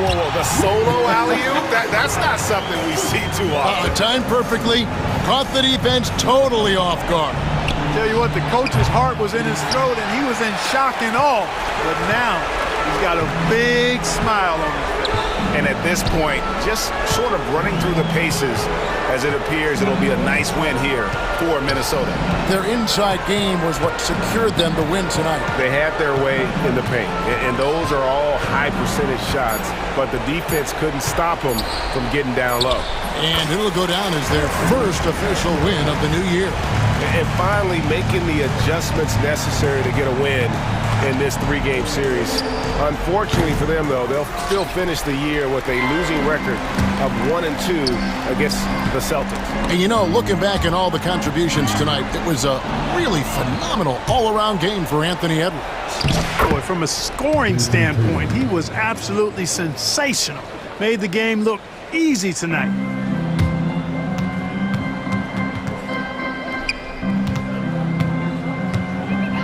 Now Edwards.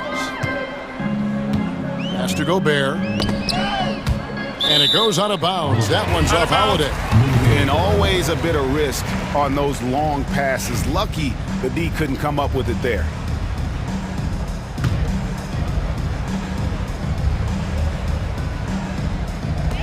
$12 seconds left to play in the final quarter.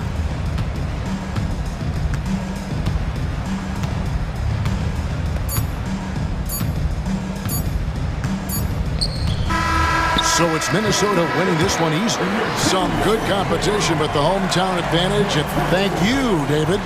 And that about wraps it up. For David Aldridge, Greg Anthony, and Clark Kellogg, this is Kevin Harlan saying thanks for being with us. See you later.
opening day.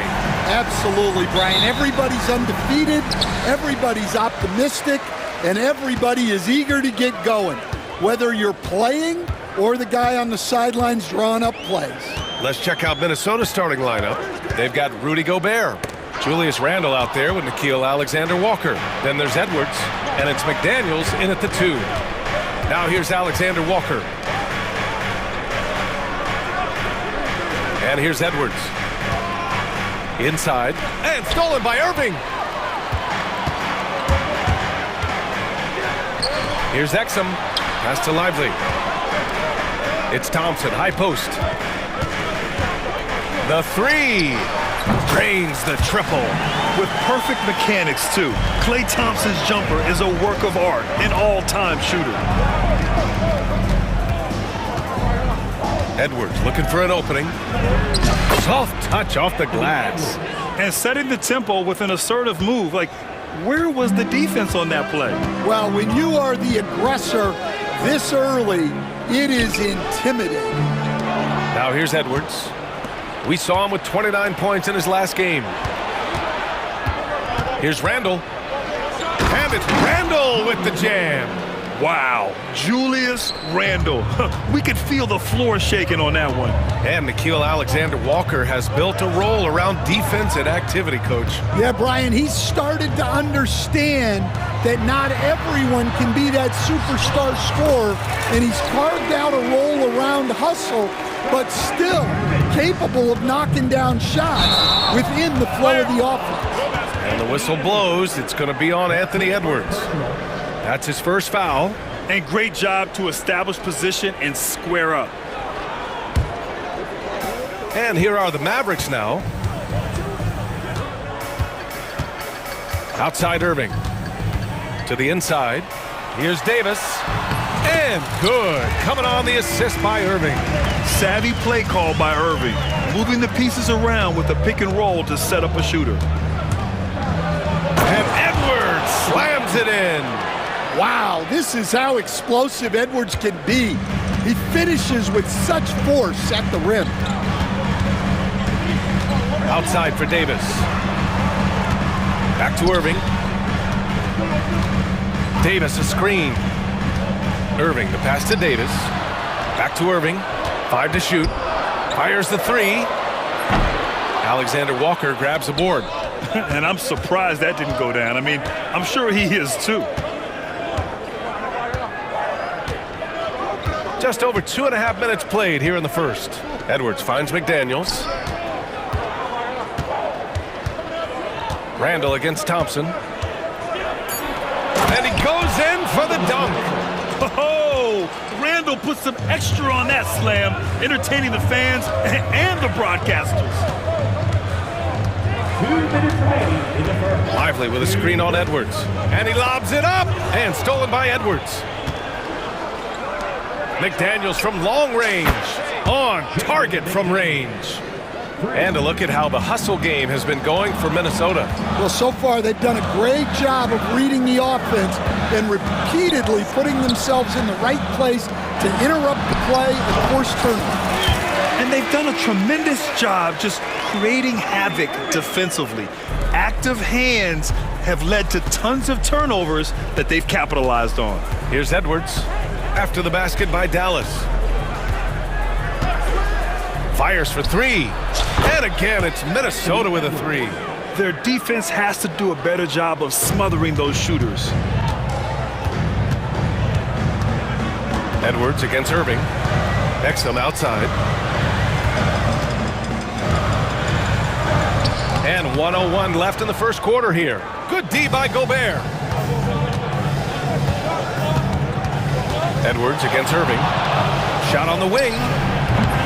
Lively grabs a miss. Yeah, well, that's a shot the defense is probably going to let him keep taking.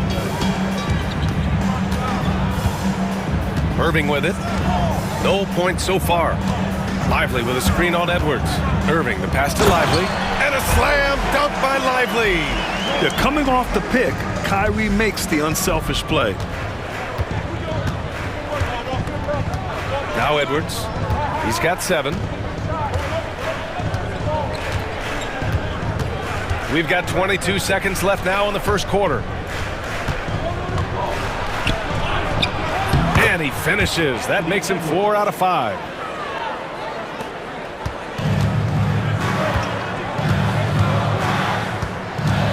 Irving against Edwards. Outside for Davis. The three from Thompson. That shot, no good. It's tipped. Anthony Edwards has been on display for Minnesota, hunting for opportunities, leading to...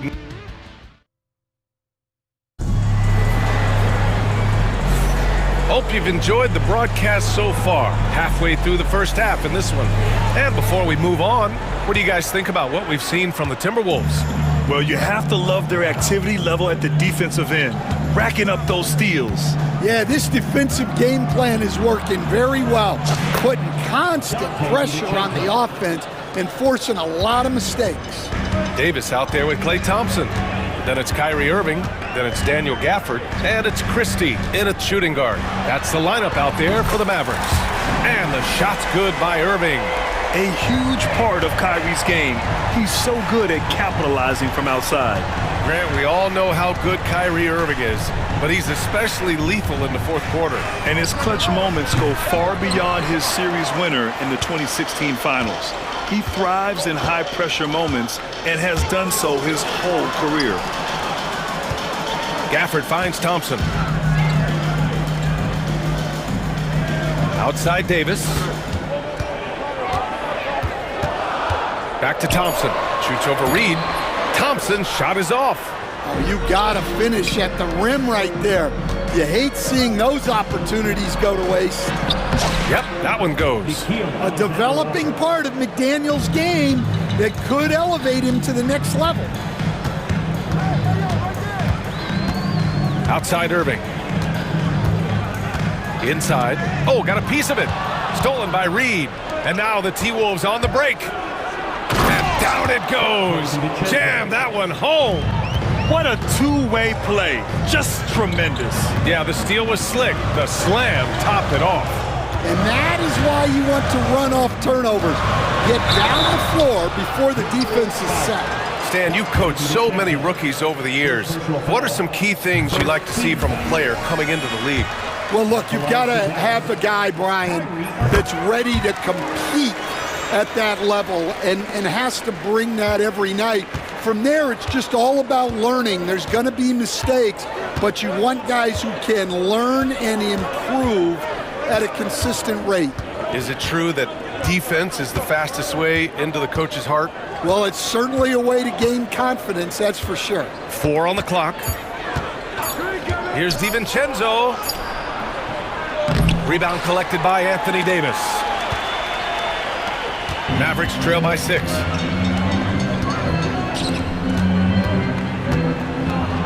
Outside for Irving. Davis with a screen on DiVincenzo. And he lobs it up top. And finished off by Davis. So effective in screen and rolls. When Davis cuts hard like this, he's capable of getting quality looks. Reed. And such a nice move to make that bucket possible. Reed's gotten his first basket of the night. You want to run your offense through him, a reliable scoring option.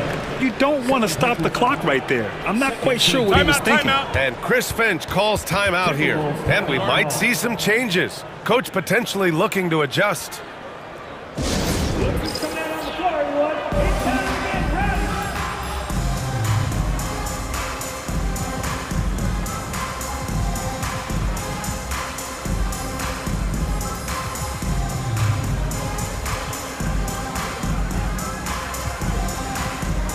Edwards, he's checked in for the Mavericks. A quick break, and we look at our 2K leaderboard for three-point shooting last season. The Timberwolves, 3rd. Well, last season, what stood out about this team was their three-point shooting.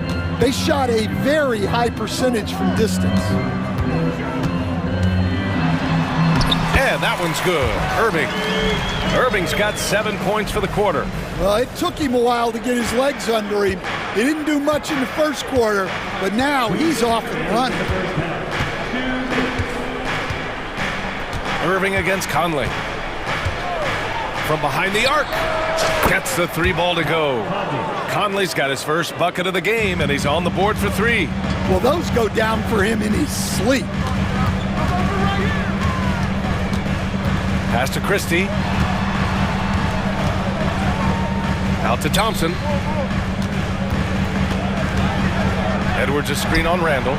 Oh, and Clay makes that three look so easy. And both teams running long-range plays that are working.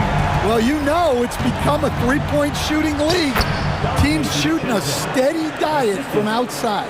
And now, almost all their points coming from the paint. DiVincenzo with the steal. Now here's Conley. He's guarded closely. Garza passes to Conley. And it falls. 2 for 3 from the field so far. Just a veteran play by Conley there, giving the D no time to react off the catch. The kick out to Edwards. Irving looking around. Edwards a screen on DiVincenzo. And it's Irving missing. Well, that's what the defense has to do. Make that shot as uncomfortable for him as possible. You won't see him miss that one too many times. Yeah, it was a great look. Sometimes they don't fall. You've just got to keep taking great shots. The ball's knocked loose. DiVincenzo with the steal. Conley finds Randall. Just 1 second separating the shot clock and the game clock. And he was camped in the lane there. He gets a 3-second call. And so Jason Kidd calls for the timeout. A moment to rest and confer on the game plan. They faced off right here last time they met, but the home club just couldn't pull out the win. And obviously the whistles weren't in their favor the last time these teams met, and it cost them.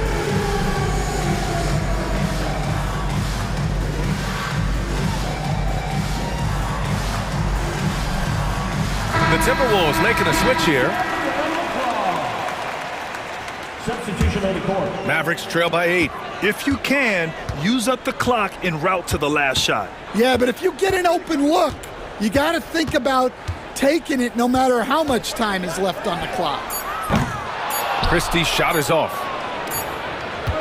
And so it's the Minnesota Timberwolves, up by a healthy 8 points at the end of the period. And it's mostly due to their superb shooting.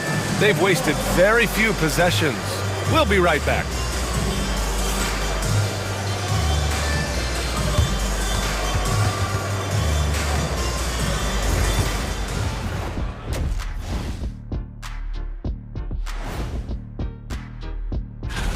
Fellas, you gotta love watching teams go at it like this. Love seeing it, Ernie. It's fun to see these teams, the fans, and us in the studio. Yeah, it makes me want to get there and play. And now, time to talk about this game. What a solid start for the Minnesota Timberwolves. Offensively. Thanks for tuning in. Now we head back to Brian Anderson for the start of the third.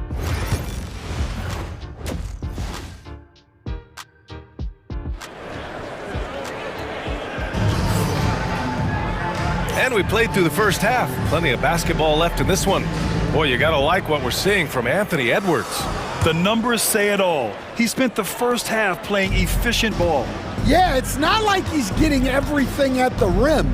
He's playing smart and just taking what the defense gives him. Kicking off the second half, here's Chris Finch's 5. Amp is at the 2 with McDaniels playing the 3. Julius Randle out there with Rudy Gobert.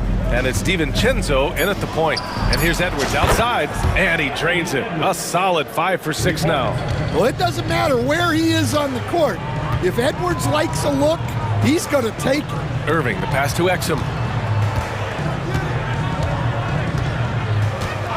Takes the 3, knocks it down from distance. Well, the defense gave that away. He's a skilled shooter who you have to contest at the arc. For 3, Randall, and the rebound goes to Dallas. They host the Pistons after this one. That'll be the second of a 2-game stretch at home. And an intentional foul right there. Reed's checked in for the Timberwolves. Second half getting started, about a minute played. Irving against Edwards.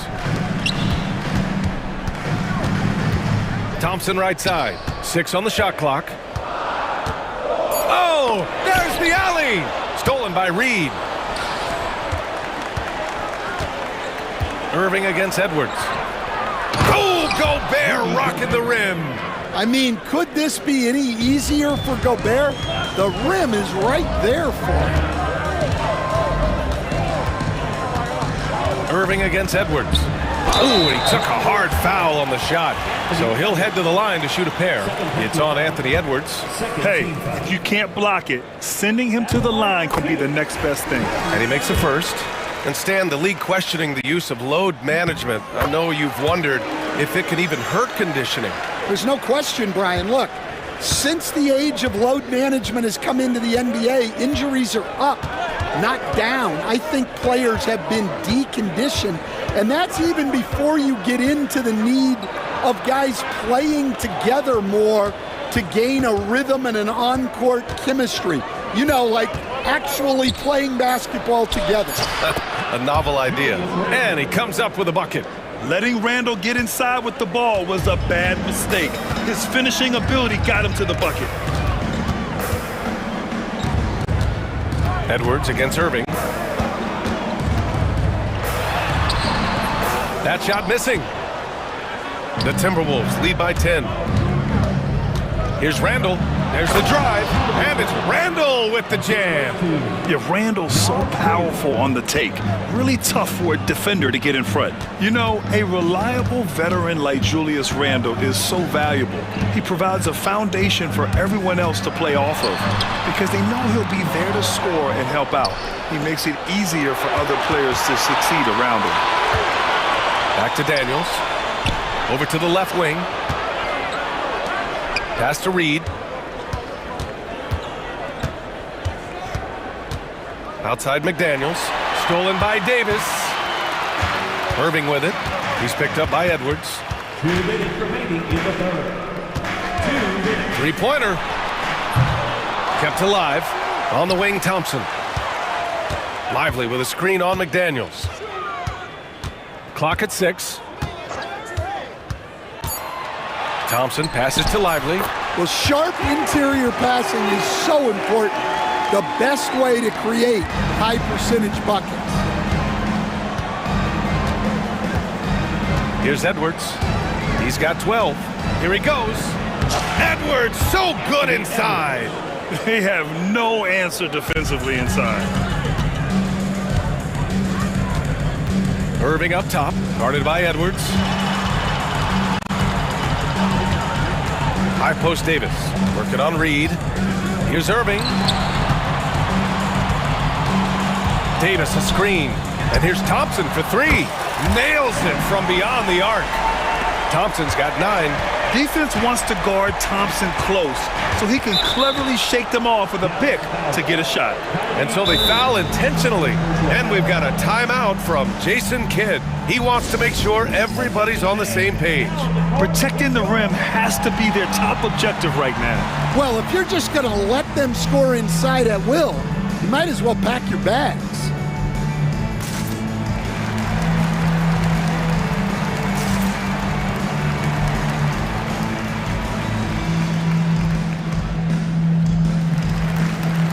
And the Mavericks going with a whole new group out there.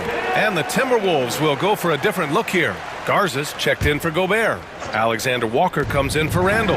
DiVincenzo, he's checked in for McDaniels. And Mike Conley is subbed in for Anthony Edwards.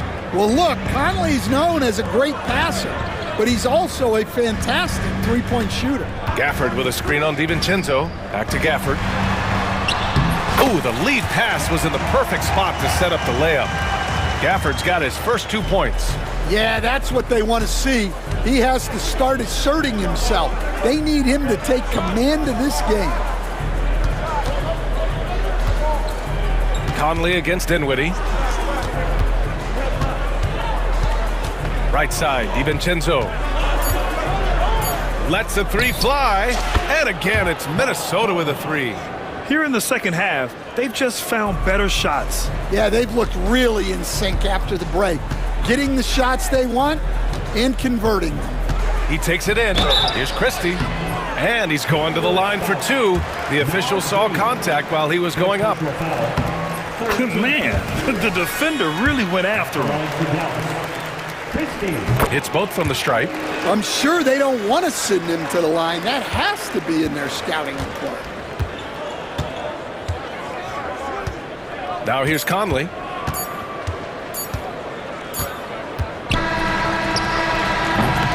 And so it's Minnesota. They lead by 11 as the quarter comes to a close. And a moment now as we take a look at our State Farm assist of the game. Talk about painting a magnificent picture with that dive. Just a great decision and a perfect delivery. Wow, that was an absolute masterpiece of an assist. He knew exactly when to deliver the ball, and it made for a beautiful score. And 1 quarter to go in a game that, to this point, has not been an evenly fought contest. P.J. Washington out there with Edwards. Then it's Daniel Gafford. Then there's Spencer Dinwiddie. And it's Christie in at the 2. That's the lineup out there for the Mavericks. 17-foot shot on the way. Knocked loose. Washington outside. Kicks it out to Dinwiddie. Here's Christie. Off target with the 3. And he almost made them regret defending him so loosely. Conley with the ball. Checked by Washington. Outside, DiVincenzo. Reed sets a screen. Tries it from the top of the key. The kick out to Conley. Puts up a 3. Pass to Alexander Walker. Conley looking for an opening. Fires from deep. That shot off. Mavericks trail by 11. Now here's Dinwiddie. Reed defending. Gafford with a screen on DiVincenzo. Here's Christie. Let's go with a 3. Hits the 3-pointer. When you have Dinwiddie as a teammate, you have to be ready. Spencer is a tremendous distributor. And now we've got an intentional foul. And Minnesota will go for a different look here. Rudy Gobert's checked in for Garza. Julius Randle comes in for Reed. McDaniels is checked in for Alexander Walker. And it's Edwards in for Conley. And Chris Finch calls timeout here. Coach clearly has something he wants to say to his team right now. Reed's checked in for DiVincenzo. A chance here to catch up with Allie from the sideline. Over that last break, I got a chance to hear what Chris Finch said to the team. He loves what the D has been able to accomplish, saying to his team, every turnover is a big success for us. Keep forcing those errors. Don't let them feel comfortable out there. So expect them to keep trying to be disruptive. As always, Allie, we thank you. Edwards with some muscle. What touch. Edwards has mastered just about every shot there is. Edwards against Irving. Pass to Davis. Back to Irving. Beyond the arc. Randle pulls down the board. And I'm surprised that didn't go down. I mean, I'm sure he is too. Reed.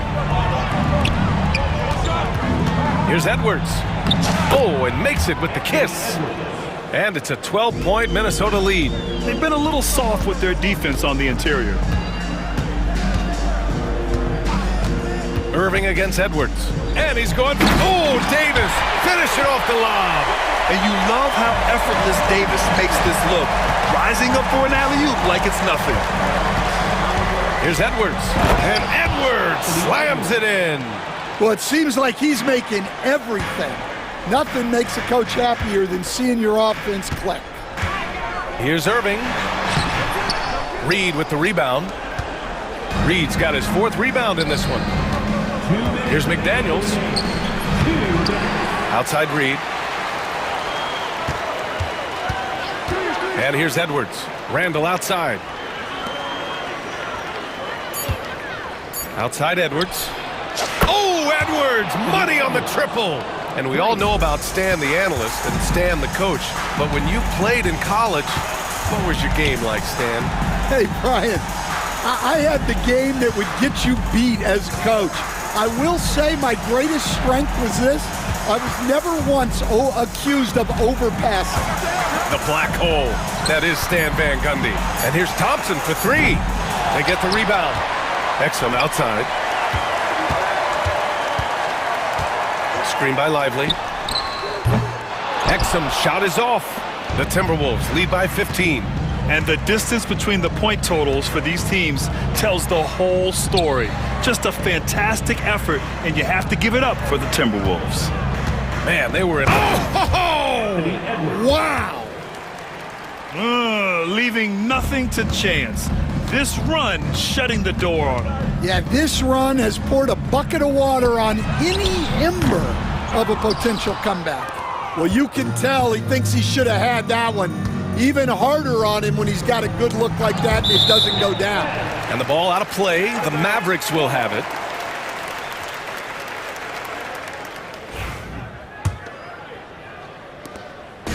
And so it's Irving with it. He brings it up for the Dallas Mavericks. 17-point game. Davis with a screen on Edwards. Irving, the pass to Davis. And Davis slams it home. We've got 33 seconds left in the final quarter. Outside Edwards. And he lays it up and in. And the Timberwolves lead by 17. Excellent effort on the road. They've literally sucked the energy out of this arena. Yeah, and winning games on the road is huge, especially when you get them in such a convincing fashion.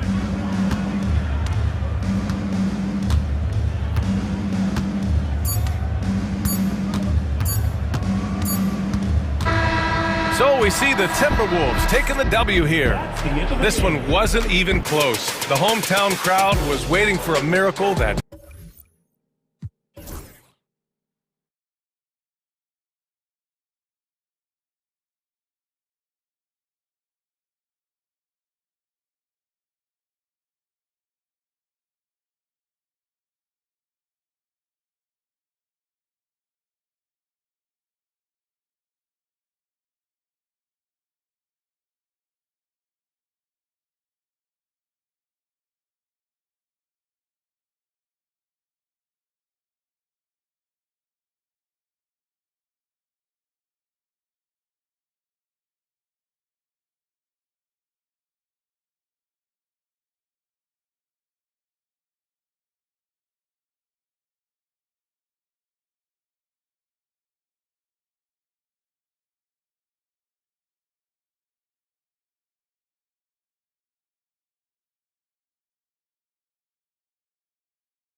looking forward to this year? Well, Kevin, I'm always interested in the rookies, seeing which guys step up. The leap to the NBA can be a huge one, so you never know what will happen with some of these young players. So the opening lineup for the Suns. Deadly backcourt pair of Booker and Beal. Nick Richards out there with Durant, and it's O'Neal in at the 3, the small forward. And so it's the Suns getting on the board first. Here's Irving. Lays it up off the glass. This man is a 3-level scorer. And this level, by the rim, there is nobody like Kyrie Irving and that touch he has. Now here's Booker. Turned in an outstanding game against Chicago. Outside, KD. Richards passes to Booker. Outside, Beal. And the rebound goes to the Mavericks. Surprising he didn't bury that, but hey, it happens sometimes. Well, Richard, during his Washington days, Bradley Beal averaged 30 a game in back-to-back seasons. Beal is such a strong guard, so not only can he beat you with his shooting stroke, but he can also play some bully ball. Lively. He gets that one. And once he got to the 10, I think he was surprised to find himself that wide open. Easy possessions like that literally are just a gift. You just dream of them. He'll gladly take those. And it's the Suns with the ball. The Mavericks making the shot. Throw out those analytics. When Booker is taking a 15, 20-footer, that's a great look for him and his squad. Here's Irving. Pass to Exum. Davis with a screen on Beal. Exum dishes to Davis. Thompson outside. 4 on the clock. No good on the triple. The Suns have gone 2 for 4 from the field so far today. Booker in the corner. Back to Durant.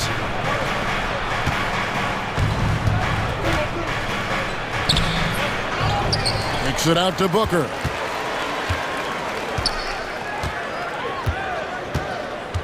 Tries again, and the dunk by Booker.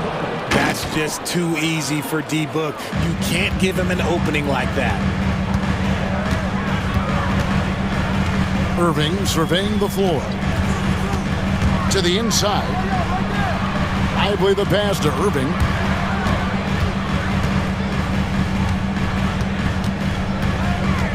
Nice move. He lays it in. Yeah, another nice bucket down low. They've really been able to work the ball into the post effectively here so far. Now here's Booker. He has 6. And the dunk by Booker. Okay, Book, we see the bounce. Looking at Dallas, they want to turn it around after the loss to the Pacers in Indy. And as disappointing as the Suns' first-round exit was last year, RJ, this team, I think, still has a window open. How about you? Yeah, Kevin, I've often said it takes teams a second year. That first year is really the adjustment period for star players. The Suns' core group had some growing pains in that first season, but look, this year, I think this is the year we're going to see the best version of the Phoenix Suns. And here is Durant after the three-pointer from Klay Thompson. Nice move. KD can't get it to go. I thought he had that all sewn up, but somehow the defense just threw him off. Irving against Booker. Irving, good. Irving's got 6. Boy, he is looking confident. Love how they're using him so far. Yeah, when he gets engaged this early in the game, it's bad news for the defense. He can roll this start throughout the rest of the game. How about 5 straight made from the field to start? And so it's Irving with it, bringing it up for the Mavericks. Going inside, he gets it in there. 8 points for him. He's just got it on automatic right now, shooting 100%, and that'll keep your confidence high. And Booker kicks to KD. Good. And a nice assist from Booker. And Durant focuses on taking high percentage threes, which is why he's so efficient from there. Booker against Irving. Goes up and lays it nice and easy. Talk about putting a team on your back. He has been dominant this quarter, and I don't think they are winning without him. It's a 4-second differential between the shot clock and game clock. Booker looking around. Outside, KD. And he drives in, and then Durant with the jam. This is how terrifying Durant can be on the drive, using those long strides and then taking flight. Here's Irving, and he makes that one. And they've repeatedly probed inside in the first half, guys, and it's paid off. Booker outside, 16 feet away, and that would have counted, but his shot was off the mark this time. What a performance for Kyrie Irving. He has been the story.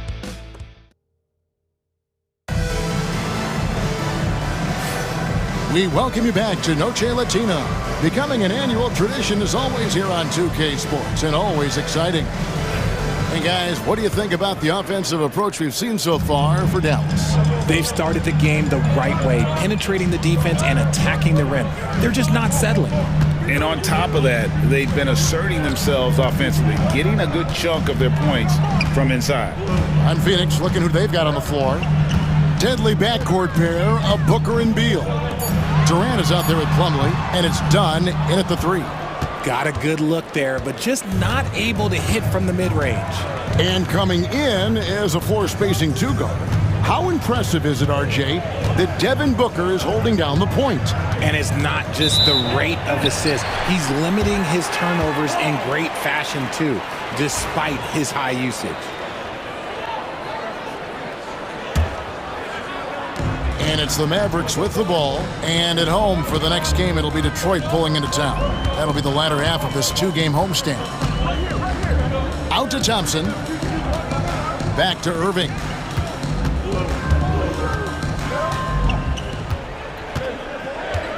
Gafford sets the pick for Irving. And he's going up for the alley-oop. And Gafford throws it down. Given his shooting ability, Irving presents a ton of problems in the pick and roll. Here's Booker. Outside for KD. No good from outside. And you don't want to give up that kind of look too often. Inside. Takes the assist and lays it in. Picked out the pass nicely. Gafford's got the lead up to 6 now for Dallas. And timeout is called by Mike Budenholzer. He wants to make some adjustments to the game plan, clearly. So for the Suns, Cole comes in for Kevin Durant, and Jones subbed in for Devin Booker.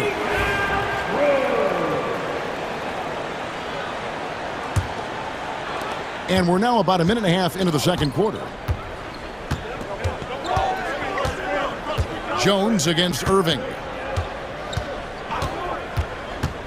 Jones drives in. Good for the basket. Starting off 1 for 1 with that shot. And that's an example of playing big, adapting to the situation. Also relying on his skill there. That's a nice move against length. Now here's Irving. He's got 12. Irving double team. Thompson passes to Irving. Just 5 to shoot. Loads it up for Davis. And it's Davis with the jam. And eventually every player, GA, has to grapple with age, realizing they've lost a step or two against the young fellas. And sometimes that is a very slow realization. Oh, it is, Kevin. Hopefully, by that point, it's less about financial security and more about prolonging the inevitable, simply for the love of the game. Lucky 7 drops in. He's perfect from the floor. 7 for 7. Man, have they been effective at getting the ball inside. Outside, Jones. Here's Plumlee. Bull with it. Guarded now by Irving. Back to Bull. A second chance effort. He takes it up and lays it in. And we've seen Beal improve as a playmaker over the years. That's a nice pass. Irving against Jones. Sweet move, and it's good on the layup. Irving's got 4 points now in the quarter. And they are attacking the rim and getting great results. Plumlee with a screen on Irving. Jones, the pass to Plumlee, and stolen by Kyrie Irving. And here we go, the Mavericks on a fast break. And checking out some numbers for Irving. He's coming off an excellent season. Last season, he chipped in about 25 per, 5 assists, and 5 rebounds. And you look at his scoring, he was #1 on the team last season. His ability to play through contact, his exceptional concentration, that's what makes him a great finisher. He doesn't get the second one. Suns trail by 6. That's good from Dunn on the assist by Jones. These are exactly the kind of shots they want to generate each and every time down the floor. Jones against Irving. Christie kicks to Irving. Again, the miss by the Mavericks. I'm shocked that didn't turn into 3 points. I mean, he makes you pay on those nearly every time. Pass to Bull. Outside, Jones. Outside, Beal.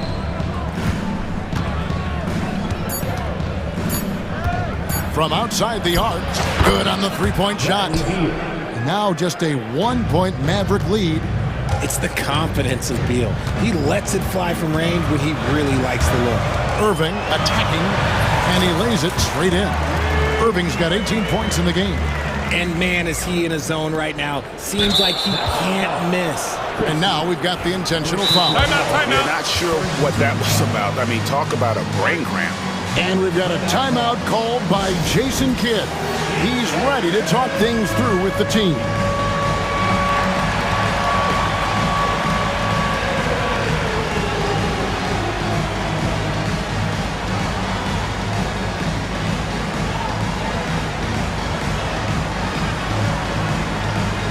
A different look for Dallas. Edwards, he's checked in for Anthony Davis. Washington comes in for Klay Thompson. And Dinwiddie subbed in for Irving. 6-second difference between the shot and game clock. Down low, here's Iguodala. Just a textbook lead pass right there, putting it right where it needed to be. Christie against Beal. The shot's good from Christie. And the Mavericks lead by 3. 11 seconds left in the first half of basketball. Beal deciding where to go with it. And finished off by Beal. The finish was nice, but the setup was better. Yeah, GA, the pick working to full effect before the stuff. Yeah, you like the pick to set up the open shot. But when it leads to a dunk, okay, even better, you'll take it.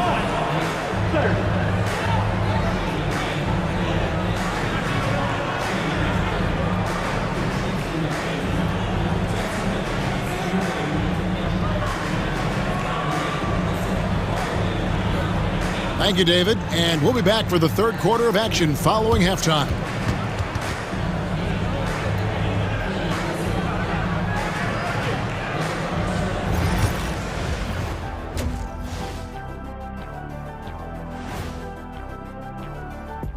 Thanks for joining us, everyone. Let's first take a gander at the rest of the end. And guys, I want to talk for a sec about the talent level in this league. In fact, I'd say it's never been better. You should. Looking now at our featured game this evening, the Phoenix Suns have a close one on their hands. I like their approach on the boards. Get in there, establish position. Thanks for joining us. Now let's toss it to Kevin Harlan for the start of the second half.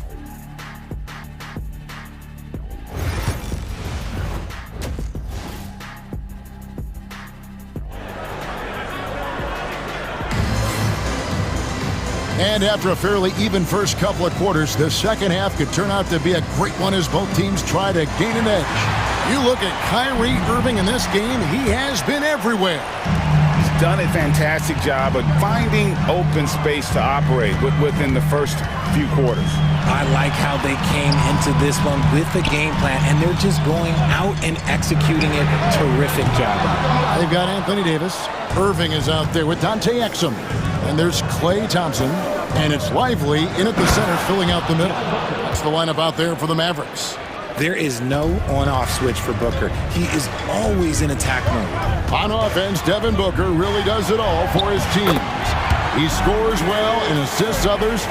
Richard, he can do it all.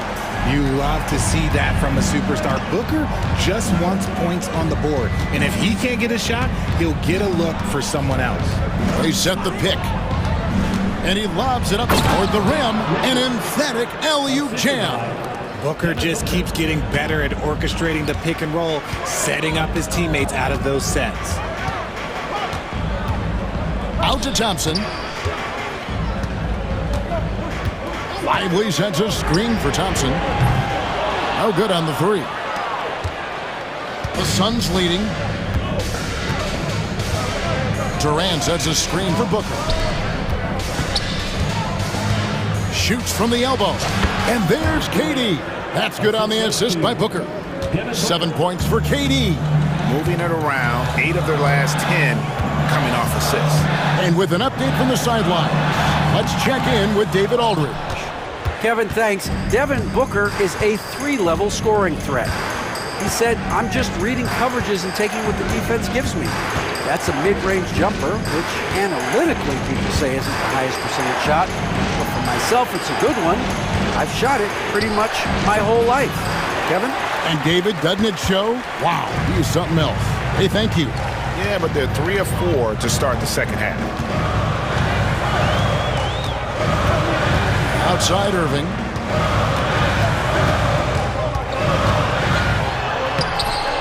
It's hauled in by the Suns. Out of halftime, not the way you want to execute, just 1 of 5 from the field. Durant with a screen on Lively. Booker finds KD. You look at Durant's game and you instantly see all the hours of hard work that went into shaping it. He's so polished in every area. His skills are so sharp. So he gets them both. It's always nice to see a big fella be able to knock down some free throws and make teams pay from the line. Outside Irving. Again, the miss by the Mavericks. Okay, let's just say it. This has been an ugly quarter for him. Not quite a break of mirror ugly, but it's getting there. Here's Booker. And it's Anthony Davis with the rebound. And he's very confident from that range, but you can't make them all. And with that shot, the Suns' lead is cut down to just 3 in the basket from Kyrie Irving. This is just one of those blow-up nights for Kyrie. So lethal when he's feeling his best. Booker outside. And the basket good. A bank shot that time. Booker's got the lead up to 5 now for Phoenix. Booker against Irving. Pass to Lively.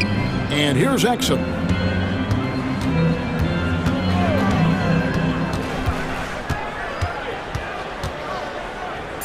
For 3.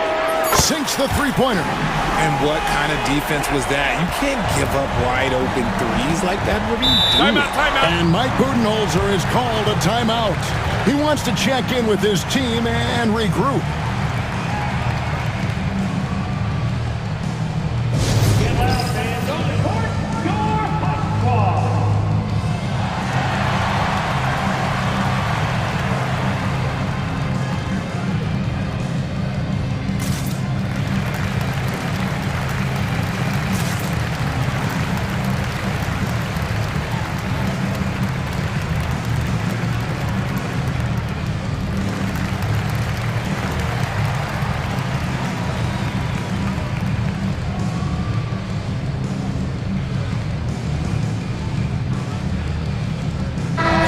Completely new group on the floor for the Mavericks.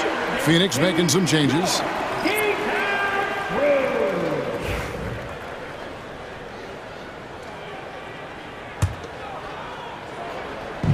We've gone about 3.5 minutes into the third now. Pass to Bull. Over Edwards. Bull, that's good. Bull's got his second basket of the night. And look at how quick he was to bite on the pump fake. Left his feet way too soon. 56 seconds left to play here in the third. Beal with the steal.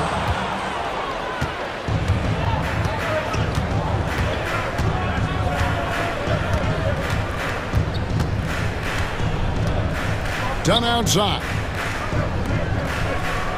Good ball movement here by the Suns. Here's Edwards. And Edwards slams it in. And look at that work inside. Recognized the mismatch and took advantage. And so it's Beal. He'll bring it up for Phoenix. The lead is 2. To the paint. He's looking for Bol and finds him. Good on the shot. And that's now 6 points for Bol. Yeah, inside, Bol does a great job just making subtle adjustments and utilizing that length. Here's Christie. Fires from deep. Can't hit that one. And that's it for the third quarter. Both teams scoring well as we head to the fourth. Phoenix ahead. They lead by 4. We're back after this from American Airlines Center.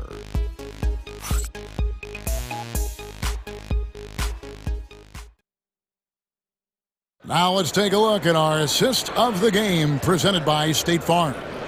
And I'm glad this was the pick because I love this pass. Such a great dish. That's what I call court vision. That wasn't a better pass in the game, almost like he had a 6th sense. And it's been a very competitive game so far as we get rolling here in quarter number 4. So with Durant sitting on the bench, this is Mike Budenholzer's lineup. They've got Plumlee. Dunn is out there with Bol. Then there's Bradley Beal. And it's Jones in at the 1 spot. Used the pick to perfection and got all the way to the rim. Christie against Beal. Edwards a screen on Beal. Pass to Christie. Launches a 3. Plumlee with the rebound. And they continue to control the glass. Here's Beal. Oh, and the dunk by Beal. And that's how you finish at the rim. Beal leaving no room for error.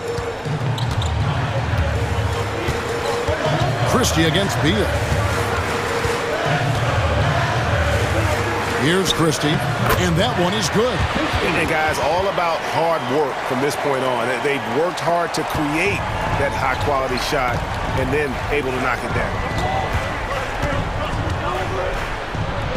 Beal against Christie. And there's Bradley Beal on the assist by Jones. And I like that they're not settling. Getting the ball on the interior, 8 of their last 10 coming that way. Dinwiddie against Jones. Now here's Dinwiddie. He's tightly guarded, and he banks in the layup. And in tight, Dinwiddie's got a good sense of how to be effective. Whether it's with the power or finesse, he can find a way to beat his man. Bol setting the pick for Jones. Inside. And the dunk by Bol. The D just kind of stepping aside and letting him get to the rim. There's a reason, GA. The lead is what it is right now. Yeah, it's going to take better rim protection than that if they're going to climb out of this hole. Christie uses the glass to finish the layup. And that's what the pump fake's there for. Get your man off his feet and drive right around him. And he commits the intentional foul. And the Suns here with a different look. Nick Richards, he's checked in for Plumlee. Durant comes in for Bol. O'Neal's checked in for Dunn. And it's Devin Booker in for Tyus Jones. Booker outside. Out of bounds, Dallas will take possession.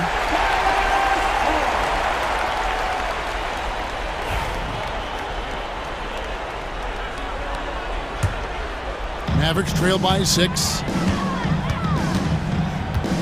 Irving for 3. Lively finds Exum.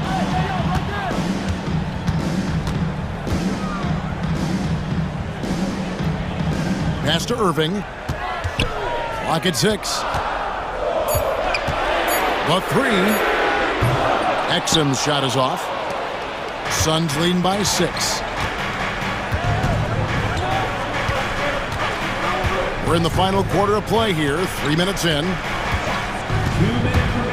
Here's Booker. Here's Richards. Kicks it out to Booker. The fadeaway.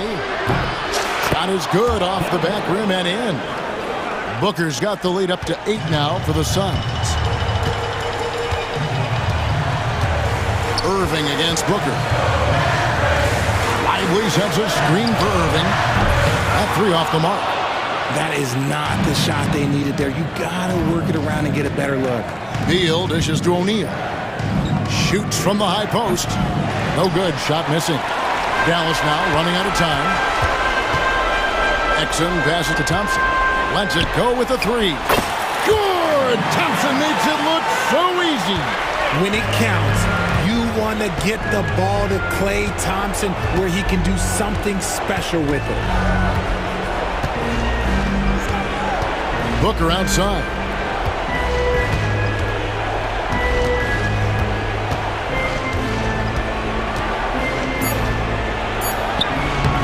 No points to be had here. Misses for the 5th time in 13 tries.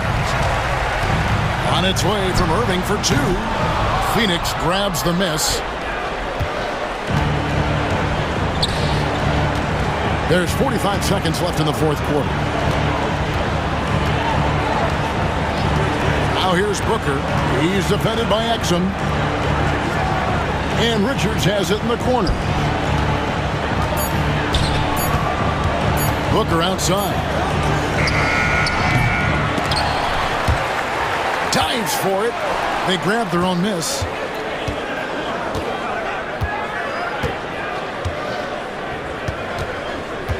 Shot clock at 5. Pass to KD. Beal, that's for 2. And the Suns miss again. And Irving launches it from deep.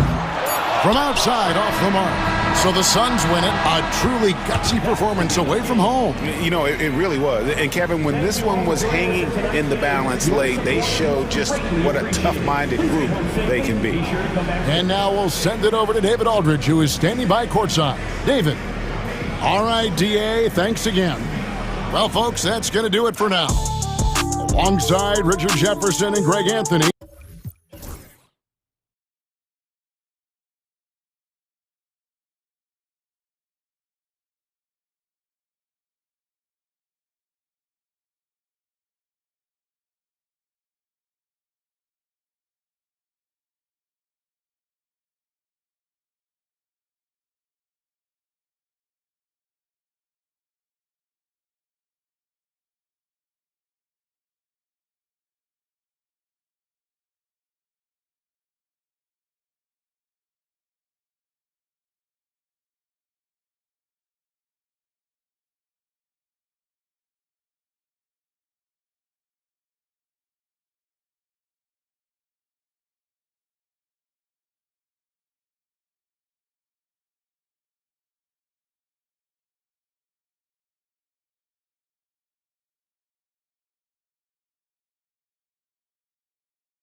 Doris. It feels like the league is in a great place. There is no doubt, BA, absolutely. To me, more talent in the league right now than potentially we've ever had before. And I don't just mean star talent. There's a depth of quality skill across the board. We know the shooting has revolutionized the game. It's going to be a fun year. The starters for the Memphis Grizzlies. Manning the backcourt, we'll see Morant and Bain. Brandon Clark out there with Jackson, and it's Edey in at the 5, roaming the paint. Morant finds Jackson, can't finish off the lob. Well, you gotta miss sometimes, but that one seemed like a gimme. Morant against Booker. And the layup is good off the glass. Booker's got his second basket of the game. Well, that's what you call a tough 2, because if you're in the lane at D-Book size, you never know what could happen. Morant against Booker. Kicks it out to Jackson. Outside Morant. And there's the call on Devin Booker. That's his first foul of the game. Yeah, he tried to gain position, but couldn't quite get there. And we're about a minute into the first. Here's Morant. And he'll draw the foul. He'll head to the line for 2. It goes on Kevin Durant. What determination from Morant in the paint, getting his shot off despite being fouled. That one misses. All right, Doris, what's kind of an unsung stat you appreciate about the Suns lineup? Wow, they are so gifted offensively. So I'd have to say very good at getting to the free throw line. That's important. Very good at baiting defenders and putting your opponent into the bonus. That's big. Attacking into coverage. They get to spend plenty of time at the free throw line. It's an underrated advantage, BS. Oh, wow! Oh, putting on a show for the fans. Morant's skills making it look like a circus in here. Booker, the pass to Richards. And he caught that pass in full stride on his way to the big slam. Slams it down with 2 hands. Man, they're really getting aggressive now. Morant with the slam! And you know you're always going to see some highlights when Morant is on the court. I mean, he loves to use that incredible 44-inch vertical. And he commits the intentional foul. You don't want to stop the clock right there. I'm not quite sure what he was thinking. Memphis making a switch here. Buff's checked in. Good chance here for Booker. Another one falls for Phoenix. This is one of the specialties of Devin Booker. That mid-range, you offer it, he'll take it. Morant against Booker. And Ja Morant again. Morant's got 7 points. And setting the tempo with an assertive move. Like, where was the defense on that play? To me, that's a complete lack of communication on that side of the ball. These guys need to be talking to each other. Oh, nice one-handed jam there, B.A. Hey, little exclamation point. Morant with it. 7 points in the game. Doesn't go for him. Booker with the defensive effort. Here's Durant. Uses the glass to finish the layup. Now, Kevin Durant's not missing chippies, folks. You allow him to get that kind of position, turn the lights out. Devin Booker is a 2-guard, Doris. What's Book do that makes him special at that position? I mean, so many things in terms of his skill. He's an elite shooter. He has become an excellent decision maker. He can get to the mid-range. He's a 3-level scorer. There's so many things. But my favorite thing is watching this guy in an NBA Finals play with a broken nose, be hit repeatedly, and never flinch. His toughness and competitive edge is always there nightly, and I love that. 1:33 left in the first. Good on the shot. He's got 11. Can't blame the deficit on him. He's been scoring at will this period. Booker looking around. Pass to Durant.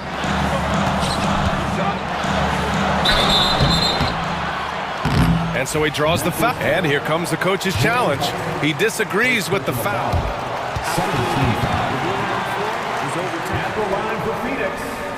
People were worried that this would slow the action down. But with so many close calls in every game, the NBA was smart to adopt this challenge policy in 2019. You know, one thing this does for a coach is let his players know he's got their back. If they're adamant that the call was wrong, he'll back them up and make the refs take another look. So they see clear evidence of a bad call, and they're going to overturn it. Probably the right decision. And give credit to the officials for recognizing the mistake and correcting it. Nobody likes to say they got it wrong, but they fixed it in a hurry. Here's Booker. Durant against Clark. And that one's good by Durant. We call that the ultimate high percentage look for one of the most efficient scorers ever. KD in the house. Booker against Morant. Here's Huff. The offensive rebound. And for him, that's a great look. Expect him to go right back to it if it's available. No doubt. Very good play call, good execution. Sometimes it just doesn't fall. Booker against Clark. Just 5 on the clock. Fade away. Memphis with a rebound. That's a shot he'd like back. He's usually going to make those. On the wing, Bain. 4-3. Well, it's been a high-scoring, competitive game through the first quarter of play. Phoenix out in front.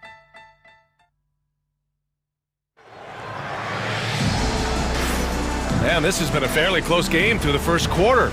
We'll see what happens here in the second. And a moment now to quickly take a look at the offensive approach for the Suns. Ever since this game started, they've been attacking on the inside, looking for ways to bust up the defense and get high percentage looks. Yeah, and what an excellent display of passing in the early stages of this game. A good deal of their points coming directly off quality passes. Booker and Beal are the talented backcourt. Kevin Durant is out there with Mason Plumlee, and it's done in at the 3 slot. That's the Suns 5 as we get into the second quarter. Booker against Jackson. The floater. Booker, the pass to Plumlee. Jackson against Booker. And a foul called on the way up. So he'll take 2 from the free throw line. It'll be on GG Jackson. Oh, this is where Devin Booker is so good with his feel for the game. Gets that defender reacting and gets to the free throw line. Bol, he's checked in for Phoenix. And this is a star-driven league. But talk about the importance of role players, Greg. Oh, B.A., a lot of times they're the ones who carry the day. You know what you'll get from your stars, but when the X factor ignites, that can make the difference. Clark is checked in for Bagley. Now Jackson. And that's good. His first bucket of the game. These defenders really need to man up, particularly in the lane. Starting the second quarter, about a minute gone. Here's Booker. Got it from about 16 feet. Booker's got 10. Devin Booker has the mindset of a certified scorer, and he can do it in a variety of ways. And now we have an intentional foul. I'm not sure why. Yeah, bizarre play, B.A. Not sure what got into him. Jones, he's checked in for the Suns. Aldama's checked in for Memphis. Bagley comes in for Clark. Jackson can't get it to go. Boy, if you're going up against this guy in this close a range, you've got to defend with everything you've got. A tremendous job defensively. Well, known for being a terrific passer, he shows you right there. Case in point. Jackson outside. And the dunk by Jackson. How about the bounce? We can call that bounce per ounce. Can't be denied. Bol, a screen on Jackson. Jones, a pass to Bol. Here's Plumlee. It's Beal on the wing. Williams defending. It's deflected. They recover it. Another shot. Beal finds Plumlee. That one's in there on the nice assist from Beal. Plumlee's gotten 4 this quarter. You can see the level of attention Bradley Beal draws. This guy is so heady finding the open teammate. The drive by Jackson and the dunk by Jackson. And a solid pick to free him up for the dunk. Boy, the timing there couldn't be any better. The execution was simply flawless. That, ladies and gentlemen, is how you run that play. Beal against Williams. Beal, the pass to Bowl, and finished off by Bowl. Woo! Defensively, you can't afford to let him get to the rim that easily. Well, that might be why their deficit is what it is right now. I tell you, you can't get stops if you're unwilling to put in the work. Picked by Aldama. Jackson, the pass to Aldama. No good with the triple. Phoenix leading by 5. Beal surveying the D.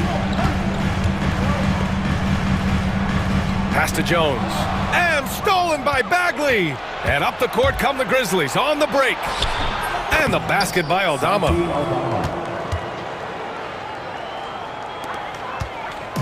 And so Beal will bring it up for the Suns. Looking ahead, they've got the Cavaliers coming to town for their next one. Jones against Jackson. Picked it!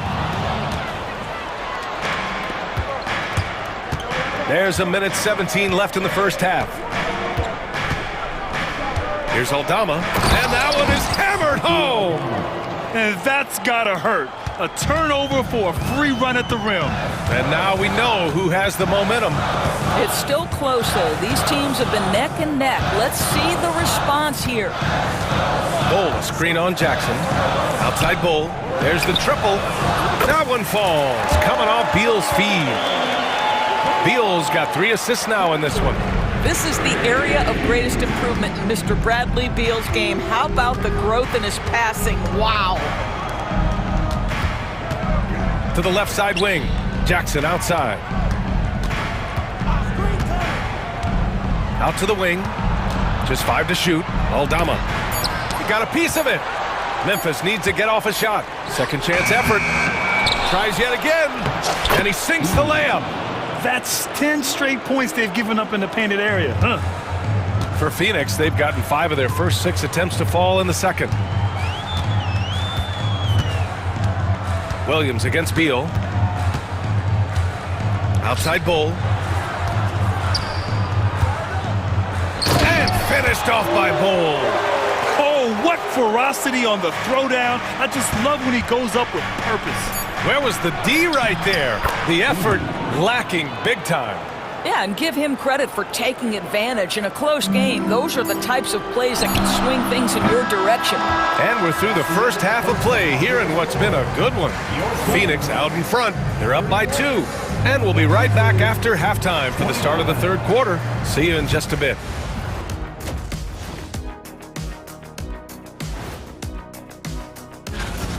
Look at the defense. They're not even sweating. They need to run their offense. Get into some kind of rhythm. Hero ball is not working. Look. And now, not a bad time to... And that is going to do it.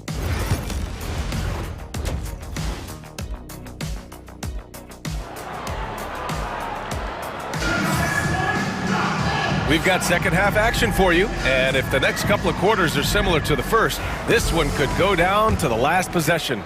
Oh, a fantastic game from Ja Morant in this one. Yeah, they've done an amazing job of creating room to operate for him. And then, of course, executing. One of the things every player is after is efficiency at the offensive end. And boy, this young guy has done just that. On the court for the Grizzlies. Manning the backcourt, we'll see Morant and Bane. Jackson out there with Brandon Clark. And it's Huff in at the center position, locking down the middle. All right, let's take a quick pause and look at the best shooting teams from last season. The Suns in 5th. They were so consistent with their shooting. Maybe not lights out, but they played smart and didn't let good looks go to waste. The Suns leading. Now here's Booker. There's Booker on the attack. Pass to Richards. And he got the whistle on the way up. So he'll be headed to the line for a pair. I like that. I mean, some physical play inside. He's not about to give up any easy baskets. And we've got a timeout from Taylor Jenkins. He's going to gather the troops and talk it over.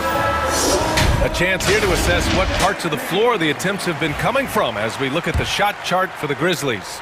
And the shot chart shows how effective they've been on the offense this year. They're the best team in the conference, and they've gotten there because of how well-rounded their offense has been. They don't get their baskets from any one area out there. They can score from all over. They set the pick. Morant elevates at the rim. And tearing them to shreds tonight. You know, when a player as versatile as Morant starts going off, look out. Durant surveying the D, all alone. And Morant clears the board. Almost too wide open there. That's like a warm-up jumper for him. Oh, there's Morant with the slam. And you have to love it. The floor general taking things into his own hands. Just the aggression they're looking for, man. Boy, and not just the aggression, the ability to get to the rim, but how about the finish with intention? Oh. The three, Durant. Huff pulls it in. And Memphis shooting at a very efficient 67%. Well, Doris, you look back over the history of the NBA, hard to find a better scorer than KD. Oh, B.A., he is unequivocally on the short list of the greatest scorers the league has ever seen. You think about guys, when you think about KD, guys that can create their own shot and hit from anywhere on the floor. You couple that with the size and the release point and the skill with the ball. Kevin Durant is a problem, folks. Here's Morant. Look at Morant work in the paint. Nice. Because of his ability to elevate and make adjustments in air, Morant has no trouble scoring inside. The kick to Durant. Lets the three fly. Second shot opportunity. Booker for three. Fires for three. And there's Durant. That one's good. On the assist from Booker. Durant's got 9. The confidence of Kevin Durant. He gets it and takes the shot. Very simple. Catch and shoot, baby. Pass to Huff. Three-pointer. The Suns clear it. Richards has got 4 rebounds now. Second half of play, and we're 3 minutes into the third here. And the Suns getting another bucket right there. Well, they're winning largely because of this guy's play. He has been sensational. Jackson, the screen. Outside Morant.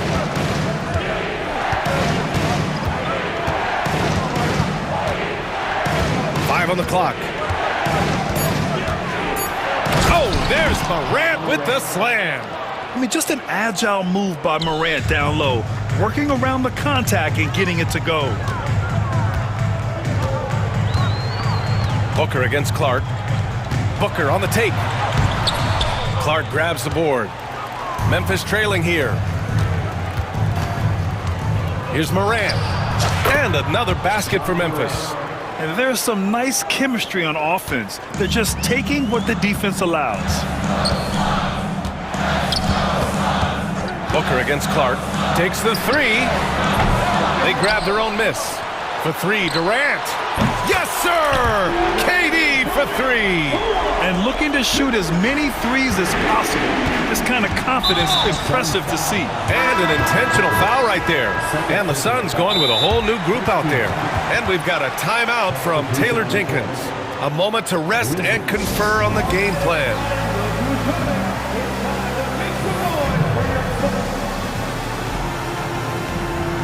So Memphis ends up going with a new group.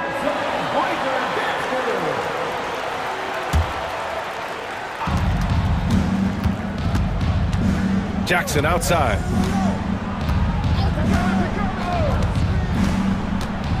Aldama outside.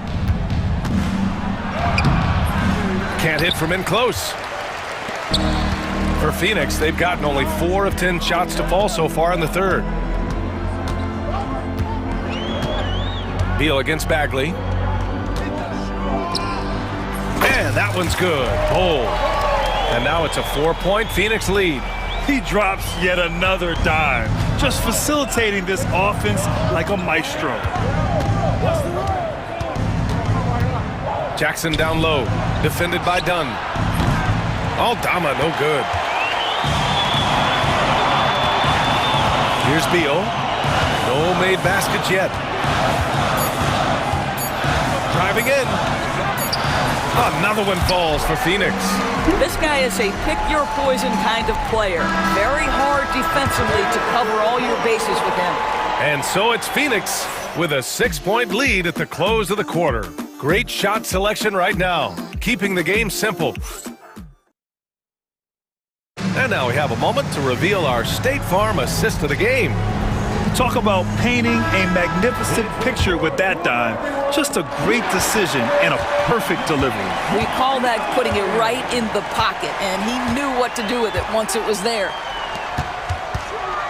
Well, this has been a great contest so far. I imagine the fourth quarter could have more action in store for us. Mason Plumlee out there with Bull. Then there's Tyus Jones. Then there's Bradley Beal. And it's Dunn in at the 3, the small forward. That's who's out there for Phoenix. And it's Jackson on the take. And yep, it's good. This has been the story of the game, a battle fought on offense. And it is a major disadvantage down the stretch if you can't guard. This may just come down to who has the ball last. Jones. No good with a layup. Grizzlies trail by 6.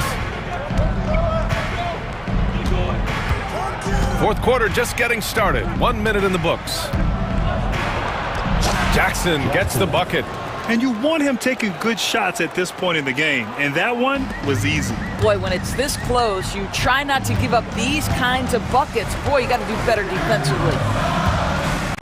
Not sure why he committed the intentional foul. No purpose. I think everyone's a little confused, but weird plays happen. And a new group getting ready for the Suns. Richards is checked in for Plumlee. Durant comes in for Bull. O'Neal, he's checked in for Dunn. And it's Booker in for Jones. And a new group getting ready for Memphis. Jaren Jackson, he's checked in for Aldama. Clark comes in for Bagley. Bain, he's checked in for Williams. And it's Morant in for Jackson. Oh, there's Morant with the slam. Woo-wee! What a big finish out of the backcourt. That might be exactly what they needed at this point of the game. Boy, as tight as this one is, that's a statement play saying, hey, listen, we're not here to back down from you guys. Pick works well there, but the defense left a lot to be desired. It takes incredible effort to stay connected to the hip of the offensive player. You've got to want to work. Pass to Edey. Good, and the setup by Morant. It's winning time, and that's a winning play. And Booker's got the ball here for the Phoenix Suns. The lead is 2. Richards with a screen. Clark against Booker. Into the lane. And the rebound goes to the Grizzlies. Outside Bain. Jackson, pass to Clark. Back to Jackson. Outside for Morant. On the break. And that's an intentional foul. First personal foul. Second team foul. Booker fires from way outside. Booker missing again. And you just can't afford to give up that kind of look very often. Oh, Morant sinks the triple. Such a clutch shooter. This guy lives for these kinds of moments and delivers. Durant with a screen on Clark. Outside Durant. They double-team Durant. Not sure why he committed the intentional foul. No purpose. I think everyone's a little confused, but weird plays happen.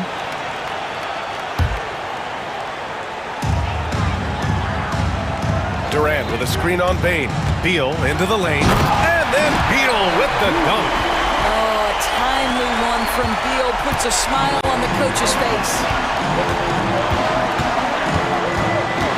Morant against Booker. Morant looking around. And the layup falls. Morant's got 7 points for the quarter. Can you say prime-time player Morant? He enjoys delivering for his team in these parts of the game. Durant, pass to Richards. Booker against Clark. Shot clock at 6. Leaner from distance. And misses it off the right side of the rim. I don't know if he's tired or what, but he is definitely holding back a little bit, and he has to step his game up right now. Moran against Booker. Outside Moran. Counted! Talk about stepping up in a big way. I'll tell you, it takes confidence to pull the trigger in that situation. You love guys who relish the moment. Durant with a screen on Clark. Outside Durant. Here's the three. The rebound by Edey. And so it's Memphis with it. So far in the fourth, they've allowed just 6 points.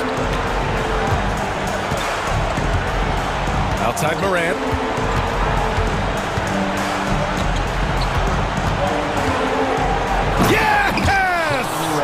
Looking to close things out. That might have been the nail in the coffin. Well, at this point, they're so far up, it would take a real collapse to give this game away at this point. Phoenix calls timeout. They're losing by 5. What do you think is going to be their best move at this point? No doubt. They've got to get a quick bucket here. They need to score, and they need to do it quickly, but it is still possible here. Outside Booker.